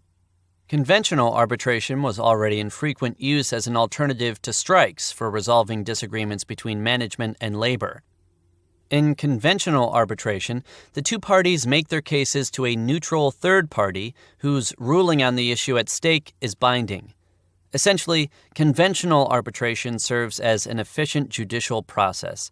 But research showed that parties were remaining far apart in the expectation that the arbitrator would simply split the difference between them.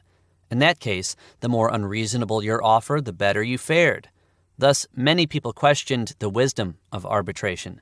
Stevens created final offer arbitration to address the problem and to encourage negotiators to solve disputes on their own. Under final offer arbitration, reasonableness is rewarded rather than punished. The two parties submit their final offers, and the arbitrator must select one or the other. Although this may prevent the arbitrator from choosing a number he or she believes is truly fair, the riskiness of the process drives the parties toward agreement, dramatically raising settlement rates. In the rare case when arbitration is actually invoked, each party competes to be more reasonable than the other.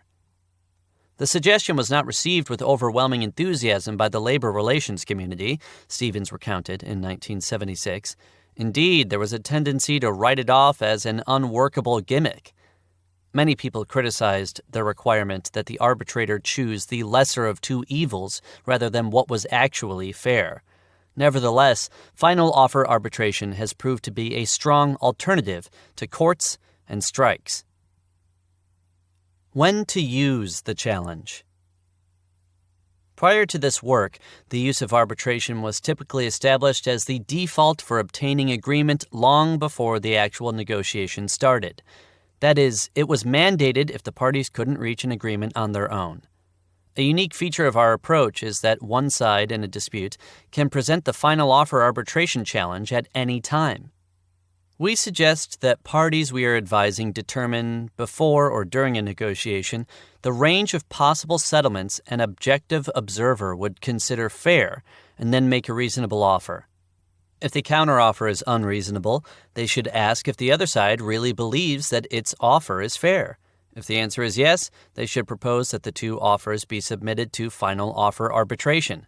If you are sure that your offer is more reasonable than the counteroffer, you can be confident of prevailing if the other side accepts the challenge. But it rarely will. The point of the challenge is to credibly signal that you believe your offer is fair and you won't improve on it unless the other side returns to the table with a far more reasonable proposal. The challenge strategy makes sense in any dispute where four conditions are met. You have made a reasonable offer that has been countered with an unreasonable one. You are confident of what a fair resolution would be. Escalating the dispute into litigation would be costly. Neither side can easily walk away. What is fair or reasonable lies on a spectrum from objective to subjective and thus from clear to ambiguous. With many insurance or legal claims, historical data or records from similar cases can provide a solid basis for determining a fair settlement. The value of a new car totaled in an accident is easy to determine and hard to dispute, but personal injury claims involving emotional suffering require more subjective evaluations. The challenge should be reserved for disputes in which the objective value of a claim is fairly clear. The more ambiguous the value, the greater the uncertainty about where an arbitrator's decision will fall. To determine fairness in an injury case, an insurance company could assemble several independent experts, give them the facts, and ask each to gauge the claim's value. If their conclusions are fairly well aligned, the insurer can be confident of its offer. If a group of experts returns with wildly divergent values, you know that fair is ambiguous, and therefore that using the challenge strategy will be risky. Having established what's fair, ask, can either party easily walk away? In a typical buyer-seller transaction, if the parties' positions are polarized and neither side is inclined to a bargain, a final offer arbitration challenge isn't useful, because the other side can simply abandon the negotiation.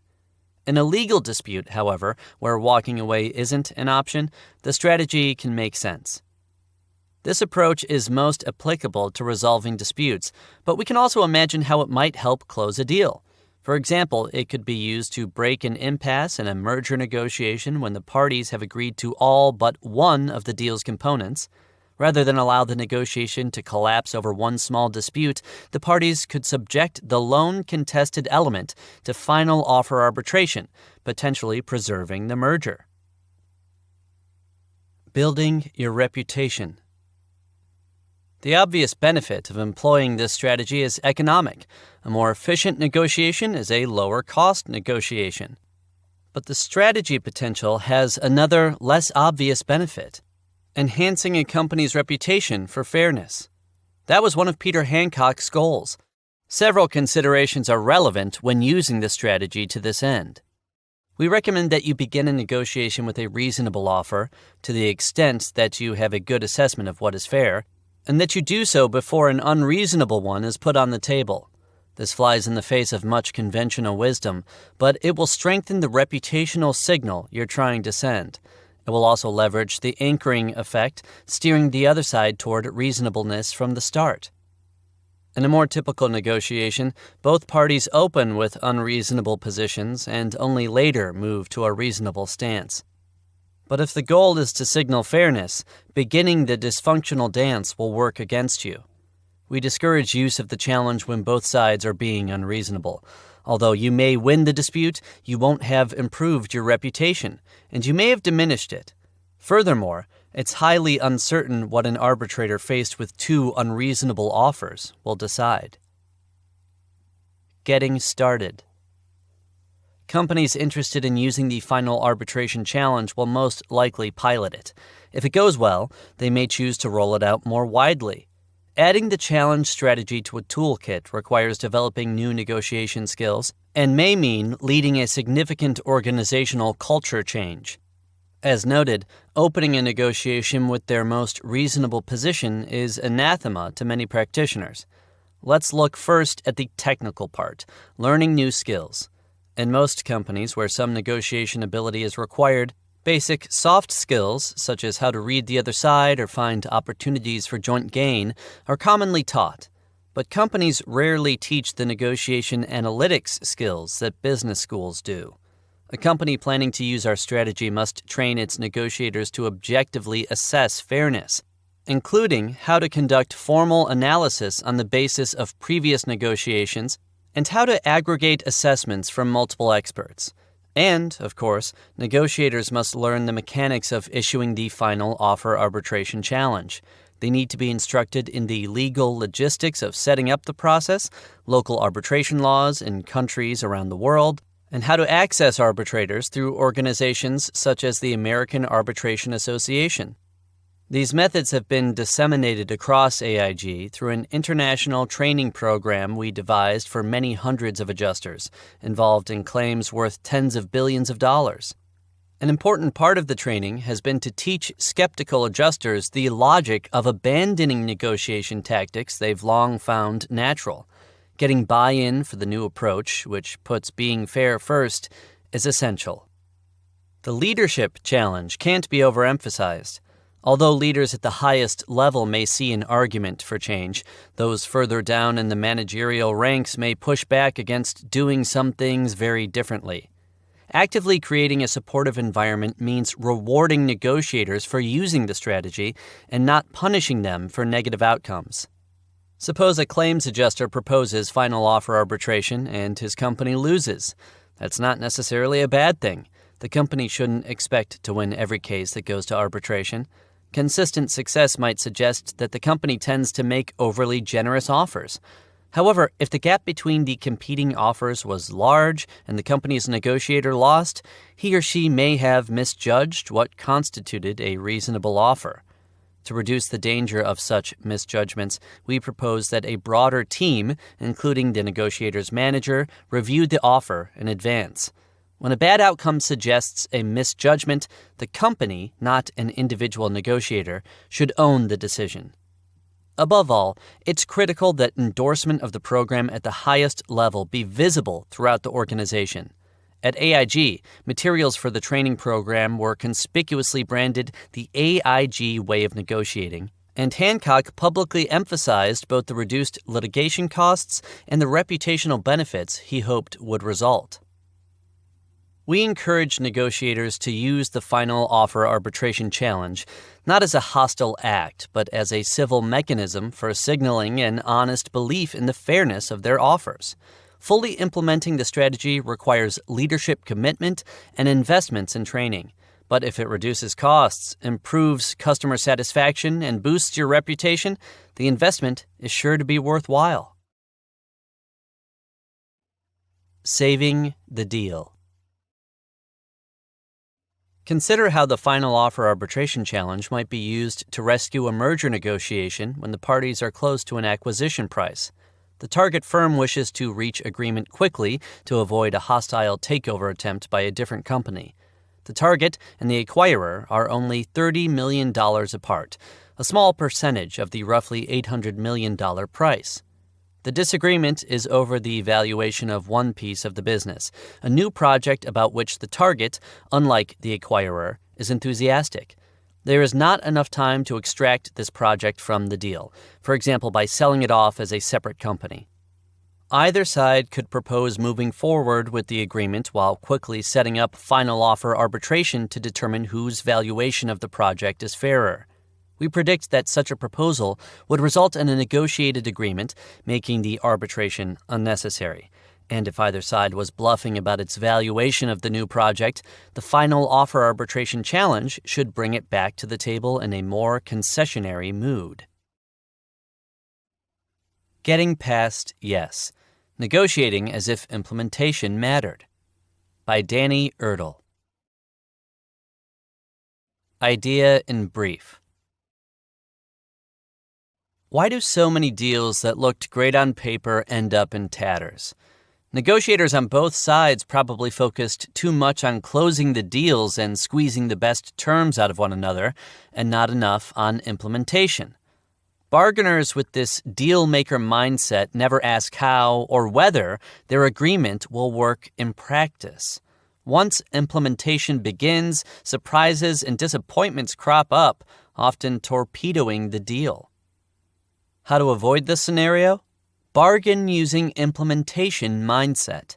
Define negotiation not as closing the deal, but as setting the stage for a successful long-term relationship. Brainstorm and discuss problems you might encounter 12 months down the road. Help the other party think through the agreement's practical implications so your counterparts won't promise something they can't deliver. Ensure that both sides' stakeholders support the deal and communicate a consistent message about the deal's terms and spirit to both parties' implementation teams. Deals negotiated from an implementation mindset don't sizzle like those struck by bargainers practicing brinksmanship. But as companies like HP Services and Procter & Gamble have discovered, a deal's real value comes not from a signature on a document, but from the real work performed long after the ink has dried. Idea in practice. To adopt an implementation mindset, apply these practices before inking a deal. Start with the end in mind. Imagine that it's a year into implementation of your deal. Ask, is the deal working? What metrics are you using to measure its success? What has gone wrong so far? What have you done to put things back on course? What signals suggested trouble ahead? What capabilities are needed to accomplish the deal's objectives? What skills do your implementation teams need? Who has tried to block implementation, and how have you responded? By answering these questions now, you avoid being blindsided by surprises during implementation. Help the other party prepare. Coming to the table prepared to negotiate a workable deal isn't enough. Your counterpart must also prepare. Before negotiations begin, encourage the other party to consult with their internal stakeholders throughout the bargaining process. Explain who you think the key players are, who should be involved early on, and what key questions about implementation you're asking yourself.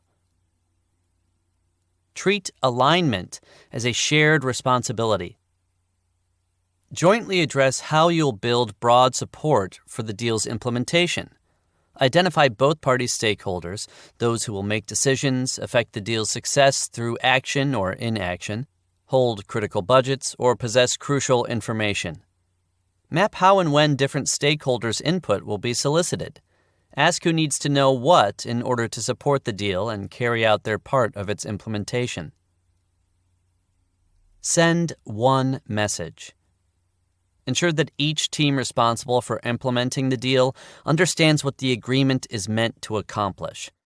Communicate one message to them about the terms of the deal, the spirit in which it was negotiated, and the trade-offs that were made to craft the final contract.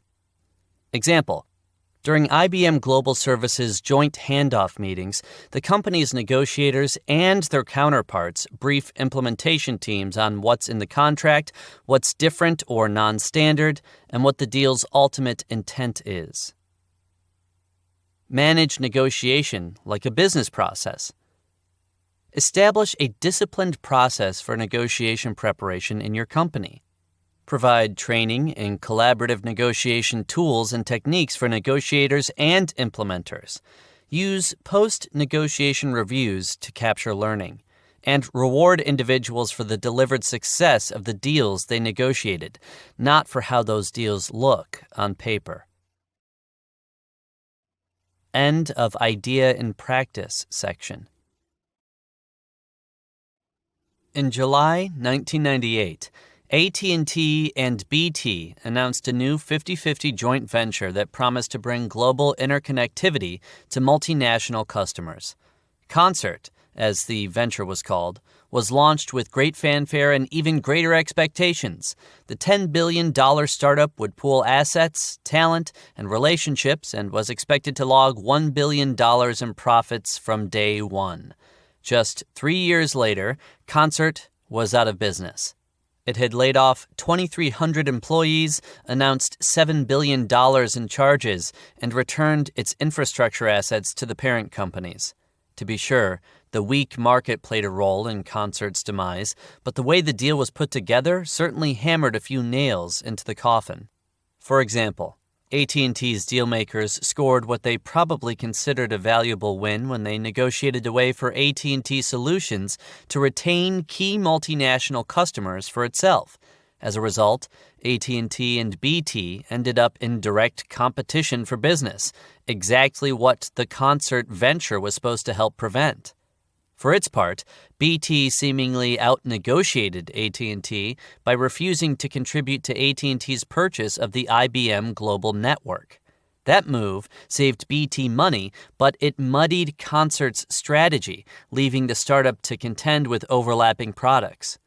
In 2000, Concert announced a complex new arrangement that was supposed to clarify its strategy, but many questions about account ownership, revenue recognition, and competing offerings went unanswered. Ultimately, the two parent companies pulled the plug on the venture. Concert is hardly the only alliance that began with a signed contract and a champagne toast, but ended in bitter disappointment. Examples abound of deals that look terrific on paper but never materialize into effective, value-creating endeavors. And it's not just alliances that can go bad during implementation. Misfortune can befall a whole range of agreements that involve two or more parties: mergers, acquisitions, outsourcing contracts, even internal projects that require the cooperation of more than one department. Although the problem often masquerades as one of execution, its roots are anchored in the deal's inception, when negotiators act as if their main objective were to sign the deal. To be successful, negotiators must recognize that signing a contract is just the beginning of the process of creating value. During the past 20 years, I've analyzed or assisted in hundreds of complex negotiations, both through my research at the Harvard Negotiation Project and through my consulting practice. And I've seen countless deals that were signed with optimism fall apart during implementation, despite the care and creativity with which their terms were crafted. The crux of the problem is that the very person everyone thinks is central to the deal, the negotiator, is often the one who undermines the partnership's ability to succeed. The real challenge lies not in hammering out little victories on the way to signing on the dotted line, but in designing a deal that works in practice. The danger of deal makers. It's easy to see where the deal maker mindset comes from. The media glorifies big-name deal makers like Donald Trump, Michael Ovitz, and Bruce Wasserstein. Books like You Can Negotiate Anything, Trump, The Art of the Deal, and even my own partners, Getting to Yes, all position the end of the negotiation as the destination. And most companies evaluate and compensate negotiators based on the size of the deals they're signing. But what kind of behavior does this approach create? People who view the contract as the conclusion and see themselves as solely responsible for getting there behave very differently from those who see the agreement as just the beginning and believe their role is to ensure that the parties involved actually realize the value they are trying to create. These two camps have conflicting opinions about the use of surprise and the sharing of information. They also differ in how much attention they pay to whether the parties' commitments are realistic, whether their stakeholders are sufficiently aligned, and whether those who must implement the deal can establish a suitable working relationship with one another. For a comparison of how different mindsets affect negotiation behaviors, see the exhibit Deal-Minded Negotiators versus Implementation-Minded Negotiators found in the bonus PDF. This isn't to say deal makers are sleazy, dishonest, or unethical. Being a deal maker means being a good closer. The deal maker mindset is the ideal approach in certain circumstances. For example, when negotiating the sale of an asset in which title will simply be transferred and the parties will have little or no need to work together, getting the signatures on the page really does define success. But frequently, a signed contract represents a commitment to work together to create value. When that's the case, the manner in which the parties get to yes matters a great deal. Unfortunately, many organizations structure their negotiation teams and manage the flow of information in ways that actually hurt a deal's chances of being implemented well. An organization that embraces the dealmaker approach, for instance, tends to structure its business development teams in a way that drives an ever-growing stream of new deals. These dedicated teams responsible for keeping negotiations on track and getting deals done build tactical expertise, acquire knowledge of useful contract terms, and go on to sign more deals. But they also become detached from implementation and are likely to focus more on the agreement than on its business impact. Just think about the language deal-making terms use: closing a deal, putting a deal to bed, and how their performance is measured and rewarded in terms of the number and size of deals closed and the time required to close them. These teams want to sign a piece of paper and book the expected value. They couldn't care less about launching a relationship.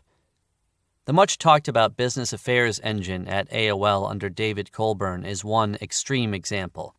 The group became so focused on doing deals, the larger and more lopsided the better, that it lost sight of the need to have its business partners actually remain in business or to have its deals produce more than paper value. In 2002, following internal investigations and probes by the SEC and the Department of Justice, AOL Time Warner concluded it needed to restate financial results to account for the real value, or lack thereof, created by some of those deals. The dealmaker mentality also fosters the take-no-prisoners attitude common in procurement organizations. The aim: squeeze your counterpart for the best possible deal you can get. Instead of focusing on deal volume, as business development engines do, these groups concentrate on how many concessions they can get.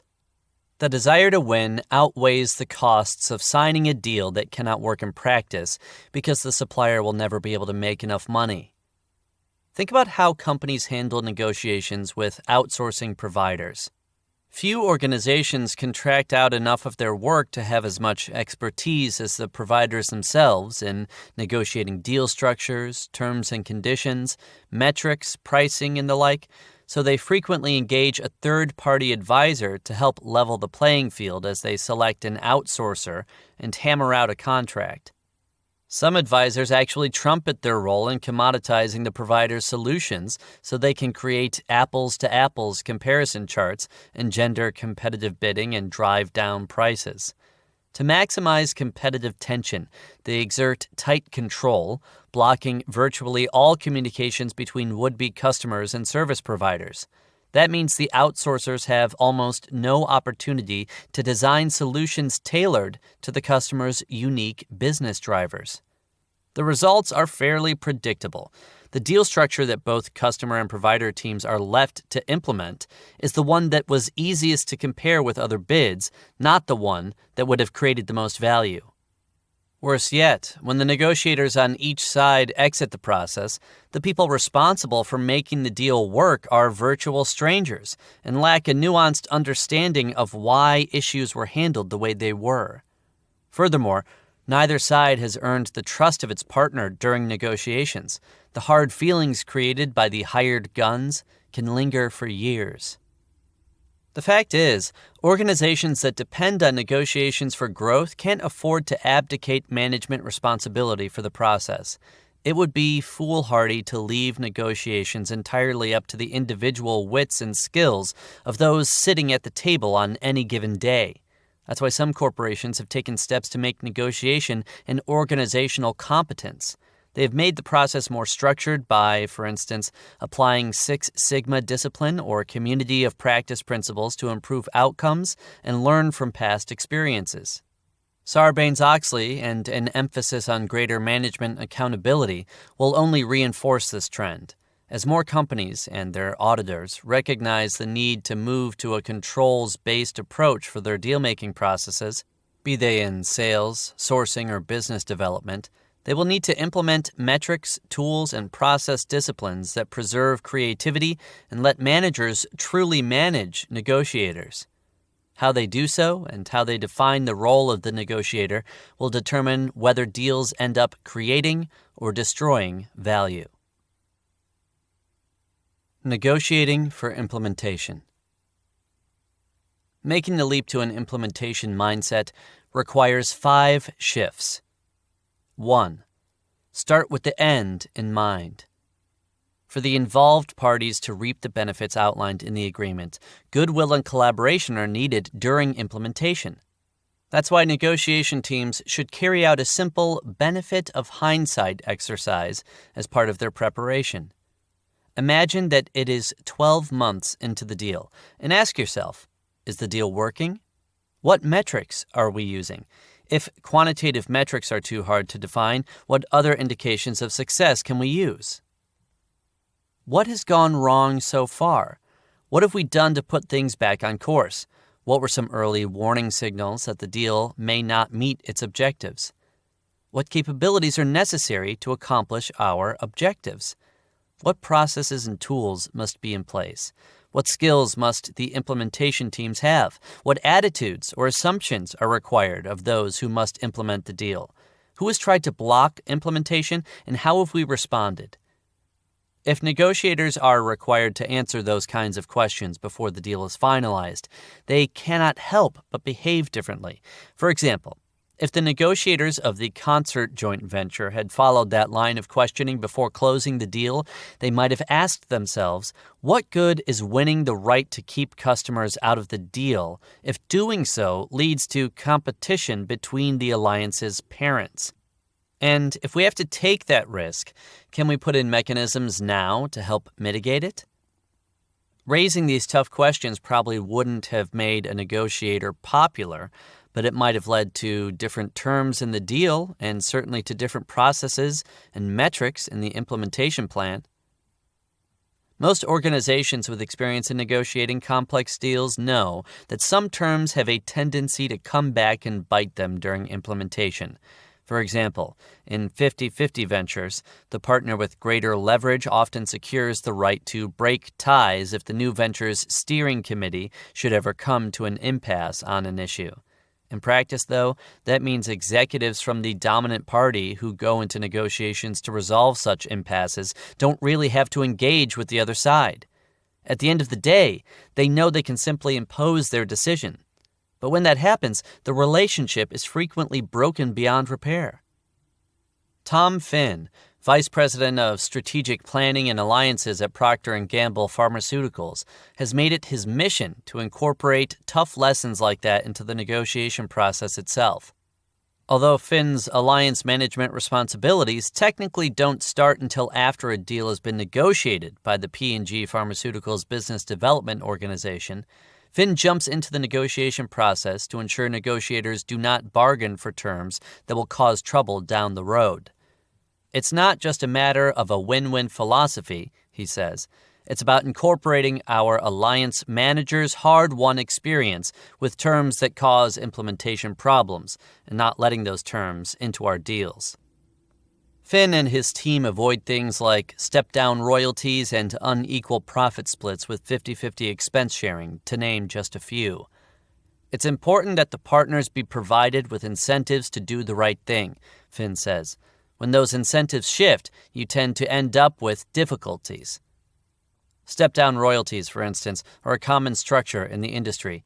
They're predicated on the assumption that a brand is made or lost in the first 3 years, so that thereafter payments to the originator should go down. But P&G Pharmaceuticals believes it is important to provide incentives to the partner to continue to work hard over time.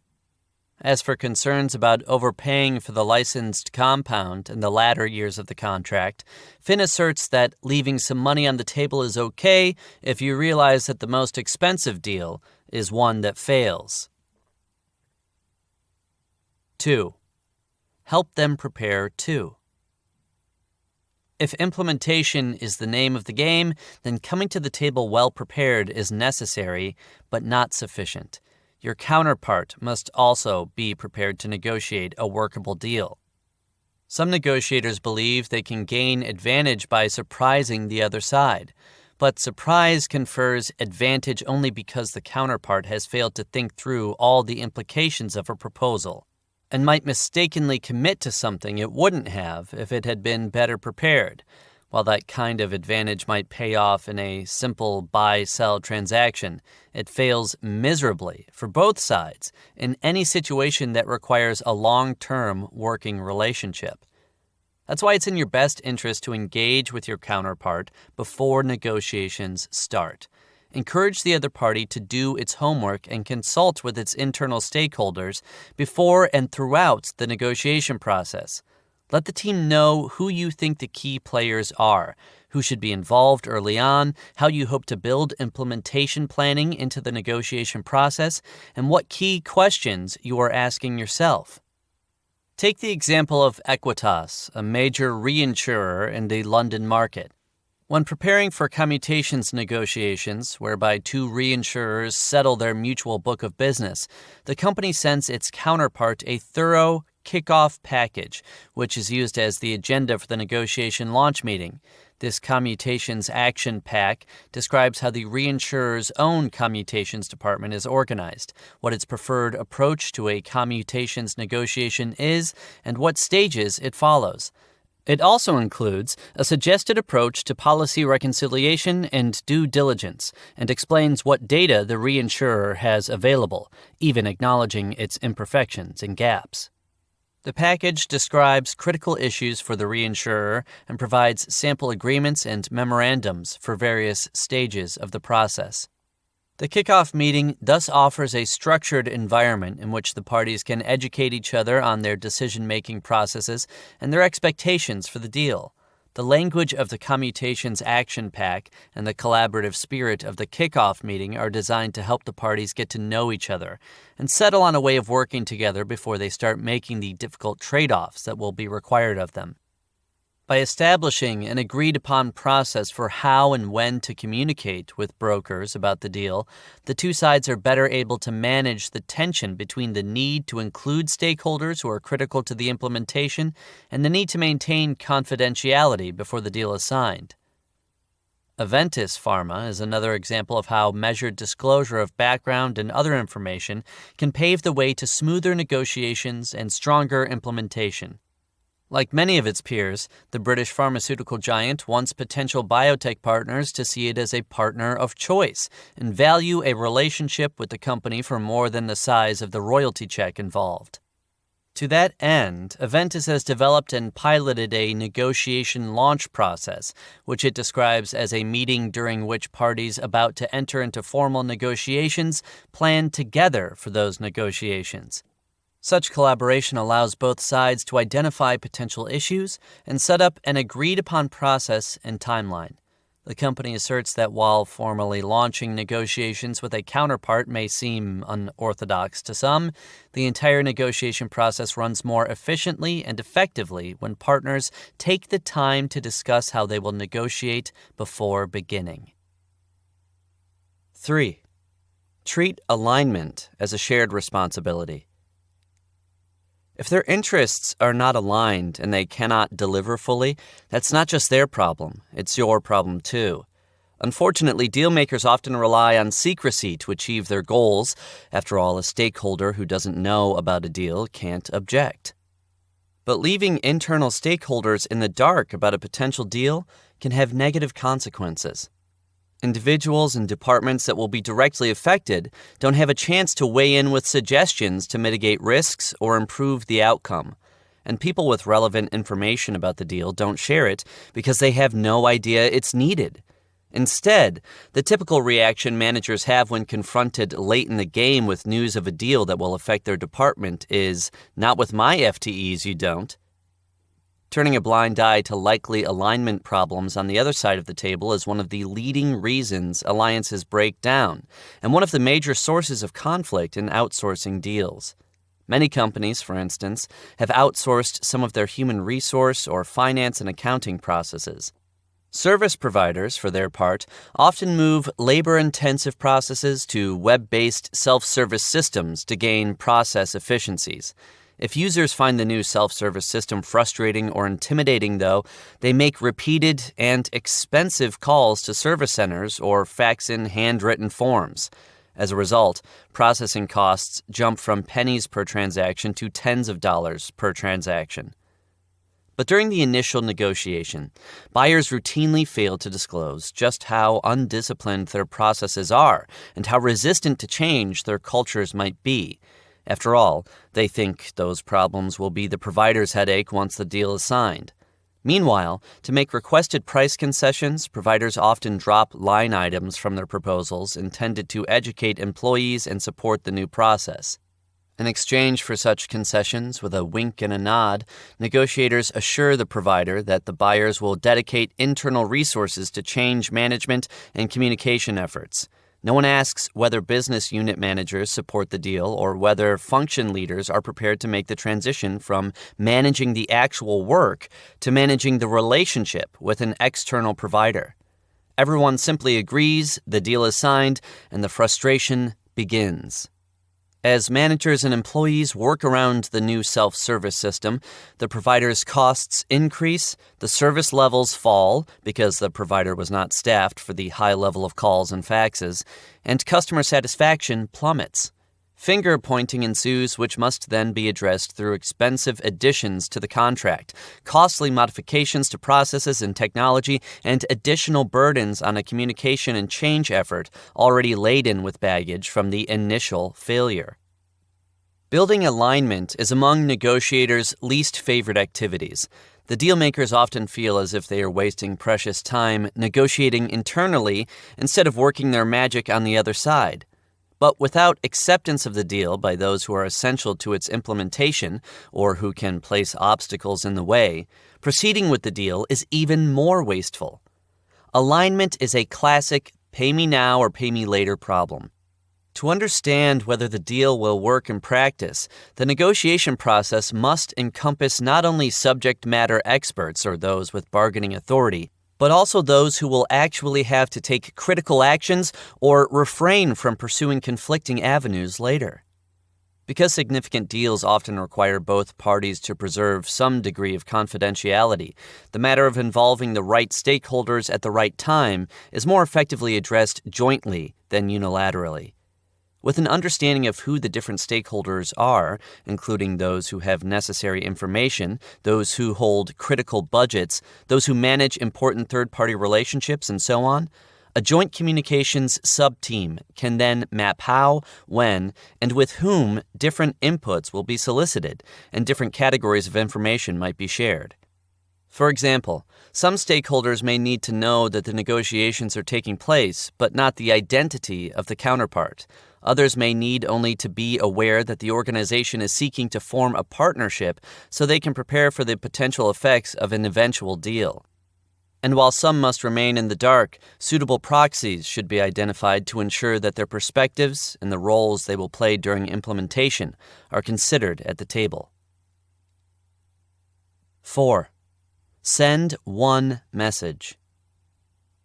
Complex deals require the participation of many people during implementation, so once the agreement is in place, it's essential that the team that created it get everyone up to speed on the terms of the deal, on the mindset under which it was negotiated, and on the trade-offs that were made in crafting the final contract. When each implementation team is given the contract in a vacuum and then is left to interpret it separately, each develops a different picture of what the deal is meant to accomplish, of the negotiator's intentions, and of what wasn't actually written in the document, but each had imagined would be true in practice. If your objective is to have a deal you can implement, then you want the actual people who will be there after the negotiators move on, up front and listening to the dialogue and the give and take during the negotiation so they understand how you got to the agreed solution, says Steve Fenn, Vice President for Retail Industry and former VP for Global Business Development at IBM Global Services. But we can't always have the delivery executive at the table, and our customer doesn't always know who from their side is going to be around to lead the relationship. To address this challenge, Fenn uses joint handoff meetings at which he and his counterpart brief both sides of the delivery equation. We tell them what's in the contract, what is different or non-standard, what the schedules cover, but more important, we clarify the intent of the deal. Here's what we had difficulty with, and here's what we ended up with and why. We don't try to reinterpret the language of the contract, but we do try to discuss openly the spirit of the contract. These meetings are usually attended by the individual who developed the statement of work, the person who priced the deal, the contracts and negotiation lead, and occasionally legal counsel. This team briefs the project executive in charge of the implementation effort and the executive's direct reports. Participation on the customer side varies because the early days in an outsourcing relationship are often hectic and full of turnover. But Fenn works with the project executive and the sales team to identify the key customer representatives who should be invited to the handoff briefing. Negotiators who know they have to brief the implementation team with their counterparts after the deal is signed will approach the entire negotiation differently. They'll start asking the sort of tough questions at the negotiating table that they imagine they'll have to field during the post-deal briefings. And as they think about how they will explain the deal to the delivery team, they will begin to marshal defensible precedents, norms, industry practices, and objective criteria. Such standards of legitimacy strengthen the relationship because they emphasize persuasion rather than coercion. Ultimately, this practice makes a deal more viable because attention shifts from the individual negotiators and their personalities toward the merits of the arrangement. 5. Manage negotiation like a business process. Negotiation as if implementation mattered isn't a simple task. You must worry about the costs and challenges of execution rather than just getting the other side to say yes. You must carry out all the internal consultations necessary to build alignment. And you must make sure your counterparts are as prepared as you are. Each of these actions can feel like a big time sink. Dealmakers don't want to spend time negotiating with their own people to build alignment or risk having their counterparts pull out once they know all the details. If a company wants its negotiators to sign deals that create value, though, it has to weed out that dealmaker mentality from its ranks. Fortunately, it can be done with simple processes and controls. More and more outsourcing and procurement firms are adopting a disciplined negotiation preparation process. Some even require a manager to review the output of that process before authorizing the negotiator to proceed with the deal. KLA-Tencor, a semiconductor production equipment maker, uses the electronic tools available through its supplier management website for this purpose, for example. Its managers can capture valuable information about negotiators' practices, including the issues they are coming up against, the options they are proposing, the standards of legitimacy they are relying on, and the walkaway alternatives they are considering. Coupled with simple post-negotiation reviews, this information can yield powerful organizational insights. Preparing for successful implementation is hard work, and it has a lot less sizzle than the brinkmanship characteristic of the negotiation process itself. To overcome the natural tendency to ignore feasibility questions, it's important for management to send a clear message about the value of post-deal implementation. It must reward individuals, at least in part, based on the delivered success of the deals they negotiate, not on how those deals look on paper. This practice is fairly standard among outsourcing service providers. It's one that should be adopted more broadly. Improving the implementability of deals is not just about layering controls or capturing data. After all, a manager's strength has much to do with the skills she chooses to build and reward and the example she sets with her own questions and actions. In the healthcare arena, where payer-provided contentions are legion, forward-thinking payers and innovative providers are among those trying to change the dynamics of deals and develop agreements that work better. Blue Cross and Blue Shield of Florida, for example, has been working to institutionalize an approach to payer-provider negotiations that strengthens the working relationship and supports implementation.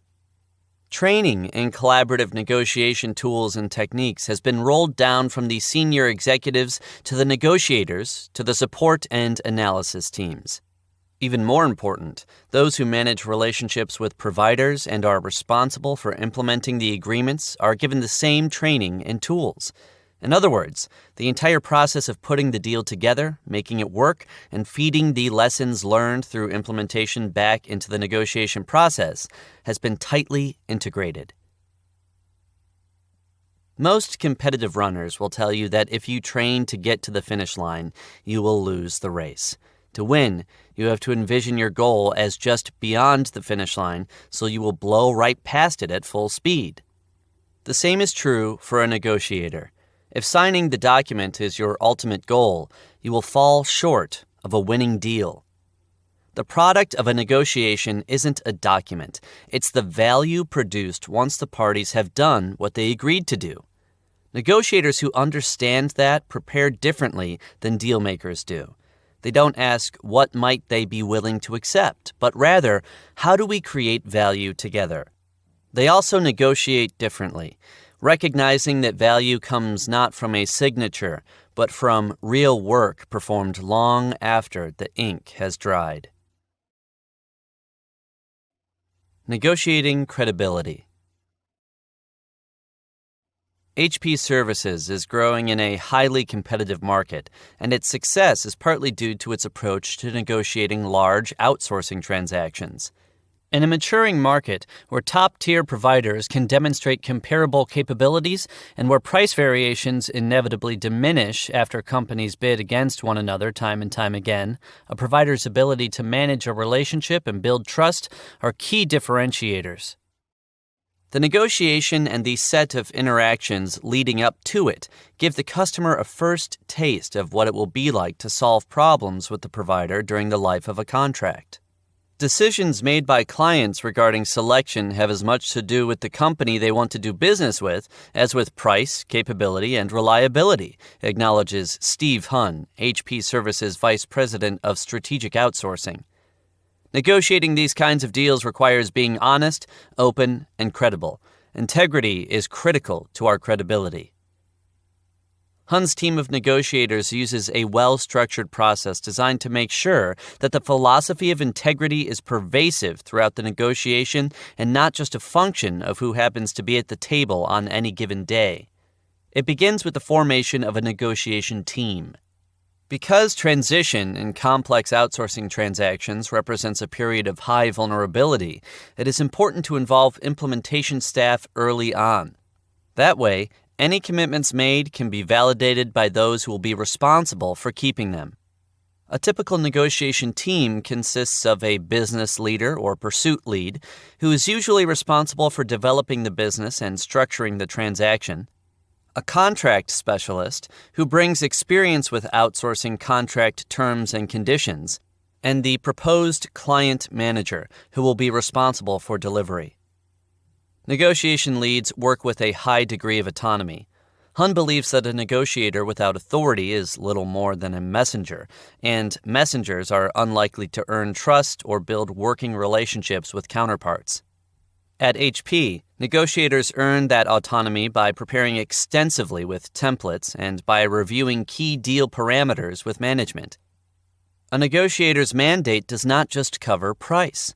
It also encompasses margins, cash flow, and ROI at different times in the life of the contract, the treatment of transferred employees, the ways various kinds of risk will be allocated, and how the relationship will be governed. All these interests must be addressed, both in preparation and at the negotiation table. HP's outsourcing negotiators are subject to informal reviews with full-time deal coaches, as well as formal milestone reviews. The reviews, which are designed to get key stakeholders committed to implementation, happen before the formal proposal is delivered and before the deal is signed. The pursuit team leaders aren't finished once the agreement is signed. In fact, they retain responsibility during the transition phase and are considered liable for the deal's performance during the next 18 to 24 months. That means negotiators can't simply jump to the next alluring deal. On the contrary, they have a vested interest in making sure the closed deal actually meets its targets. When to walk away from a deal. By Jeffrey Cullinan, Jean-Marc Leroux, and Rolf Magnus Veddigen. Idea in brief. Is your company prone to deal fever, getting so excited while pursuing acquisitions that it skimps on due diligence? Caught up in the thrill of the chase, many firms use due diligence to justify the deal rather than to uncover potentially serious problems. To introduce discipline into your due diligence, Cullinan, Leroux, and Veddigen recommend putting potential acquisitions' strategic rationale under the microscope. Probe for targets' strengths and weaknesses, and dig for unreliable assumptions. Be prepared to walk away. Asking 4 questions can protect your company from ending up with a bad bargain. What are we really buying? What would the acquisition bring in terms of customers, competitors, costs, and capabilities? What's the target's standalone value? Your purchase price should reflect the target as it is, not as it might be once acquired. Where are the synergies? And what's the most we're willing to pay? Idea in practice. Cullinan, Leroux, and Veddigen offer these guidelines for evaluating a potential acquisition. What are we really buying? Instead of relying on information provided by the target company, build your own view of the target by gathering information on its customers, who are the target's most profitable customers, and how well is it managing them. For example, how do its customers' profitability or vulnerability compare with those of the target's competitors? Competition? How does the target compare to rivals in terms of market share, revenues, and profits? By geography, product, and segment, how might its competitors react to the acquisition? Costs. Is the target performing above or below cost expectations given its relative market position? Why? What's the best cost position you could reasonably achieve by acquiring the target? Capabilities. What capabilities, management, expertise, technologies, organizational structures, does the target have that create definable customer value? What's the target's standalone value? The vast majority of the price you pay for an acquisition should reflect the business as it is, not as it might be once you've won it.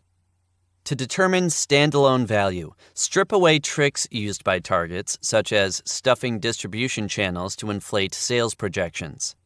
Send a team into the field to see what's really happening with the target's costs and sales.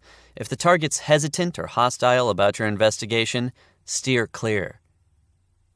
Where are the synergies and dangers? Assess the value of the acquisition's potential cost and revenue synergies by estimating how long they'll take to achieve.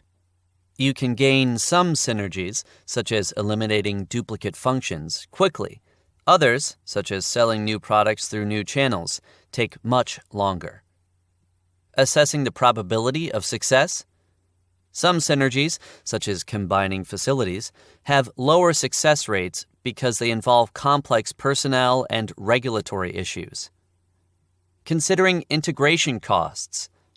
Anticipate post-acquisition events that can sap revenues or increase costs, such as defections of talented employees. What's our walk-away price? Your walk-away price is the top price you're willing to pay when the final negotiation is conducted. When establishing your walk-away price, give most weight to the current worth of the target company, and don't overestimate synergy's potential value, which may not materialize. Assemble a team of trusted individuals, less attached to the deal than senior management, who can provide an unbiased examination of the target and hold everyone to the walk-away criteria. End of Idea in Practice section. Deal-making is glamorous. Due diligence is not. That simple statement goes a long way toward explaining why so many companies have made so many acquisitions that have produced so little value. Although big companies often make a show of carefully analyzing the size and scope of a deal in question, assembling large teams and spending pots of money, the fact is, the momentum of the transaction is hard to resist once senior management has the target in its sights. Due diligence all too often becomes an exercise in verifying the target's financial statements rather than conducting a fair analysis of the deal's strategic logic and the acquirer's ability to realize value from it. Seldom does the process lead managers to kill potential acquisitions, even when the deals are deeply flawed. Take the case of Safeway, a leading American grocery chain with a string of successful mergers to its credit and a highly respected management team. In 1998, Safeway acquired Dominick's, an innovative regional grocer in the Chicago area. The strategic logic for the $1.8 billion deal seemed impeccable. It would add about 11% to Safeway's overall sales at a time when mass retailers like Walmart and Kmart were stocking groceries on their shelves and taking market share away from established players. And it would give Safeway a strong presence in a major metropolitan market. Although Dominick's 7.5% operating cash flow margin lagged behind Safeway's 8.4%, Safeway CEO Steve Bird convinced investors that he would be able to quickly raise the acquired firm's margin to 9.5%. Capitalizing on this momentum, Safeway closed the deal in just 5 weeks, about a third of the average closing period for large acquisitions. Safeway would come to regret not taking time for due diligence. Dominick's focus on prepared foods, in-store cafes, and product variety did not fit Safeway's emphasis on store brands and cost discipline. Dominick's strong unions resisted Safeway's aggressive cost-cutting plans, and with its customers unwilling to accept Safeway's private label goods, Dominick's was soon losing share to its arch-rival Jewel. A thorough due diligence process would certainly have revealed these problems, and Safeway could have walked away with its pockets intact. Instead, it is stuck with an operation it cannot sell for even a fifth of the original purchase price. Safeway is just one of many companies to suffer from weak due diligence. In December 2002, Bain & Company surveyed 250 international executives with M&A responsibilities. Half the participants said their due diligence processes had failed to uncover major problems, and half found that their targets had been dressed up to look better for the deals. 2/3 said they routinely overestimated the synergies available from their acquisitions. Overall, only 30% of the executives were satisfied with the rigor of their due diligence processes. Fully a third admitted they hadn't walked away from deals they had nagging doubts about. What can companies do to improve their due diligence? To answer that question, we've taken a close look at 20 companies, both public and private, whose transactions have demonstrated high-quality due diligence. We calibrated our findings against our experiences in 2,000-odd deals we've screened over the past 10 years. We found that successful acquirers view due diligence as much more than an exercise in verifying data. While they go through the numbers deeply and thoroughly, they also put the broader strategic rationale for their acquisitions under the microscope. They look at the business case in its entirety, probing for strengths and weaknesses and searching for unreliable assumptions and other flaws in the logic. They take a highly disciplined and objective approach to the process, and their senior executives pay close heed to the results of the investigations and analyses, to the extent that they are prepared to walk away from a deal even in the very late stages of negotiations. For these companies, due diligence acts as a counterweight to the excitement that builds when managers begin to pursue a target. The successful acquirers we studied were all consistent in their approach to due diligence. Although there were idiosyncrasies and differences in emphasis placed on their inquiries, all of them built their due diligence process as an investigation into 4 basic questions. What are we really buying? What is the target's standalone value?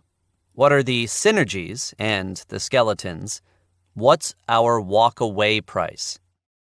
In the following section, we'll examine each of these questions in depth, demonstrating how they can provide any company with a solid framework for effective due diligence. What are we really buying? When senior executives begin to look at an acquisition, they quickly develop a mental image of the target company, often drawing on its public profile or its reputation within the business community. That mental image shapes the entire deal-making process. It turns into the story that management tells itself about the deal. An effective due diligence process challenges this mental model, getting at the real story beneath the often heavily varnished surface. Rather than rely on secondary sources and biased forecasts provided by the target company itself, the corporate suitor must build its own proprietary bottom-up view of the target and its industry, gathering information about customers, suppliers, and competitors in the field. Bridgepoint, a leading European private equity firm, is particularly adept at this kind of strategic due diligence.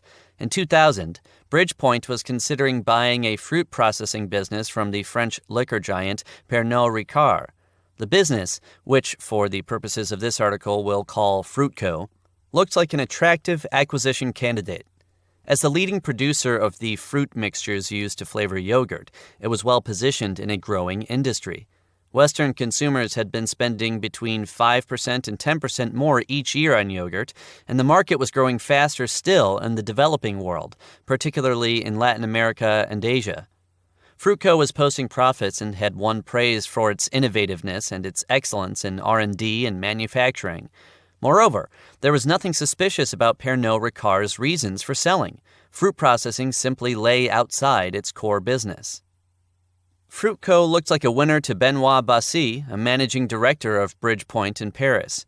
He saw attractive opportunities to boost Fruitco's revenues and profits by expanding the business into adjacent categories such as ice cream and baked goods, as well as into new channels.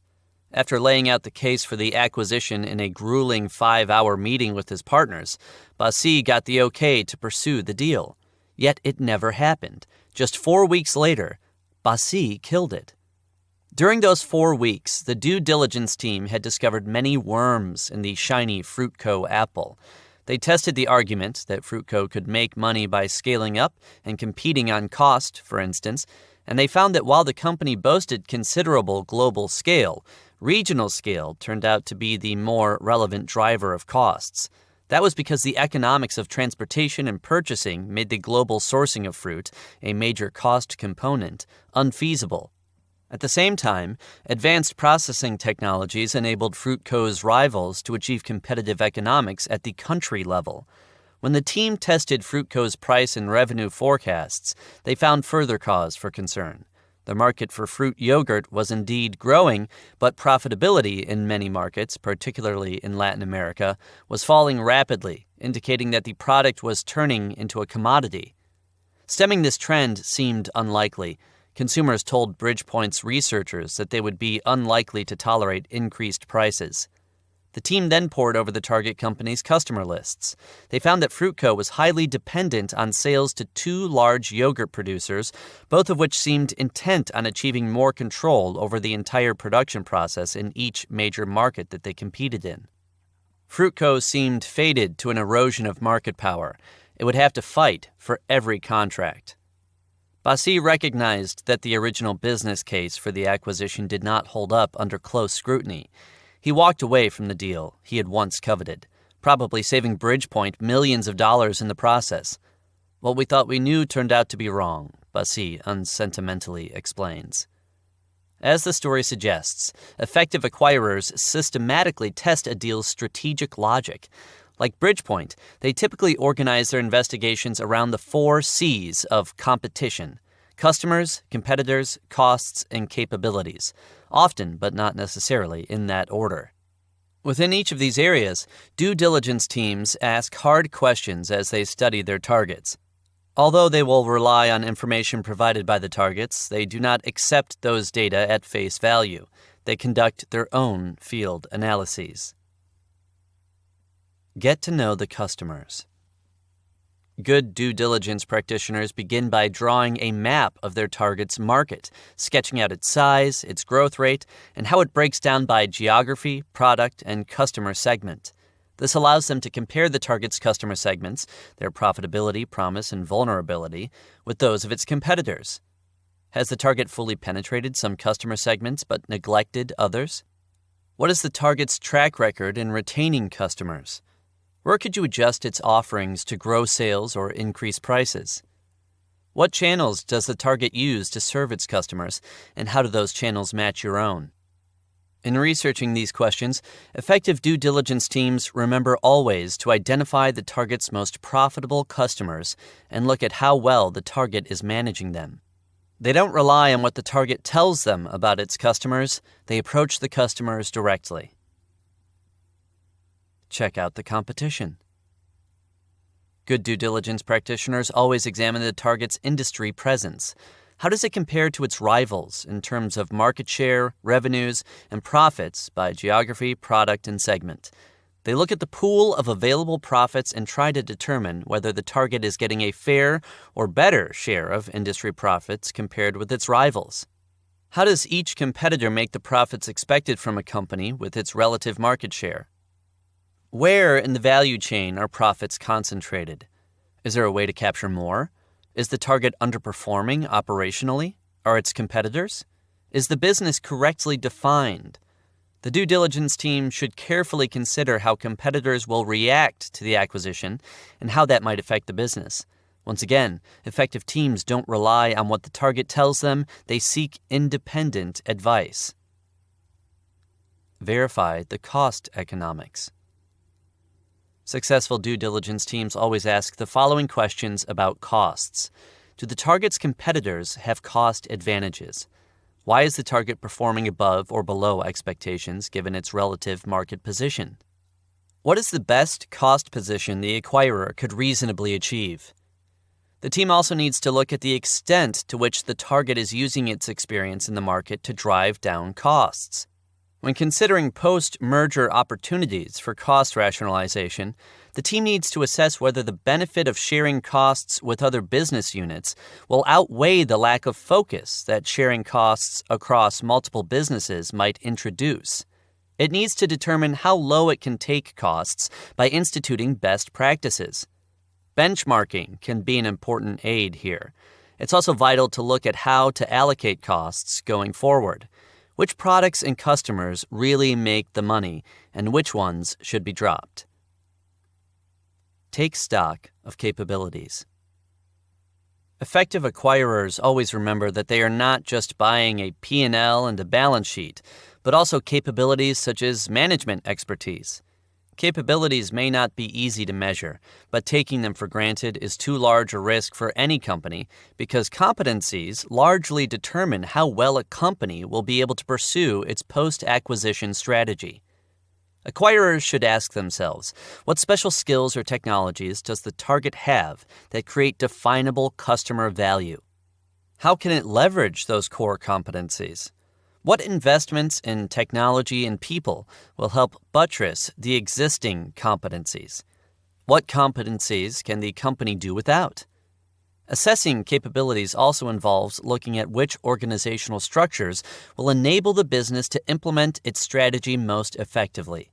How should all other aspects of the organization, such as compensation, incentives, promotion, information flow, authority, and autonomy, be aligned with the strategy? In testing a deal's strategic logic, most companies will be on the lookout for potential problems, the smoking guns, the skeletons in the closets. But the due diligence process can produce nice surprises as easily as nasty ones, and it may give a would-be acquirer a reason to pursue a deal more aggressively than it otherwise might have. Center Partners' acquisition in the late 1990s of American Seafoods, a fishing company, is a case in point. What is the target's standalone value? Once the wheels of an acquisition are turning, it becomes difficult for senior managers to step on the brakes. They become too invested in the deal's success. Here, again, due diligence should play a critical role by imposing objective discipline on the financial side of the process. What you find in your bottom-up assessment of the target and its industry must translate into concrete benefits in revenue, cost and earnings, and ultimately cash flow. At the same time, the target's books should be rigorously analyzed, not just to verify reported numbers and assumptions, but also to determine the business's true value as a standalone concern. The vast majority of the price you pay reflects the business as is, not as it might be once you've won it. Too often the reverse is true. The fundamentals of the business for sale are unattractive relative to its price, so the search begins for synergies to justify the deal. Of course, determining a company's true value is easier said than done. Ever since the old days of the barter economy, when farmers would exaggerate the health and understate the age of the livestock they were trading, sellers have always tried to dress up their assets to make them look more appealing than they really are. That's certainly true in business today, when companies can use a wide range of accounting tricks to buff their numbers. Here are just a few of the most common examples of financial trickery used. Stuffing distribution channels to inflate sales projections. For instance, a company may treat as market sales many of the products it sells to distributors, which may not represent recurring sales.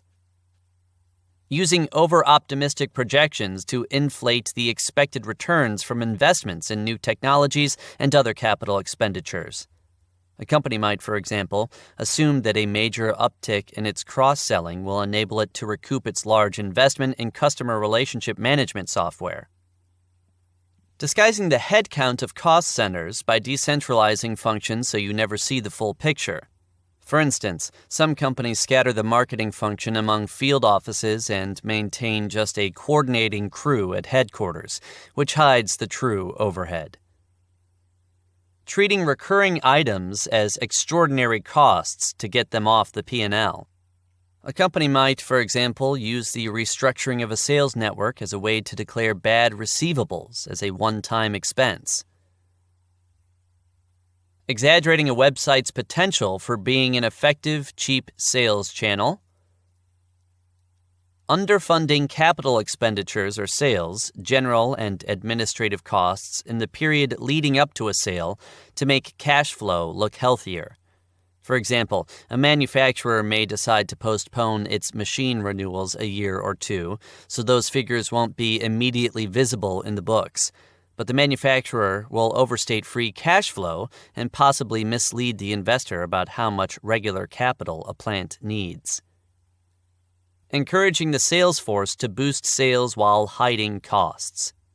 A company looking for a buyer might, for example, offer advantageous terms and conditions on post-sale service to boost current sales. The product revenues will show up immediately in the P&L, but the lower profit margin on service revenues will not be apparent until much later. To arrive at a business's true standalone value, all these accounting tricks must be stripped away to reveal the historical and prospective cash flows. Often, the only way to do this is to look beyond the reported numbers, to send a due diligence team into the field to see what's really happening with costs and sales. That's what Cinven, a leading European private equity company, did before acquiring Odeon Cinemas, a UK theater chain, in 2000. Instead of looking at the aggregate revenues and costs, as Odeon reported them, Cinven's analysts combed through the numbers of every individual cinema in order to understand the P&L dynamics at each location. They were able to paint a rich picture of local demand patterns and competitor activities, including data on attendance, revenues, operating costs, and capital expenditures that would be required over the next 5 years. This micro-examination of the company revealed that the initial market valuation was flawed. Estimates of sales growth at the national level were not justified by local trends. Armed with the findings, Cinven negotiated to pay £45 million less than the original asking price. Getting ground-level numbers usually requires the close cooperation of the acquisition target's top brass. An adversarial posture almost always backfires. Cinven, for example, took pains to explain to Odeon's executives that a deep understanding of Odeon's business would help ensure the ultimate success of the merger. Cinven and Odeon executives worked as a team to examine the results of each cinema and to test assumptions of Odeon's business model. They held 4 day-long meetings in which they went through each of the sites and agreed on the most important levers for revenue and profit growth in the local markets. Although the process may strike the target company as excessively intrusive, target managers will find there are a number of benefits to going along with it beyond pleasing a potential acquirer. Even if the deal with Cinven had fallen apart, Odeon would have emerged from the deal's due diligence process with a much better understanding of its own economics. Of course, no matter how friendly the approach, many targets will be prickly. The company may have something to hide, or the target's managers may just want to retain their independence. People who believe that knowledge is power naturally like to hold on to that knowledge. But innocent or not, a target's hesitancy or outright hostility during due diligence is a sign that a deal's value will be more difficult to realize than originally expected. As Joe Trusty, managing partner of private equity firm Summit Partners, says, "We walk away from a target whose management is uncooperative in due diligence. For us, that's a deal breaker." Uncovering hidden treasure. A comprehensive due diligence effort can uncover good news as well as bad. In some cases, it can even lead a company to make a strong acquisition that it might otherwise have passed up. That's what happened when the private equity firm Center Partners looked into buying a fishing company called American Seafoods in the late 1990s. The company caught and processed Alaskan pollock and other species from 7 fishing trawlers operating in U.S. waters in the Bering Sea. At the time, American Seafoods was owned by a Norwegian parent company. But when the U.S. Congress enacted a law that made it illegal for a foreign concern to own companies fishing in American waters, the Norwegian parent was forced to sell. Although American Seafoods' profits jumped in 1999, its EBITDA hit $60 million that year, more than double the annual average of approximately $26 million in the 3 preceding years. The fishing business did not, at first blush, seem particularly attractive to Center Partners. Historically subject to wide swings in supplies and prices and under increasingly tight regulation, the business seemed fated to volatile and potentially weak returns. But when Center Partners sent in a crack due diligence team, combining experts in consumer products, fishing operations, and marine biology, it found that, far from being a blip, American Seafood's profit boom appeared sustainable. The team's global analysis of the health of major fisheries turned up the most interesting data. Center Partners discovered that the total biomass of the U.S. Alaskan pollock fishery was expected to grow in coming years, while the biomasses of competing fisheries, Russian Alaskan pollock and Atlantic cod most notably, were dropping, some at a fast clip. Overall supplies of pollock and cod would fall, in other words, but the share of the market represented by U.S. Alaskan pollock would probably rise. That was good news from a revenue and pricing standpoint. And the news got even better when the due diligence team looked more closely at trends in fish prices. Although pollock prices had recently increased as overall supplies fell, they remained well below the levels of competing whitefish like cod, tilapia, and hoki. As a result, there seemed little chance that pollock would be subject to significant price competition for the foreseeable future. The big Japanese market for pollock roe, meanwhile, remained strong while supplies were falling, leading to a sharp and sustainable increase in roe prices that seemed likely to benefit American seafoods well into the future.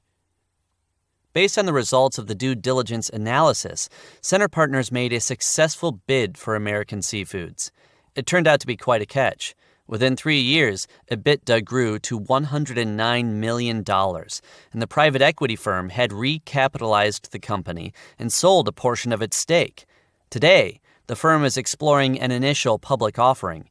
In the process, Center Partners realized nearly 4 times its initial investment and retained control of the business as it sought to further grow revenue and increase profits. Where are the synergies and the skeletons? It's hard to be realistic about the synergies an acquisition will deliver. In the fevered environment of a takeover, managers routinely overestimate the value of cost and revenue synergies and underestimate the difficulty of achieving them. It's worth repeating that 2/3 of the executives in our M&A survey admitted to having overestimated the synergies available from combining companies. Realizing that synergy estimates are often untrustworthy, some companies have made it their policy not to take potential synergies into account when determining the value of acquisition candidates. Although the concern behind the policy is understandable, such an approach can be destructive. Some synergies are achievable, and ignoring them may steer companies away from smart acquisitions. A better approach is to use the due diligence process to carefully distinguish between different kinds of synergies, and then estimate both their potential value and the probability that they can be realized. That assessment should also include the speed with which the synergies can be achieved and the investments it will take to get them. We've found it useful to think of potential synergies as a series of concentric circles, as shown in the exhibit A Map of Synergies. The synergies at the center come from eliminating duplicate functions, business activities, and costs. For instance, combining legal staffs, treasury oversight, and board expenses. These are the easiest synergies to achieve. Companies are sure to realize most of the potential savings here. The next closest circle represents the savings realized from cutting shared operating costs, such as distribution, sales, and regional overhead expenses. Most companies will realize the majority of these savings as well.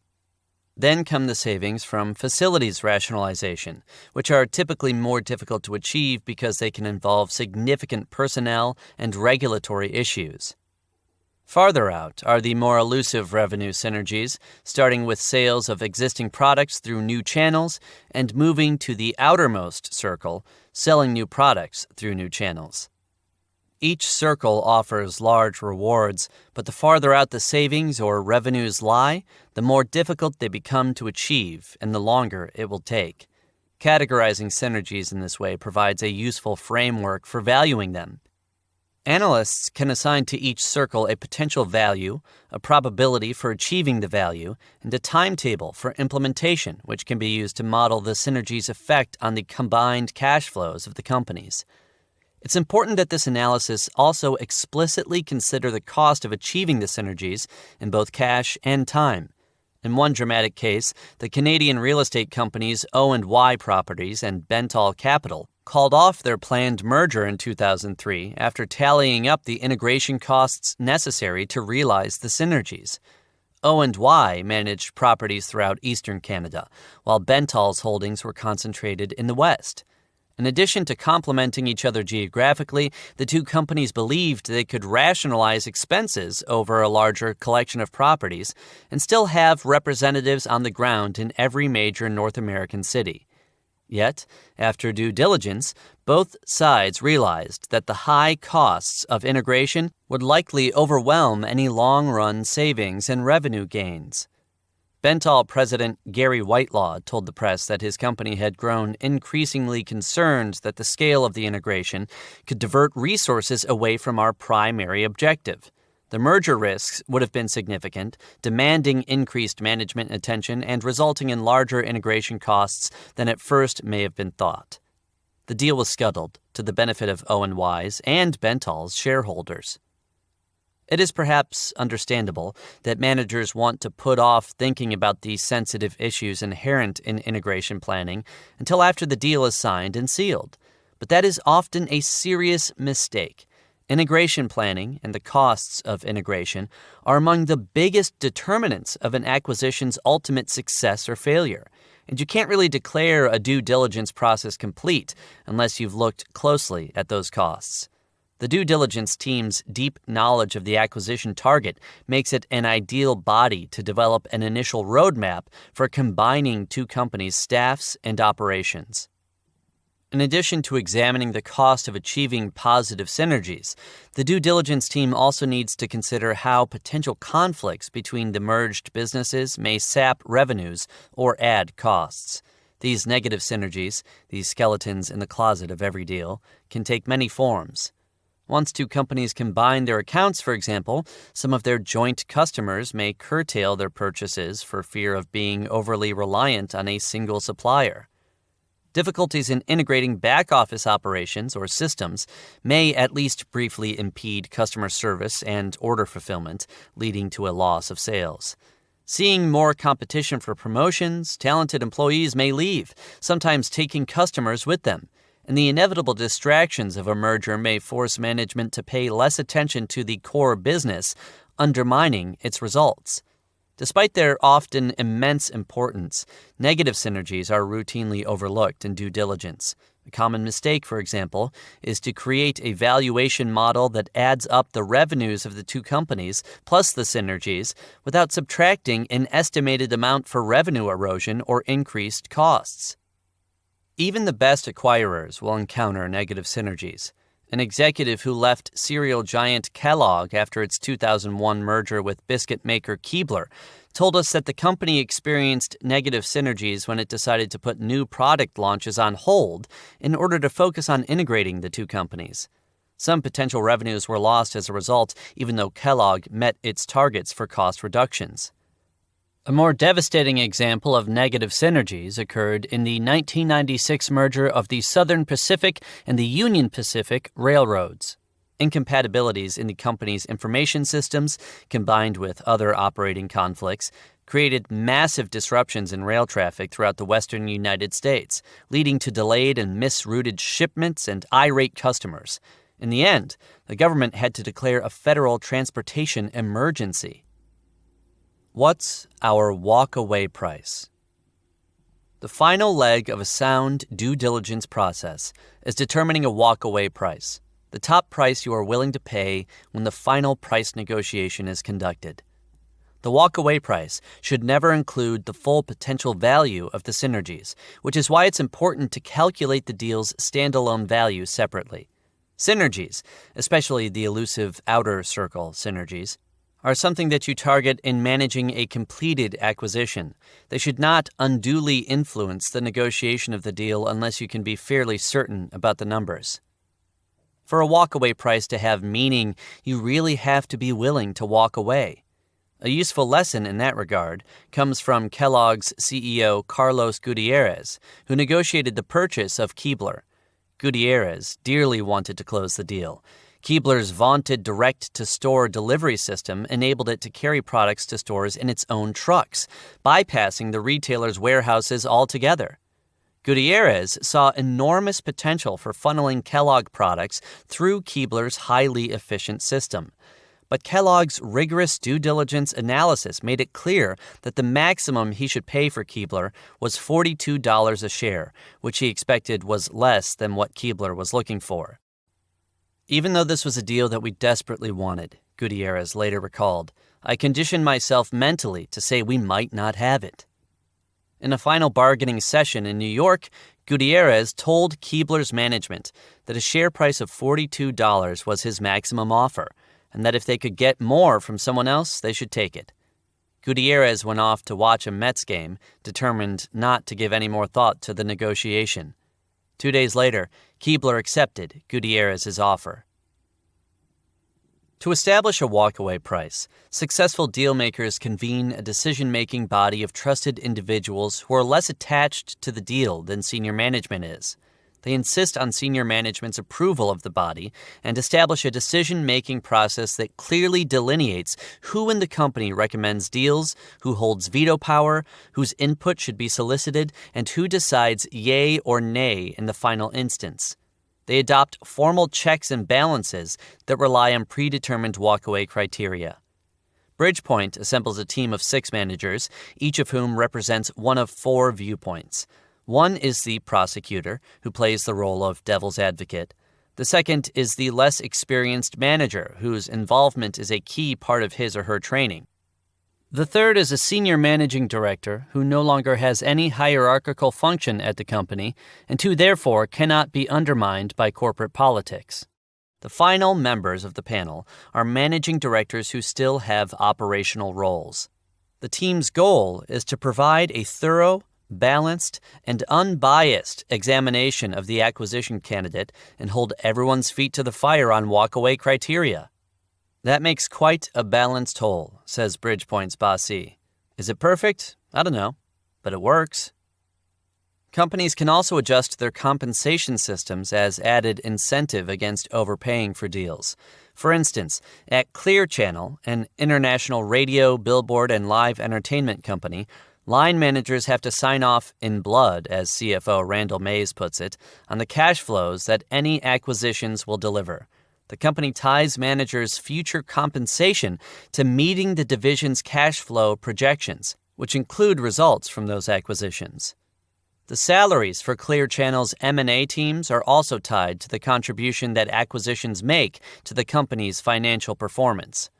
The division presidents and M&A teams meet Mays at year's end to study all the acquisitions they have made in the previous 3 years to see whether they delivered what they promised, and to review compensation at the same time. As Mays puts it, the deals they make are tied to them forever. The backward-looking science of due diligence is vital, but it is a meaningless exercise without the forward-looking art of strategic due diligence. In the wake of so many disappointing mergers and acquisitions, more and more organizations are realizing that there are few better ways of spending managers' time and investors' money than in a careful and creative analysis of an acquisition candidate.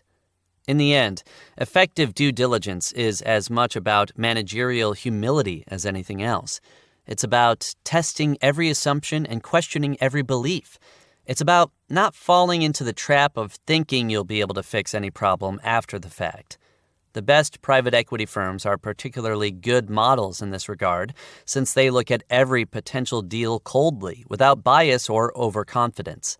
As Bridgepoint's Benoit Bassi puts it, when you work for a corporation and you buy something you think is in your core business or fits with your core business, you assume you know what you are buying. By contrast, private equity investors have to rediscover everything. There can be a certain arrogance in corporations which causes them to make silly mistakes. And those silly mistakes can end up costing companies millions or even billions of dollars. You've been listening to HBR's 10 Must-Reads on Negotiation by Max H. Bazerman, Daniel Kahneman, Deepak Malhotra, Aaron Meyer, and Harvard Business Review. Narrated by Brian Holden and Chloe Cannon. Copyright 2019 by Harvard Business School Publishing Corporation. Published by arrangement with Harvard Business Review Press. Recording copyright 2019 by Gildan Media, a division of Recorded Books.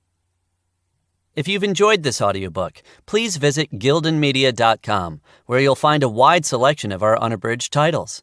Thank you for being a Gildan Audio listener. Audible hopes you have enjoyed this program.